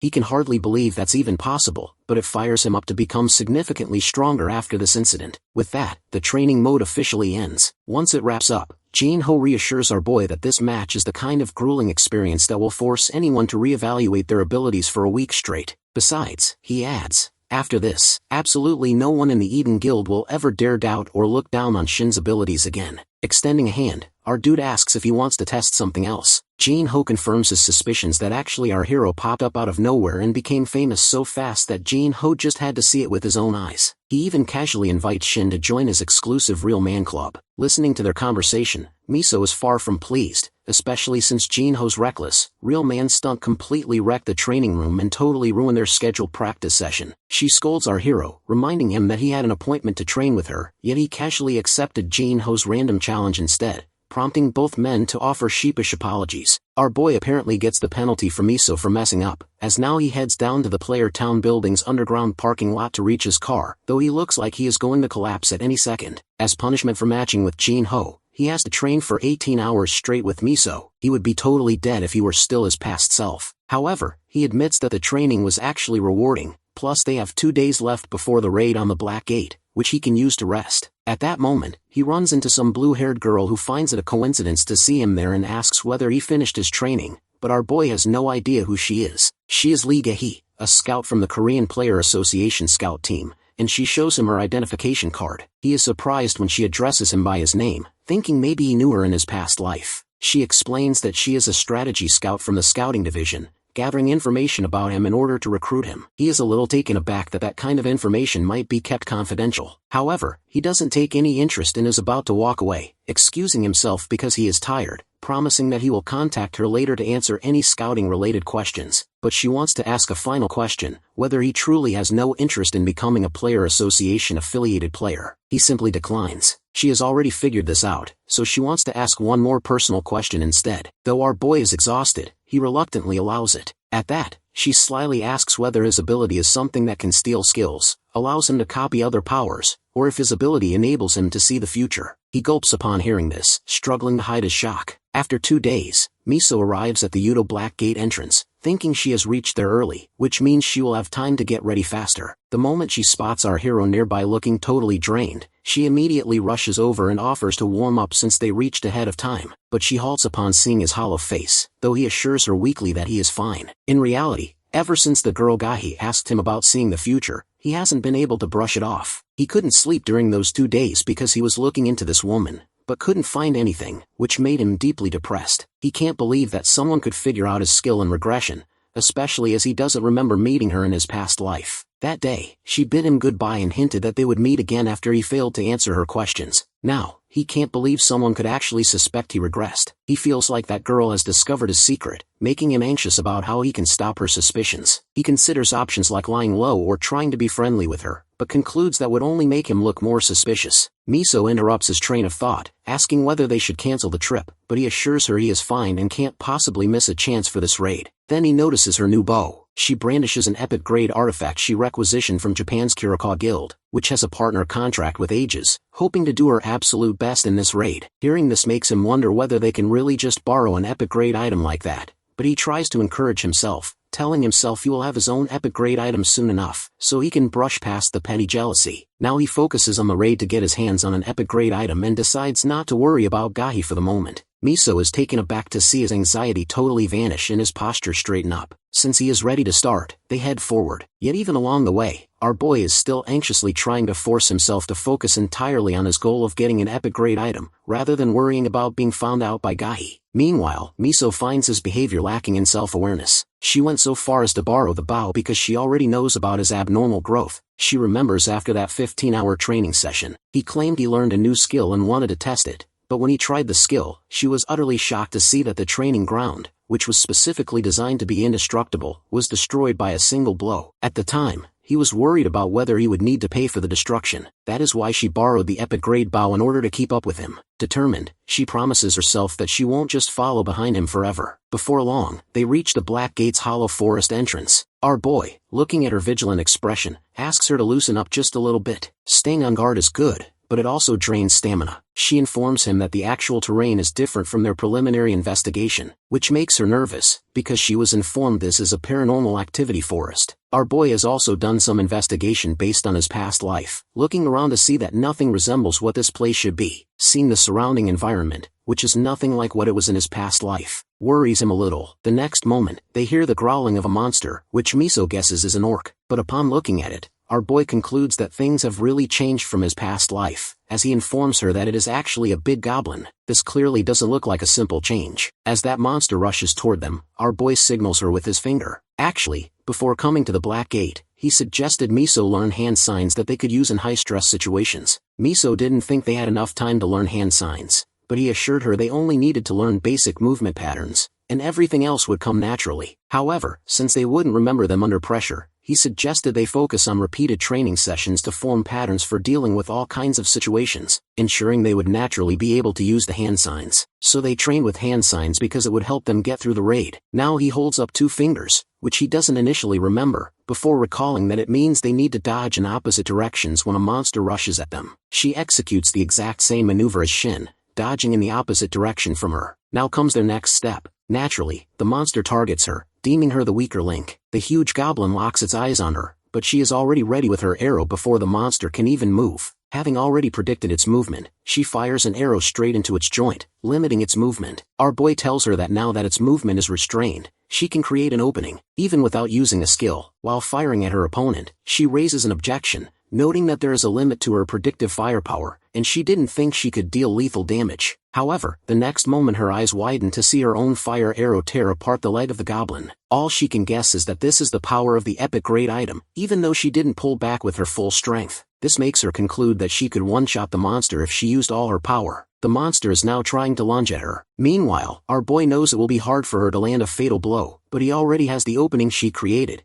as he jumps above the monster and finishes it off with his sword in one go. Now that they are finished with the monsters, Miso suggests rethinking their strategy while taking her newly boosted firepower into consideration. He agrees, giving her permission to aim for the head next time. Inwardly, our boy thinks about how her firepower has increased at least 3 times, which will help them clear the gate much faster simply because of her epic great item. The good thing is that their teamwork has strengthened, especially since Miso has been practicing and memorizing the patterns in her spare time before coming here. So now our boy urges her to move ahead to get a taste of the real thing since their practice is over, and they spot many giant goblins looking up toward them. One of the giant goblins on the cliff stares at them intently. Since it doesn't make any move toward them, our boy guesses maybe they have witnessed the easy defeat of their companions, making them curious. Activating his detection skill, he decides to take advantage of the situation. He detects 10 monsters around them, not expecting such a small quantity and guessing it might be because they are near the entrance. He figures according to the preliminary survey that there are probably kobold assassins using stealth skills. Hearing this, she suggests using the 4-2 strategy,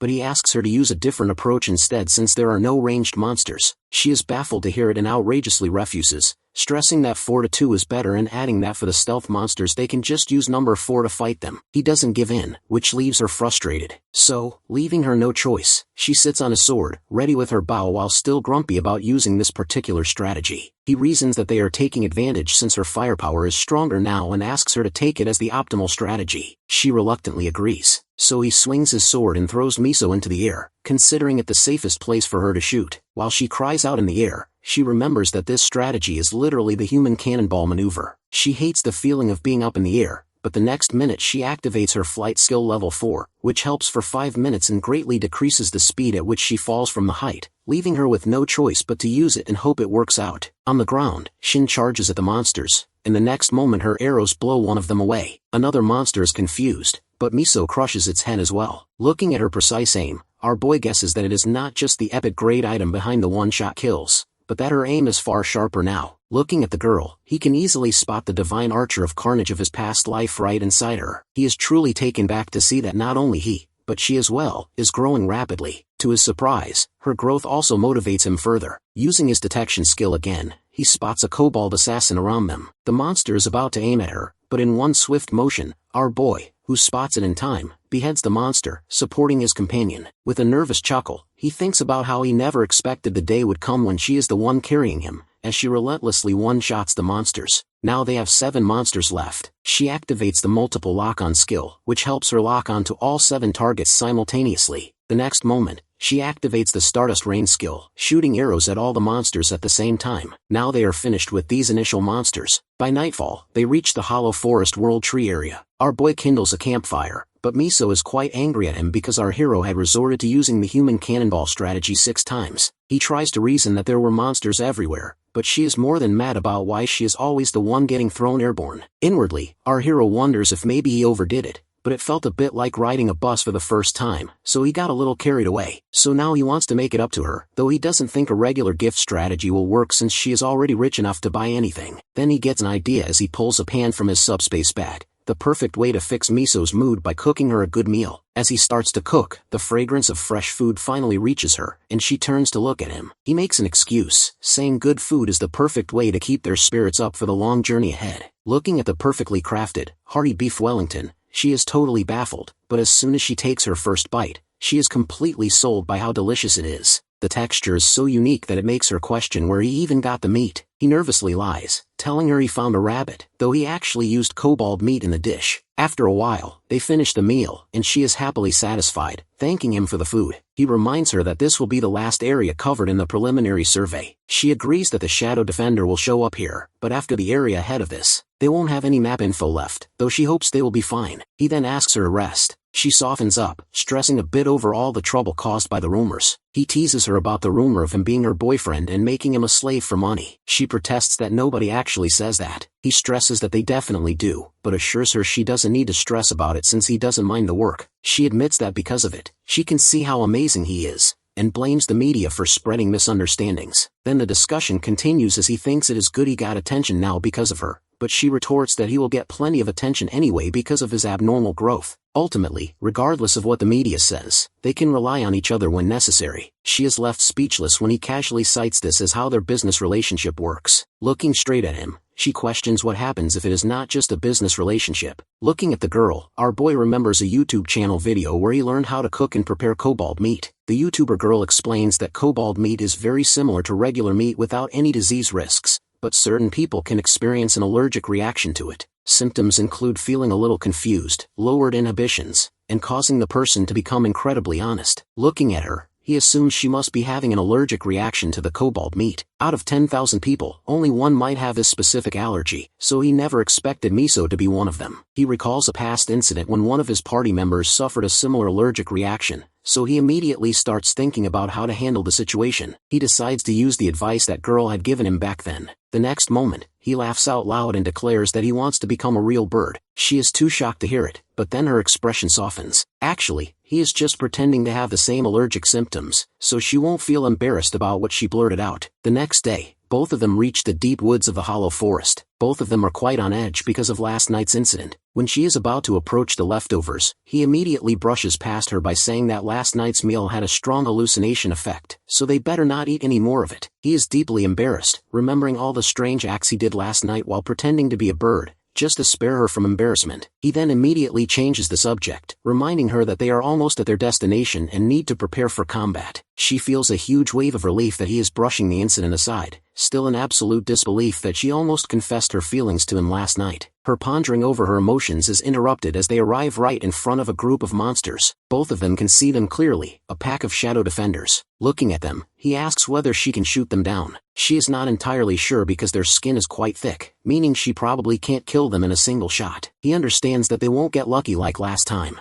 Even with her epic grade artifact, Miso's current strength isn't enough to pierce that thick hide yet, though she will definitely be able to in the future. So he raises his sword and suggests a frontal assault. She agrees, and asks him to give her a signal so she can follow his lead. Before rushing in, he stops, noticing the unusual pattern of these monsters. He asks Miso if shadow defenders typically move in groups. She also has never heard of such a thing, wondering if the preliminary survey failed to account for it. The next moment, all of the monsters glare at them with dark intent. Our dude immediately realizes that these monsters already know they are coming, since normal monsters wouldn't show this kind of coordinated teamwork. He immediately tells her to run. As the monsters start attacking, they crumble the ground beneath their feet and leap toward them. He instantly senses that a commanding monster is nearby just as the boss reveals its face. A middle boss, impenetrable defender king. They dodge away from the initial attack and land safely on a tree branch, but get terrified as another defender pops up right in front of them. Shin flashes her a sign of 3 fingers, which signifies a series of swift, close-range attacks. The next moment,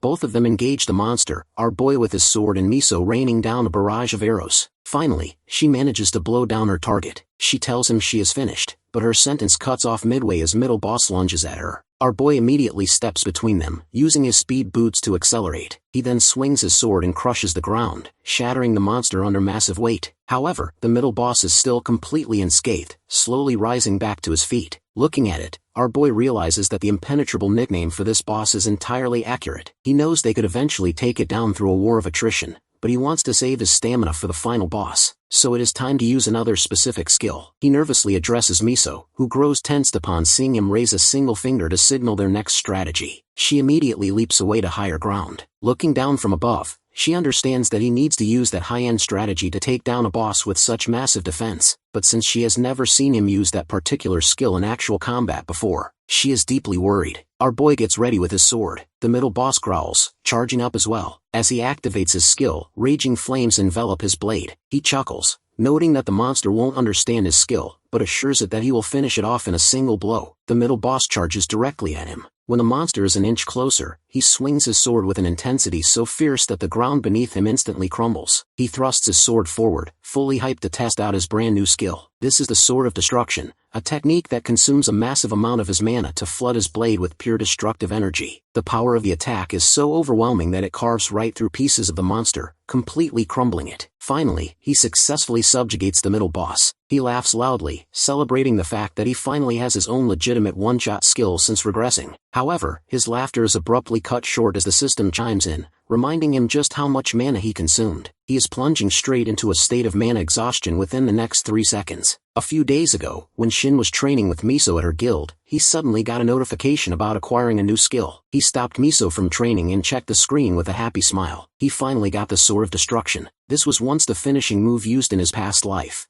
making him question whether he had fulfilled the condition to learn swordsmanship based on a certain amount of mana usage. Anyway, he acquired it much earlier than in his past life. Actually, the Sword of Destruction is a finisher-type skill all swordsmen acquire at a certain point in their skill progression, which is why it is called a basic right for every swordsman. Basically, the skill is normally used as a finisher, but its limitless applications depending on user proficiency can also be viewed as a way to gauge someone's real ability. For instance, focusing the energy of destruction just in the tip of the sword, or using all of one's mana to its limits, and developing an energy-filled sword style. He can use it when his Devour artifact ability allows the mana usage technique, something he can master naturally, so that it becomes the finishing move he regularly used in his past life. However, in the later part of his life, he realized that he never used the move to its full potential. Anyways, things are different now as he has acquired it in this timeline, giving his growth rate wings. Now, in the present, the same move has finished off the middle boss, which shocks his companion to her core. However, she is quickly filled with concern when the dust settles and finds him knocked out from mana deficiency. Luckily, our girl has a mana drink on her, so she gives it to him to drink so that he can replenish his mana. She scolds him, asking how he intended to save stamina for later if he was just going to finish the middle boss with a single blow, only to collapse from mana loss right after. When he slips that it has been a while since he used that move, so he got excited,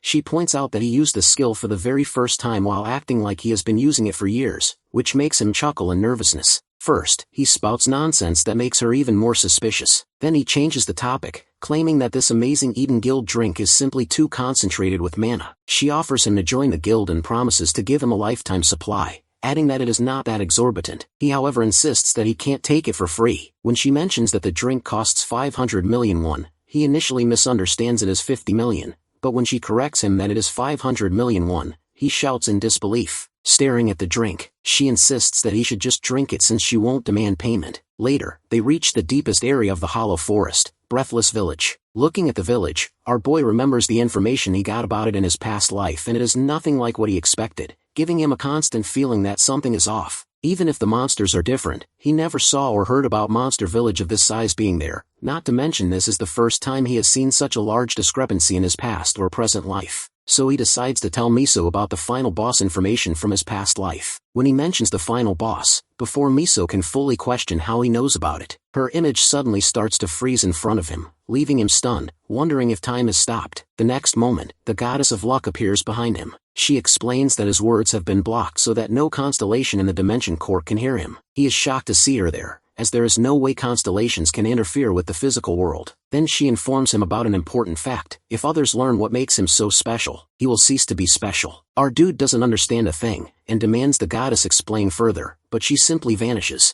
Time resumes, and Miso asks about the final boss he was about to tell her. He brushes it off by making an excuse that he confused this place with some YouTube video he had seen. She buys the excuse and asks him to stay on guard as the final boss will be there soon. Meanwhile, his mind is stuck on the words of the goddess of luck, thinking that maybe she warns him about his regression, which makes him question whether he has been getting too complacent. He reminds himself that he can be targeted at any moment, just like the Dark Hunter he saw before. If any constellation decides to take issue with his regression, he will be their primary target to hunt down. Whether they take direct action or use a contract, he will end up in deep trouble. Not to mention, constellations are not the only problem. He should also be wary of a criminal group known as a predation network. This group consists of heretical players who kill other players using special methods, seizing their contracted constellations, or otherwise absorbing their abilities. This gang of black players forges their identities to avoid detection by the association, the exact same group that brought about the near collapse of the world in his past life, especially their leader, Luke of Vial. If he gets caught by him, his life will surely end. So, in order to save himself, he needs to grow stronger while laying low so he doesn't attract any attention. Then he suggests to Miso that they split up and search. She agrees to give each other a signal if they find anything. As he heads off alone, he reminds himself that even if he doesn't know what his constellation is trying to warn him about, for now he will avoid spitting any information that gives a hint of his regression to anyone. Even if it makes the raid harder this way, it is far better than dying. After a while, he finds some monsters that have been killed, with large claw marks on the tree surrounded by pools of blood. As our boy already knows this is the work of the final boss, he smirks, noting that like a young child, the boss is making this village its personal trophy. He taunts the boss, declaring that since the boss monsters are the hunter, the game will be played by their rules. Meanwhile, Miso also spots the corpses of the monsters, making her certain that danger is lurking nearby. Even though the corpses are far apart, the state of their decomposition is similar, which means the monster moves with incredible speed. The next moment, she senses something right behind her and immediately fires an arrow. Her eyes widen in terror because she missed her mark, meaning the monster is far faster than she expected, especially since she was sure she sensed it right behind her. This means it is far too risky to face it alone. When she thinks to give the signal to our hero, it is already too late as she freezes in petrified fear, realizing the monster is lurking just behind her, entirely too close. The monster sends its claw at her, but she is saved from a fatal blow by the effect of an artifact, Maria's pendant, though the impact destroys the pendant in the process. She tenses up, realizing that if the next blow lands, she will surely die, which sends a wave of urgency through her. She immediately backs away, creating distance between them and shooting arrows relentlessly. Until now, she has concluded that the monster is an assassin type, precisely the kind of enemy she has prioritized training against. Then she reminds herself of the combat training she received from Terry. Terry had taught her that the first rule to fight with assassin is to avoid speed-based battles and direct confrontations, because a player weak in close combat should avoid one-on-one situations as much as possible. If she fights an enemy faster than her arrows, she will be in serious trouble. Terry had warned her that she never truly knows what will happen in a dungeon, especially if her vanguard dies, leaving her forced to fight alone. To prepare her for such worst-case scenarios, Terry had put her through rigorous stance training to give her real experience in handling these dangerous situations. Now, in the present, she remembers Terry's words. If there isn't too vast a gap in ability, an assassin type will avoid direct assault because they rely heavily on speed. By reading their movements, as long as the opponent doesn't mess up their timing, even a beginner could get lucky and take them down, which is why real assassins never rely on luck. As the monster rushes toward her, she recalls Terry's advice that assassins rely entirely on speed. So when an opponent charges, she must watch which foot they step forward with, observe their breathing, note their habits, predict their movement, and only then draw her bowstring. This is the ultimate method to deal with an assassin. However, Miso is still tense because she hasn't been fighting long enough to gather deep information about this monster. All she has figured out so far is that this monster has a habit of appearing right behind its prey just to toy with them. So she immediately spins around and fires an arrow. Satisfied that she has read its movement perfectly, her aim hits true, but the very next moment, another assassin appears behind her. Before the monster can strike, our boy steps between them just in time to save her. Now two monsters stand right in front of them. Our boy challenges them, stating that it is time for a fair 2-on-2 hunt. Meanwhile, his mind is still stuck on the fact that this dungeon is completely different from what he remembers, and the initial monsters are far too strong. But judging by their appearance, he can tell that the boss monsters haven't changed much. They are known as the Lofis, going by the title of the twin predators. Each of them is abnormally fast and hunts players with a cruel, vicious personality. He got this information from Kong Boa, who conquered this dungeon in his past life, which is why being perfectly synchronized with one's partner is a mandatory condition to successfully clear this raid. He immediately apologizes for being late, but then he is shocked to see that her Maria's pendant has been destroyed, meaning the situation is far worse than they anticipated. In order to succeed against these two monsters who are in perfect sync with each other, he needs to protect Miso, a long-range fighter, while fighting off the beasts himself, which will be no easy task. He curses, knowing that with their current plan, the monsters will sniff out any opening and pounce immediately to take down Miso first. That leaves him with only one option. He turns to his partner and tells her they can no longer rely on signals. He will be counting entirely on her, which means he won't be able to protect her directly. She understands the gravity of the situation and grits her teeth. She tells him she will tell him what skills she is going to use on them first, which should be enough, and he agrees. She is already determined not to rely on him so much anymore, wanting to stand proudly beside him as she prepares to unleash rapid fire. As she rains numerous arrows down on the monsters, she knows she needs to prove herself as well. Our boy deems this the perfect moment, syncing her skill with his psychedelic and speed skills. As Miso sends an endless barrage of arrows, it becomes much harder for the monsters to counter, especially since this is their first time experiencing this combined speed. He rushes toward one of the monsters and strikes it fiercely with his sword, utilizing his boosted speed and sword power to assault the creature continuously. For a moment, everything goes smoothly, but just as he is about to press the attack on one monster, another monster suddenly materializes behind him. Fortunately, an arrow from Miso's barrage strikes the monster's claw just in time, buying him enough opening to spin around and slash the creature's shoulder. The relentless barrage of arrows keeps coming. Another monster tries to attack Miso, but our boy turns around instantly, having already predicted it would target his companion, and beheads it with one swift motion. The remaining monster looks at its fallen twin in total shock. Recognizing the shift, our boy receives a system notification that the lobless monster itself has triggered a transformation as it lets out a deafening roar. The next moment, the monster begins changing its physical form. Looking at the giant, bulky form of the monster, he concludes that it has traded its blinding speed for raw physical strength, a sign that the monster is truly desperate and has lost its mind. Our boy doesn't waste even a second. He immediately leaps straight at it and plunges his sword deep into its head. Having sacrificed its speed, the monster has lost the one thing keeping it alive, his speed, bringing the fierce battle to an end. Now he has successfully defeated the final boss. His level has greatly increased and he now sits at level 90, happy that he only needs 10 more levels to break past the level 100 mark. However, he didn't get this kind of massive level boost when he fought the Death Knight, so maybe that was a special case. At this moment, the most important thing is that since he has secured an epic grade artifact, he has a number of options to select from, such as the Helmet of Heavy Silence, the Updraft Belt, or the Disburdening Bracelet. He is brimming with excitement to claim one of these epic items despite the limited choices. Even one of them could easily sell for 100 billion, and he is burning at the prospect of becoming so rich that with just this single item, he will have enough money to buy up every artifact he has devoured until now, and even more. So it won't matter which kind of item he gets, especially since one of the key candidates for his final build has appeared as well. Looking over the options, he immediately knows which item is worth choosing. He turns to his companion, who praises his hard work, but he reminds her that it is not just about their teamwork or the items she brought. Rather, she has grown so much in her abilities, which made the raid much easier. She gets emotional hearing this. Looking at her, he understands that she is carrying a lot of weight. Because there are many articles out there labeling him as Kim Miso's supporter due to false rumors, she must be feeling immense strain, and that might be the very reason she has been pushing herself to her absolute limits. This makes him realize his own ridiculous behavior toward her, and how they used to look down on each other. So he praises her generously by putting his hand on her head and patting it. This makes her freeze completely, while also making him realize he has started treating her like a little sister. Suddenly snapping back to reality, he realizes what he has done, and awkwardly apologizes, claiming he thought there was a bug in her hair. Before she can brush past it completely, she notices the updraft belt in his hand. He replies that he chose it because it best suits his current state. He notices she also got a new bow, which she confirms she is going to replace the one she requisitioned from the Japan Guild with. When she asks for his opinion, he weakly adds that it suits her very well, while inwardly burning with jealousy at her for treating such a high-end item so nonchalantly, simply because of her immense wealth. He offers to check their artifacts out so they can inspect the stats while they are at it. He agrees because they might team up again in the future. First, Miso tests out her bow. He is left completely speechless when a single arrow fired from the bow multiplies into several projectiles,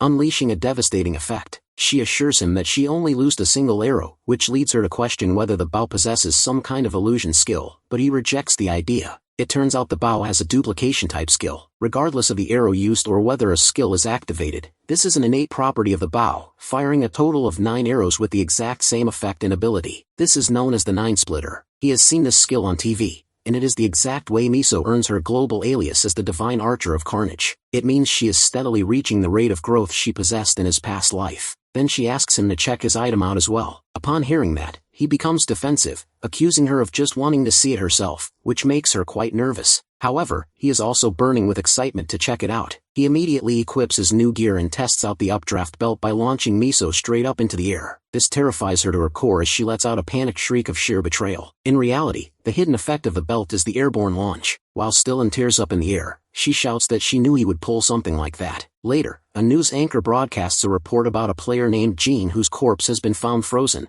an incident linked to a series of player disappearances. Next, a mysterious figure among the members of the Predation Network asks who gobbled him up this time. The boss answers that it was him, which visibly irritates the member named Nietzsche. Nietzsche reminds Luca that his reckless acts could make the entire network fall apart because he constantly ignores warnings. Luca counters by asking when they ever had a real sense of community, noting that they are merely a loose group that informs each other of what prey to devour next. Nietzsche is far from happy with that reply. Another member, however, is much more interested in the results of the hunt. Luca replies that Jean held the immortal marathon runner constellation, which caused his endurance-related stats to increase geometrically. Because of that, she advises all of them to keep in mind that their target's stats are heavily dictated by the qualities of their respective constellations. She then excitedly shows the profile of our hero, claiming him as her new prey and hoping no one else will care to interfere. Two of the members have no objections, so she takes it as a unanimous yes and claims him for herself. When she leaves, Nietzsche also decides on his own target. Later, after hunting down a player, she returns home and sits in front of her computer screen. She wonders how no one else has noticed his rapid growth, but she remains adamant that even if someone else tries to hunt him down, she will hunt him first anyway. That woman, Tori, is none other than the exact same girl, Gehi, who approached our boy earlier by pretending to be a player association employee. Meanwhile, our boy also hears the news about Jean's frozen corpse, which makes him realize that the timelines match up since this is the exact period when the Predation Network starts making bolder moves. Their interest in Korea is low at the moment, but after learning things might proceed differently from his last life because of his latest dungeon clear, he knows he should move cautiously. This makes him wonder whether he should relocate to a more secure place. He briefly decides to lay low for a bit, but then rejects the idea completely. If he is already on their radar, there is nothing he can do to hide anyway. So he sets his next goal, reaching level 100. Once he accomplishes that, he will be able to acquire a special point that guarantees the strengthening of one of his main skills. Besides this, he needs to keep his regression a strict secret. If his rapid growth level starts shriveling up, everything he has done until now will be for nothing, so he is determined to hunt down anyone who might come looking for him. Finally, he reaches his destination, Joy Orphanage. He is relieved to see that aside from the name, it doesn't look anything like the place he grew up in. Right away, he hears a commotion coming from inside because someone is eating potatoes and trying to force pineapple pizza on the kids, cutting the slices up and telling them they need their fruits. At that moment, he catches the manager bullying the kids while snacking on potato slices. After a while, he hands out the gifts to the kids, a Nintendo Switch 2, making their eyes light up with starry wonder. While the kids are busy checking out their new gifts, she slyly asks him if he likes to eat pizza, but he immediately catches on that she is trying to dump her unwanted pineapple pizza on him because she hates it herself. Then, one of the kids addresses him, wanting to know what it takes to become a player since they have already heard all about him being a famous player. Excitedly, the kid explains that becoming a player is super cool, involving swinging swords and taking on danger. Instantly, an argument breaks out when another kid chimes in that arrows are much more useful, followed by a debate about daggers, while a young girl insists that assassin-type players are definitely the best. Hearing this brings back a faint memory of his own time in the orphanage, back when he used to claim he would become the greatest swordsman like the one in Dragon Warrior. But his old friend had objected, pointing out that in the modern world, being a swordsman is impossible. They are just poor guys suffering daily while buried under a mountain of paperwork, even if the pay is good. Thinking about it now, he sees those same starry-eyed expressions reflected in the kids in front of him. Looking at the eager faces of these kids, he realizes that he can also become a source of hope for them, just like someone once was for him. He tells them to listen up to their teacher if they want to grow up to be cool players like him, but the kids completely downgrade his status. One of them states that his dream is to become like Jiansu as a swordsman, while the archer fan wants to become like Miso, and the aspiring assassin wants to be just like Terry. Following this, he flushes with embarrassed anger and tries to brush it off, muttering that these kids are way too precocious. Afterward, the manager asks him to step aside, knowing full well that visiting the kids wasn't the only reason he came. Later she shows him something she saved for him, promising he won't be disappointed. It turns out to be a diamond-grade artifact, the Flame Talisman Shield. He can use it to enchant a shield one time, imbuing it with a minor fire skill that can evolve and rank through use. Looking at it, he realizes it is a fire attribute bestowal artifact. The manager confirms it, but reminds him that it is a shield with a major flaw. It is specialized, not very useful in standard combat, and relatively ambiguous, which is precisely the kind of niche artifact he has been searching for. He admits inwardly that this is exactly what he wants, even though the fire attribute is generally great for attack, utilized heavily by swordsmen, archers, and even some assassins. Tank players typically avoid it. A tank leading the front lines with a powerful one-hit kill attack would usually prefer an enchantment better suited for defensive impact, meaning they wouldn't waste money on this item. He is struck by the realization that, just like last time, this Girlham Giant's luck is either weirdly good or bad, but she always has a knack for finding the absolute perfect fitting items for him, so he decides to keep in close contact with her. Meanwhile, in the Eden Guild meeting room, a discussion is underway regarding the Kaesong subjugation topic. After the briefing, Jinho asks everyone if any of them oppose taking on the guild mission, leaving Miso in charge of recruiting players above, a rank who are dispatched to other areas. Meanwhile, her mind is occupied with how the age of players truly began. The moment rifts suddenly started appearing all over the world, other countries quickly raided them and suffered relatively little damage as they continued to contain the threat. However, because North Korea's society fell into ruin and its state appeasement of players was heavily restricted, rifts continued to go unchecked there. Consequently, more and more monsters poured out of the rifts, turning the country into a living land of monsters. Now, these monsters are starting to overflow into South Korea, acting like a ticking time bomb ready to explode at any moment. That is why their guild must take full responsibility for handling it. At that moment,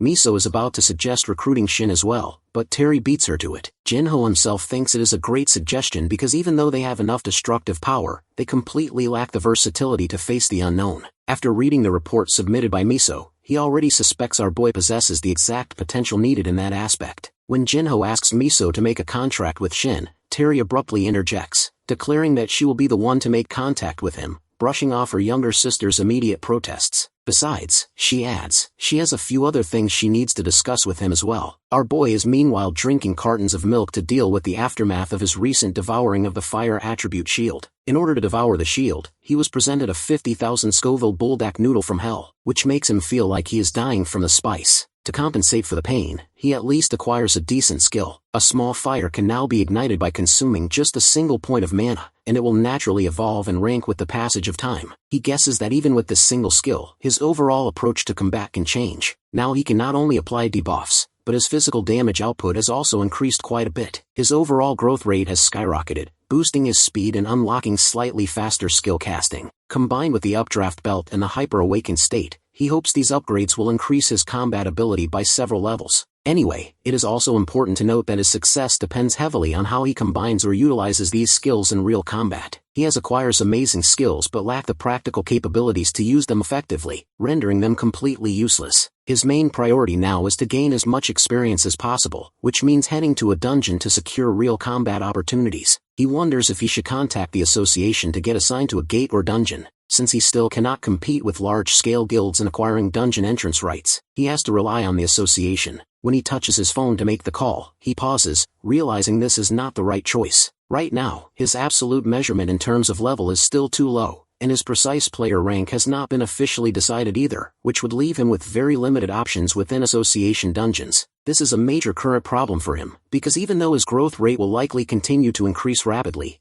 he won't be able to maintain a suitable environment for progression, leading to stagnant growth at this rate. He has been lucky so far, but now he faces this exact bottleneck. While he is immersed in these thoughts, the doorbell rings, making him grumpy about someone intruding despite paying so much rent for the building's security. He is about to shout at the person for disturbing him this late at night, but stops dead in his tracks when he sees who it is. Terry, who is also shocked, apologizes for the intrusion. After letting her in, he offers her black tea without any snacks, and apologizes for not having anything else prepared. She brushes it past, noting that she is the one who showed up unannounced. Fast-forwarding past their idle chat, she finally gets to the point. She is here at this unusual hour because of a matter of national security, showing him a top-secret document. He hesitates to read what is written inside. She explains that this information is not available anywhere else, as the matter was decided during a closed internal meeting. She finally reveals that they need his help for the upcoming Kaesong subjugation to act as their hired scout. Looking at the brilliant opportunity glaring right at him, he doesn't even bother to read the rest of the report, and accepts it immediately. This will provide him with a massive opportunity for rapid leveling, which he has been desperately seeking. Kaesong is an unknown world and a land of monsters, an area that has become completely uncontrollable, creating a hellish environment that has earned a bunch of terrifying nicknames. Because of its unique volatile environment, Despite how much time has passed, it has been impossible to clear out all the monsters in Kaesong. It is categorized as an A-rank difficulty, requiring a large-scale guild to successfully raid the territory. He remembers from his past life that the Eden Guild was specifically selected for this subjugation. It was one of the 3 major subjugation campaigns launched initially, setting the record for the greatest number of monsters killed during a single raid in the history of Korea. This was the legendary battle that spread the names of Kim Miso, Jin Ho, and Terry around the world. Now he gets to be a part of that exact mission. An A-rank classification means the monsters will be level 100 and above, which also grants him a much greater opportunity for high-tier rewards. So he immediately asks about the spoils distribution, hoping it will be handed out according to individual contribution, judging by how massive the guild is. Terry just starts laughing at his deep concern. At his baffled expression, she adds that they can figure out the specifics later. The raid will take place in 3 days, and the meeting location will be the same building from last time. She promises to contact him with the remaining details shortly. He promises to meet her there in 3 days, though inwardly he wishes he could go tomorrow. He bids her goodbye, but she doesn't budge from her spot. He even offers her something to eat, but she brushes it off, saying she already had dinner and avoids eating late. He accepts this, utterly stupefied to think that if they are finished with the main subject, why is she still sitting there staring right at him? He doesn't understand. Maybe she is trying to assert dominance because she is an S-rank player. Then she suddenly starts to fake a cough, which finally makes him understand what she is trying to hint at. Remembering her signal, he holds up a single finger and asks her if that is what she is talking about. Her face brightens up as she admits she wants to spar as well. A little later, they head to the Jam Soul training room for 3. He is initially taken aback, but now glad to accept the match, as it will tell him just how much stronger he has grown compared to her, especially since their last spar had strict skill restrictions. So he stops Terry's warning by asking what happens if they lift the skill restrictions entirely, arguing that using full abilities without limits will be much more fun. That makes her agree. Showing her compliance, she also adds her own condition. The winner gets to demand one wish from the loser. He immediately chimes in that he wants to win a day of Terry's coupon time so he can be properly trained by her. Drawing her twin daggers, she counters with her own permanent condition. If she wins, he needs to officially join the Eden Guild. He reminds her that it is a bit lopsided since it is a permanent condition. At that, she retorts that he can add a permanent counter condition of his own. She will come to his aid whenever he asks, while he can also add any further condition. He concludes it won't be a problem and pulls his sword from his subspace bag. The moment he draws it, Terry instantly feels the aura shift, carrying an overwhelming sense of absolute death. She has never felt this kind of terrifying pressure facing any monster or dungeon before. Just like last time, he ends up utilizing that terrifying skill, catching her completely off guard. She cannot help but feel that sparring with him is entirely too overwhelming, making her feel like she is facing an opponent far stronger than herself. That is exactly why, after their previous encounters, she felt a dull, hollow feeling toward everything else. Now, she feels that exact same intense pressure all over again, and with it, the burning desire to defeat Shin, no matter the cost. Now the training mode has begun. Looking at his opponent, our hero knows that things will be different from their last spar, which was just a test of physical ability, without using skills since she didn't use any back then. So she immediately starts with her shadow mode skill, rushing toward him at full speed, making it feel like he is facing her bare hands. Meanwhile, up on a rooftop, senior player reporter Park Jong-min and his junior reporter John Yuna discuss how to become an S-rank player, assuming he should know the methods for gaining experience, especially given his connections to the large guild associations. He reminds her that having a connection doesn't mean he has access to their secrets. First, he claims he genuinely doesn't know, but based on his experience, he has picked up a few things from S-rank players that he wants to include in an article about them. The primary rule is that S-rank players possess exceptionally high levels across the board. Down below, the said S-rank player is actively engaging with our boy, creating numerous clones of herself that give our hero a hard time and drive him crazy. She rushes at him again while the reporter's voice echoes in the background, explaining that high-level players don't just have high character levels, they excel in every single category related to combat, skills, proficiency, physical attributes, and foundational abilities. As 2 of her clones now charge at our boy, the reporter keeps explaining that they even possess off-the-charts luck, given that S ranks are the living crystallization of power itself. However, Terry is stunned to see her attack blocked by a powerful shield, realizing he has managed to acquire a high-tier defense skill strong enough to withstand her shadow stab even when executed through a clone. She gets even more excited seeing this. Having already expected this man to possess strength worth sparring, she finally manages to break through the shield. Meanwhile, our boy is also baffled by her skill, given that he has been running his detection skill the entire time to identify the real Terry, yet all of the clones radiate an equal amount of mana. Not only is she controlling 7 distinct clones, but she is also spreading her mana evenly among all of them, while keeping them working in perfect synchronization. He is certain she is the only one capable of pulling off such a feat. Still, he has a plan of his own. He activates his status effect, Overwhelm. While his overwhelming presence won't work directly on the real Terry due to the level gap between them, it successfully affects her clones, allowing him to grin as he spots the real one. He raises his sword, much to the horror of the girl. Up on the roof, the junior reporter asks whether this makes S-ranks vulnerable to irregular attacks. The senior brushes her question aside, telling her she reads too many webtoons. She clearly wasn't listening when he explained that S-ranks are masters in every combat-related aspect, meaning they perfectly adapt to any circumstance. Down in the training room, acting on that adaptability, our guy attacks what he assumes is the main body, only to realize the target isn't the real one.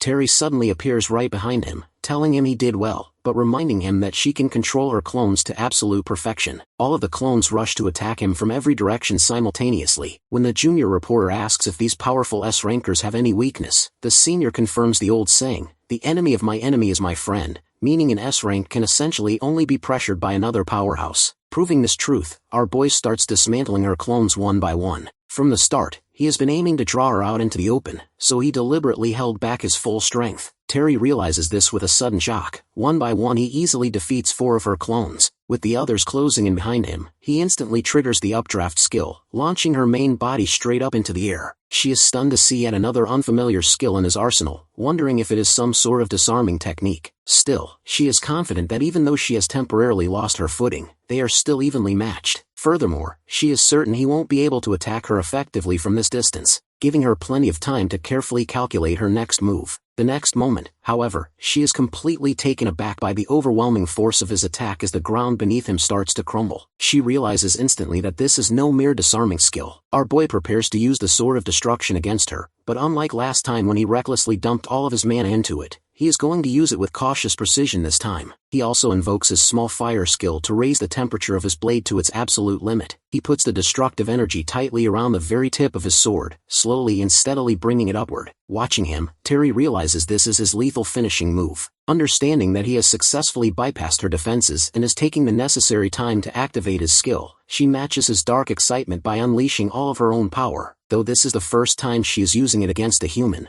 she decides to use it anyway. The skill she activates is the Pitch Black Needle, her ultimate killing move. Our boy immediately recognizes the technique, having seen it broadcasted on television in his past life. With his skill fully primed, it is time to see if his finishing move can reach Terry. Both players rush toward each other, unleashing the full, terrifying power of their respective finishers. Their blades clash directly, sending an overwhelming, suffocating aura crashing across the entire room. When the aura finally dims and clears away, it reveals the outcome. Tyree is the one who has been defeated. She admits openly that he has completely exceeded her expectations, acknowledging not just her defeat, but the astonishing fact that he has grown far stronger than her. The next morning, he wakes up to a shrieking alarm, completely exhausted and racked with regret after last night's battle. His back feels like it is about to snap from the backlash of the Sword of Destruction, making him seriously question how he ever survived doing this in his past life. Given that he is only in his 20s now, the first thing he does is shut off the alarm. His eyes then catch a message sent by Tyree, reminding him that as per their bet, she is permanently available to help him whenever he needs her. He understands that this refers to her standing promise. Tyree is not someone who will ever go back on her word.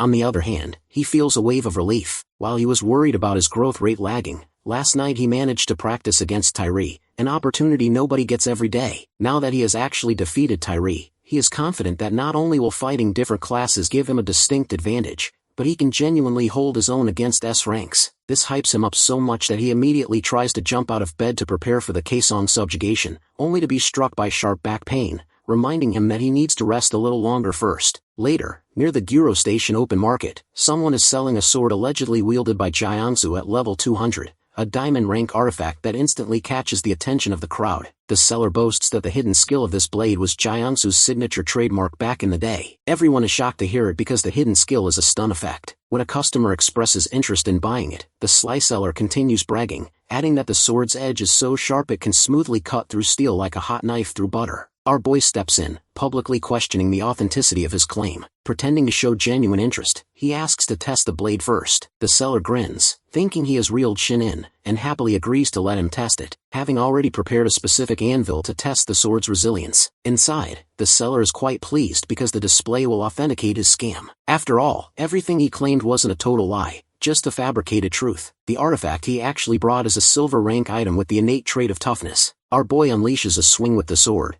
noting aloud that it feels quite heavy. The scammer has already planned that when the sword fails to cut the steel, he will blame our boy's poor technique, using it as proof that the blade itself remains totally unscratched. However, his foolproof plan is abruptly interrupted when someone points at Shin and calls him out by name. Hearing that name makes the scammer freeze. He knows that if Shin is strong enough to be recognized by name, the player must be a major heavyweight. He is instantly baffled and terrified, realizing that Shin likely already sees right through his scam. When Shin raises the sword again, declaring that they will see if the blade can cut the steel after all, the scammer begs him to stop, but Shin doesn't listen. Luckily, someone else addresses our hero just then, causing him to pause. Seeing the golden opportunity, the scammer tries to flee immediately, claiming he has urgent business to attend to. The man who intervened introduces himself as Ju Sung-hoon, the auctioneer manager of this open market. He admits his action against the scammer was intentional to expose the fraud to the public. Ju pulls the sword from the scammer, explaining how just a tiny injection of mana can easily shatter the fake blade, proving there is no need for our hero to test its strength anymore. Everyone is shocked to see that the sword is completely fake, including the scammer, who is left devastated by the sudden exposure. But by then, the scammer has already sprinted away, shouting that he is closing shop for the day. Every open market except the Hyunjong market seems to have these kinds of scammers. He came here today because Hyunjong was closed, so he contemplates heading home.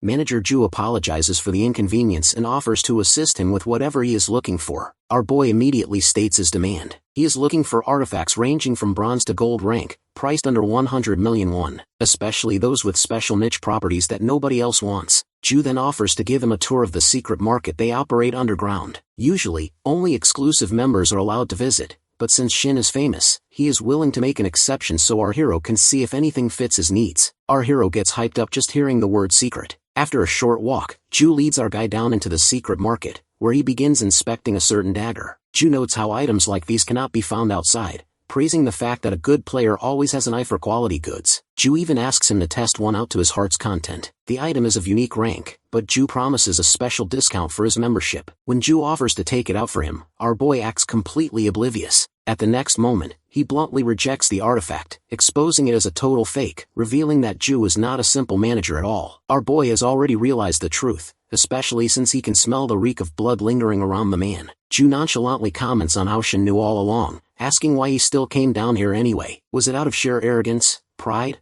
or blind confidence? Shin looks around as multiple figures emerge from the shadows, surrounding him from every single direction. He immediately activates his detection skill, identifying the enemy composition. 1 longbowman, 2 normal archers, 1 spearman, 2 swordsmen, 3 tanks, and 1 mage. That makes a total of 10 enemies. This clearly isn't some random street gang. It is a professional criminal organization. One of the tankers remarks that Shin didn't list any specific items on him, so they might not find anything valuable from his corpse. Our boy taunts back that he doesn't need to carry anything, because he is already completely satisfied. The leader grins, telling him that these petty psychological tricks and provocations won't work on them. As he swings his weighted chain, he declares they won't let him break their formation. Our boy carefully monitors the situation, noting that the rotation speed of this man and their group tactics is far above any ordinary criminals he knows. Even if he takes down a few of them, breaking their tight-knit combat formation won't be easy. The criminal sneers that while they could have ambushed him, they prefer to live for the thrill of the hunt. He raises the chain, preparing to hurl the heavyweight straight at him. In response, our boy swings his sword, catches the heavy chain with the blade, and violently yanks it forward with immense force, dragging the man crashing down onto the ground. Even as the man desperately tries to pull the chain back, Shin's grip on his sword remains as unshakable as iron. Staring down coldly, our boy tells them that while he cannot empathize with a pack of vicious criminals, he completely agrees with one thing they said about the thrill of the hunt, because he loves the feeling of hunting down trash like them. Our boy is now about to invoke the Special Player Act, a legal statute that grants players full permission to use lethal force in order to defend themselves. Remembering back to the dawn of the age of players, initially players and normal citizens lived under the exact same judicial laws, but players were routinely abandoned by those very statutes. When players were hunted, targeted, and murdered by criminals, the traditional legal system failed to protect them at all. Because of this constant vulnerability, especially when players were targeted by rival members of criminal organizations, They desperately needed a way to defend themselves legally. Thus the special player law was enacted, establishing the crucial principle that self-defense, even in the face of absolute mortal danger, is fully acknowledged without exception, since traditional self-defense laws in Korea were historically far too restrictive. As one swordsman rushes forward, seemingly trying to save his pinned comrade, our boy hurls the downed criminal directly at him. But the swordsman is ruthlessly cruel. He doesn't even acknowledge his fallen comrade as an ally, instantly slashing right through him and slicing him into pieces as if he were nothing more than an inconvenient obstacle. This shocking brutality makes our boy pause his actions. If these people are truly part of an organized syndicate, he wonders what their underlying objective really is. It can't just be about money or simple turf safety. Could it be that they are specifically targeting him by design? The swordsman moves into attack, mocking him by saying he is stressing out over nothing. Our boy luckily dodges the incoming strike, instantly countering with a sweep of his own sword. The swordsman taunts him, telling him that no matter how much he overanalyzes, it is completely useless because he is going to die here anyway, raising his sword to press the offensive. Our boy decides to stop overanalyzing the deep conspiracy. He declares coldly that he was simply looking for a valid justification to kill them all, raises his sword with devastating intent, and easily cuts down the swordsman. The sudden kill leaves every surrounding criminal utterly stunned. Seeing this, Ju, who is actually a specialized combat mage, steps into action,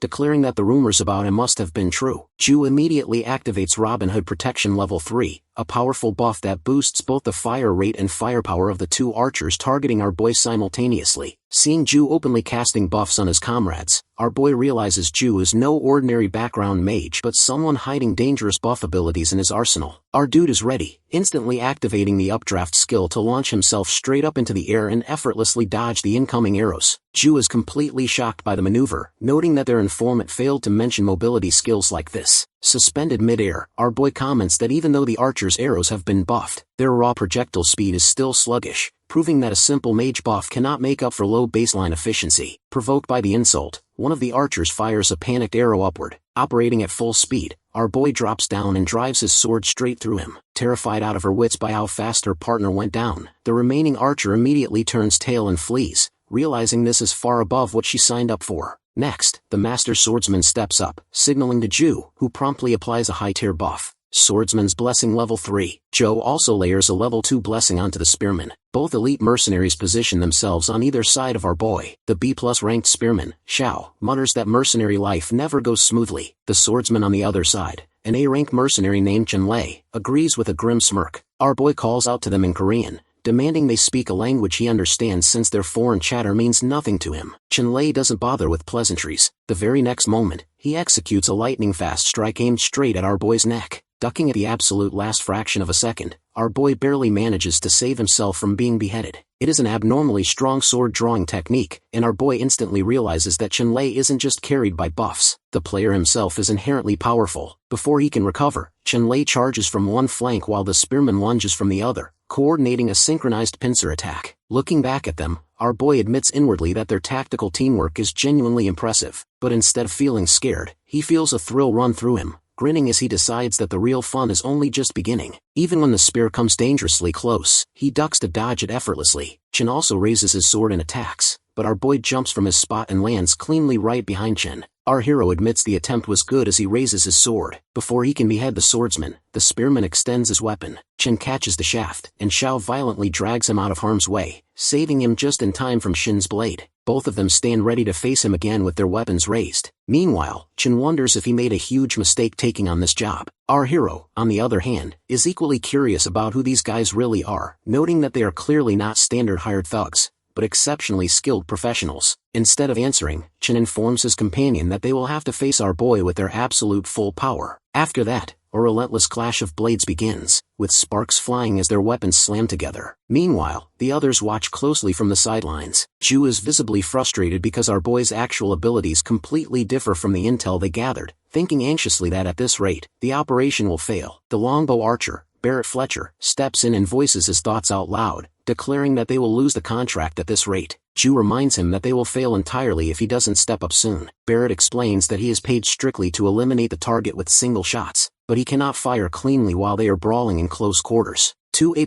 rank mercenaries, Alexel and Alexander, step forward and demand answers, pointing out that the end result is becoming obvious to everyone, so they want to know if Ju will offer them an exclusive bonus contract. Ju inwardly curses their insatiable greed for money. Hiring them to go all out will be exorbitantly expensive, but at this rate, the entire operation is doomed anyway. Meanwhile, our boy is carefully tracking the elaborate movements of his enemies. The swordsman attacks him, a strike he blocks with his sword, while the spearman rushes in to finish him off. Seeing the pincer closing, Xian immediately activates Overwhelm to terrorize Xiao. Xiao is instantly petrified, and his companion frantically shouts at him to snap out of it. Taking advantage of the opening, our boy lashes out and cleanly slices Chen's arm right off. Despite the horrific wound, the swordsman is tough. Without even blinking, he quickly wraps a tight bandage around his bleeding arm. Realizing the gravity of the situation, Chen understands that they made a massive mistake because our hero is definitely not weak. If anything, they are the ones outmatched. Chen stuns our boy by asking for his name, shouting it in his native language. Since our dude can't understand a foreign tongue,